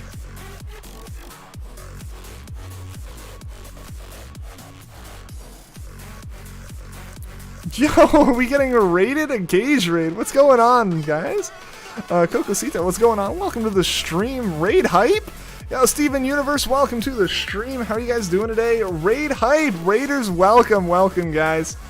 I believe this is a Gage Perez raid. Yo, Gage, thank you for the raid, my friend. Hope your stream went well. I'm grabbing your link. Raid hype. Heck yes, raid hype. Dice Simpson, A Rob, Espion Games. Welcome to the stream, guys. Happy Ambipom. What is going on, guys? What's going on? Let me grab this link. Yeah. Gage raid 3 minutes early. Yo, Via, what's going on? Welcome to the stream. Welcome, Raiders Fitz, Dread King. Gage raid, let's go. Raiders, welcome, welcome. To all the Raiders, what is going on? Thank you guys for coming in. My name is Mindless Enigma. I am a shiny hunter on YouTube, similar to Gage. We are going right now for Terrakion and for a Growlithe. So hope you guys been having a good day. Gage, thank you for the raid. How was the stream, guys? How was Gage's stream? What were you guys hunting? But yeah, welcome everyone. Welcome Raiders. Ham Purist, what's going on? Welcome. If I missed your name, I apologize. But yeah, hope everyone's having a good day. Undying the Undying, what's going on? Welcome. Highly recommend the sub. Yes, please. I would absolutely appreciate it. If you guys want to see more Shiny Hunting content, I would very much appreciate a sub. It helps out the channel a lot, as well as dropping a like on the stream. But yeah, hope you guys are having a good day. It's good to have you all here. Super hype. Super hype. Hashtag Gage raid. Yes. Please don't spam. Yeah. Posting hashtag Gage raid, totally fine. Just don't spam it too much. But yo, what is going on, everybody? Welcome. And Gage, what's going on? Thank you for the raid, man. Thumbnails busting. Thank you, dude. I appreciate it. How was your stream? And seriously, thank you for the raid, man. I appreciate it. Dice Simpson, thank you for the sub. Sub hype. 30 likes. Yo, thank you guys for all the likes on the stream. 30 like hype. But let's go. Remember the lasagna crab. Absolutely. Remember you? Oh, yeah, I absolutely remember you, Forces of Nature. Yeehaw. Don't forget it. Yeet. Forget it, but I remembered it. Stream was amazing. No shinies was a lot of fun. Hey, that's what matters, man. That's what matters. You can always go for the shinies again. Hope you have a great stream. Thank you, dude. Any shinies yet? None yet. Unless I've missed something on the Let's Go side. But hopefully, crossing our fingers, we can get something. We have had insane luck in both of these games over the past week, so if we don't find anything today, I don't really consider it too much of a loss. We found... I think I just hit that encounter for no reason. We found 2 shinies on Tuesday.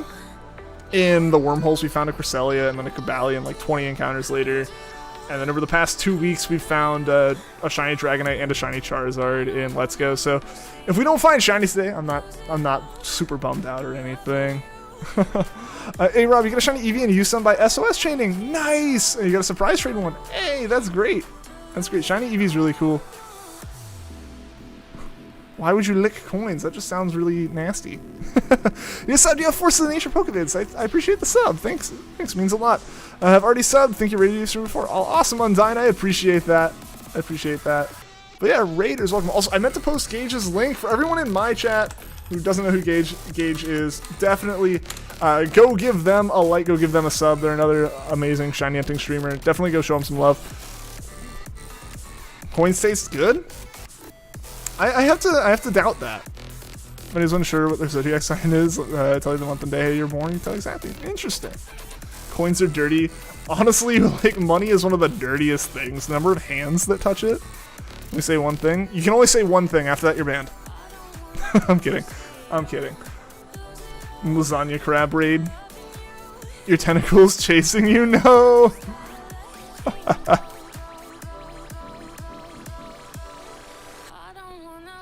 Don't doubt it till you try it. I think I can doubt it. The tentacle's chasing you. If you need to, you can run into the tentacle and run away. It doesn't ruin your chain. Just as a heads up. Just don't catch it. Just screaming. That's the one thing you want to say. Alright, that's understandable. Yeah, no, you can run into it, Pokeyo. If you run into it and then run away, it doesn't break your combo for Staryu. Crab Rave. Get the Crab Rave going in chat again. We can always do that. Do we want to? Yeah, for the raid hype, guys, we're throwing Crab Rave back on. Let's get the Crab Rave going in chat again. There we go. Another Crab Rave today. Unless they're chocolate coins. That's fair. That's fair. Chocolate coins are okay. Just take the wrapper off first. Really, if the coins are shiny at all, they probably shouldn't be eaten. Tried it now. The tentacle's chasing you. Just do the same thing. Just do the same thing. It's all good.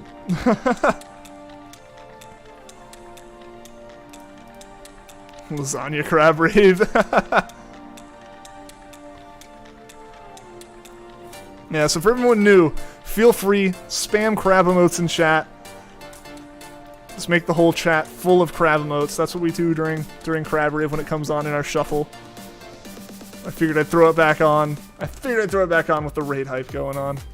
I want to see chat just flying with crab emotes.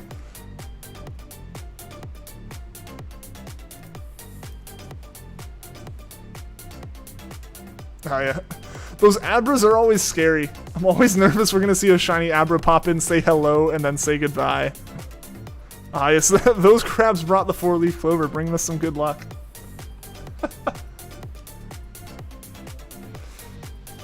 Another tentacle's chasing you and how it's repeating over and over. It'll happen. It'll happen. Just let it happen. It's not a big deal, Pokeyo. It's not a big deal when that happens.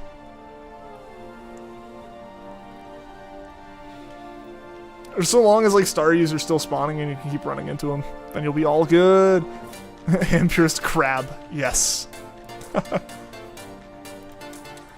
A shiny ever disappearing would be a bra moment, dude. It'd be so much. It'd be so bad. That would suck. Cause like there's nothing you can do about that.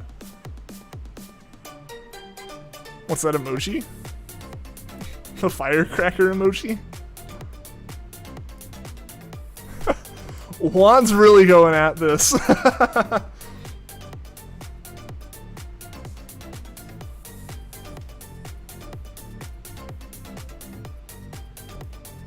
$190 crabs. Some dedication right there. This is the most intense crab rave we've had on stream, guys. Thank you. I appreciate that. It's a lot of fun. Want to hear your catchphrase on Cage's channel? Go for it. Would love to.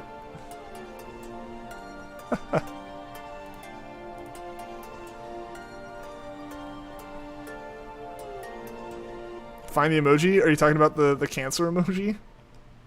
For like the crab zodiac sign? Yeah. Not asking, you're forcing. Fair enough. Alright, there we go. Crab rave complete. That was fun. Yeah, how much of chat? Yeah, so much of chat is just crabs right now. That's fantastic. I love that. That's the kind of energy we need in all the raids, in all the raves. It's a pun on your name. True! True. Yeah, force is in your name.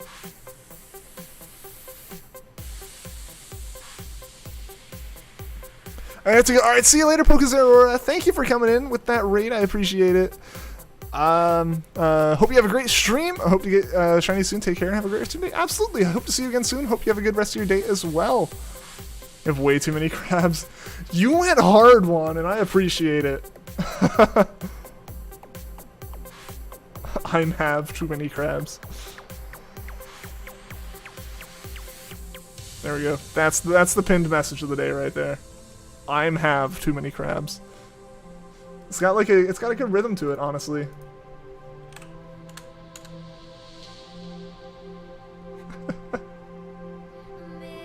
Yeah, thank you for all the subs today. I really appreciate it, guys. It means a lot. Absolutely helps out a lot.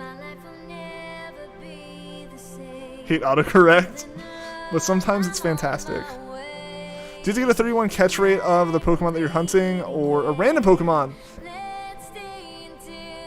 Any Pokemon works, but it helps the most to do it of the Pokemon you're hunting, because it increases the chances of the Pokemon you're hunting spawning. Agreed, that message is pretty fire. Say Force of Nature Pokevids, with only the first letter you get Fomp. Fomp. Fomp.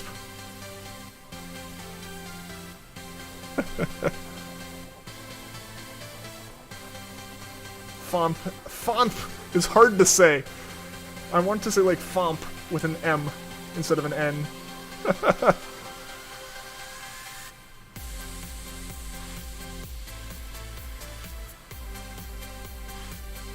We love bad grammar here. It's the best.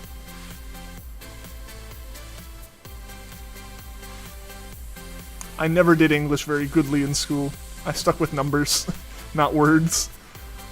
Now the tentacles are gone. Hey, that's good. That's good.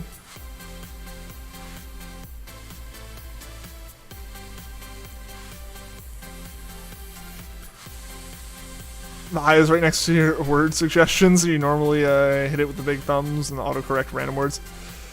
I do the same or the reverse, right? Like, I'll try to hit, like, it like has the right word in autocomplete, and I'll hit, like, T or Y or something. I've definitely done that. Sometimes you use big words to make yourself sound more photosynthesis. Indeed. Indubitably. Indubitably. I'm no good English, sorry. I've told the story before about how Yumiko got sent to, like, or got, like, written up by the gym teacher for using bad English before, right? Trying to find Fomp. It's right at the end there, obviously. Also, for me, it's, like, at the very end of the second row. I'm gonna buy some Axolotls. That's a good idea. That's definitely a good idea. Those help the shiny odds as well as just the general spawning rate. Yeah, I think I mentioned the story. So one of my mods has been my friend since like elementary school, and in middle school in gym, the gym teacher asked how he was doing. He said, "I'm doing goodly today," like as a joke. He would just say goodly just because like haha. But like the gym teacher really didn't like that, to the point of like contacting our English literature teacher and being like, "Yumiko said this in gym," like. Obviously, she knew, yeah, like, she was our teacher of, like, honors English. So, like, it's like, yeah, this kid reads, like, 7 books a week. And, like, is perfectly fine in, like, honors English. Like, clearly he's not, like, saying anything. Like, he comes into my class and says that just to, like, make me cringe. But, like, it was just... It's still funny to think back on the fact that we had a gym teacher that got that, like, upset, like, or upset or concerned about, like, a kid's grammar. Imagine getting in trouble for having bad grammar. Imagine getting in trouble for having bad grammar in gym class. Because that's what happened. Like, it'd be one thing if it was, like, English class and, like, your grammar was bad and, like, a paper or, like, on a speech or something like that. Like, sure, that's what the class is for. But, like, being in gym and getting written up, not, like, written up, but, like, getting called out and, like, it wasn't written up, like administrative issues, but it's just, like, having something sent to your, like, English teacher because, like, of what you said in gym class, and it's not like you said something offensive, you just said, like, wrong, like, grammar. I still find that hilarious. I'm gonna do the Watch the Slowpoke. What's Watch the Slowpoke? This is an exciting game. Lasagna Crab Rave. If only there was a lasagna crab emote. Just speak old English and you'll either sound really smart or really dumb. Both at the same time, honestly. What's on you guys? I don't know what I am. I haven't really ever cared to know what I am.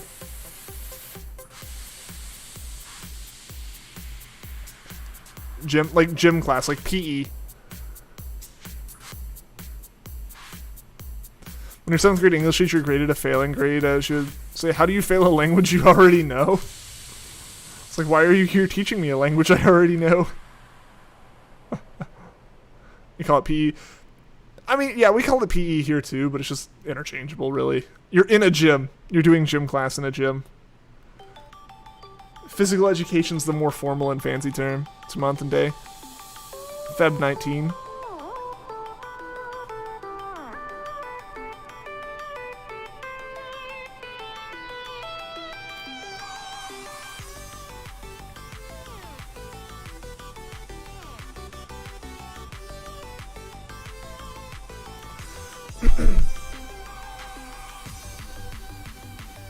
I feel like that might have been a shiny. Let's check that. Let's watch that Growlithe run away. Once it spawns it in. I missed it. Oh well. I don't think it was. Do you think you can get the purple leek duck? The purple one. Is there a purple one? Is Farfetch shiny purple? What month is you? I tell every time. What just happened? What? Phone, are you okay? I don't think it is. That sounded like a cry for help from your phone, honestly. Galarian Farfetches? Really? I didn't know that, actually. Yeah, that'd be cool. Go for it.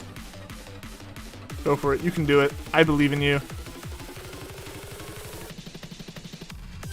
It's the one in Peter City where you go to an old lady in a pink shirt near the museum? Ah, yes. Oh, yeah, you get the big pearl from that.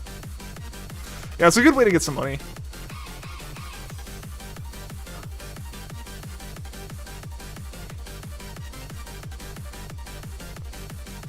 The police, right? I mean, at least your phone's polite when it's having a breakdown. Guess that's... I'm gonna sleep now. Alright, see you later, Hampurus. Thank you so much for tuning into the stream. Thanks for coming in with the raid. I appreciate it. No shiny Pokemon today, but you try tomorrow. Yeah, best luck to you, and thank you for the good luck wish to me. I appreciate it. Hope to see you again soon.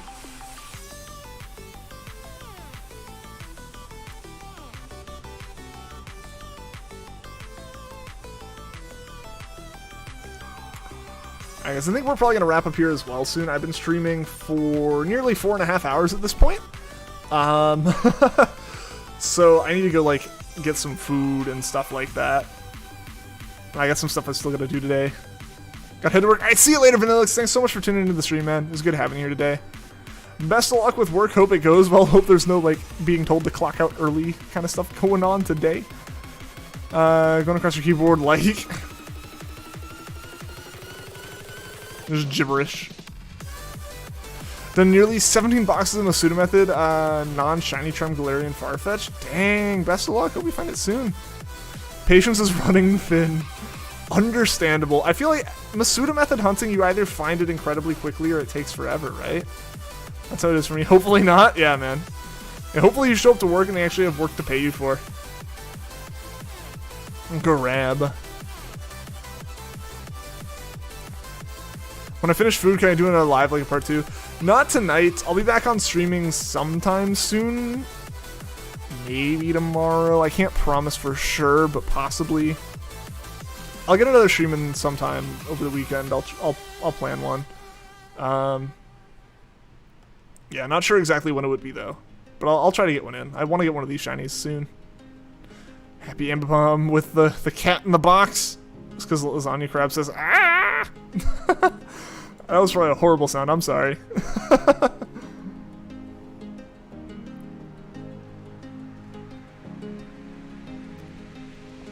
Yeah, so I got like, yeah, tonight I have to obviously get some food. That's important. Meals are important. I'm also gonna be packing. For anyone who is new to the streams, I'm moving soon, so like that's gonna be something that like kind of happens over the next few weeks. So yeah, tonight I'll be packing some more boxes and stuff for that. As well as just hanging out. I'm gonna try to relax a little bit. Tomorrow's probably gonna be pretty busy for me. And Sunday is a big day. Big day for me. Gotta be well rested for that. Juan with all the member emotes and all the YouTube emotes. So alright guys, we're gonna wrap up the stream here in probably about 4 or 5 minutes. So let us find a raid target. Let's find someone to raid. Continue this raid hype on. Sheep. Big sheep. Big sheep. Who all is live right now? Dang, there's a lot of people live at the moment. There are a lot of people live right now. Heck yeah.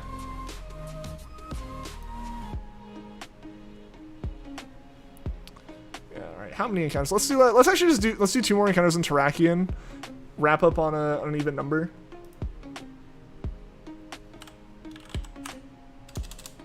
And I'm gonna find us a raid target. See you later. You heading out? All right. See you later, Undyne. Thanks so much for tuning into the stream. I appreciate it.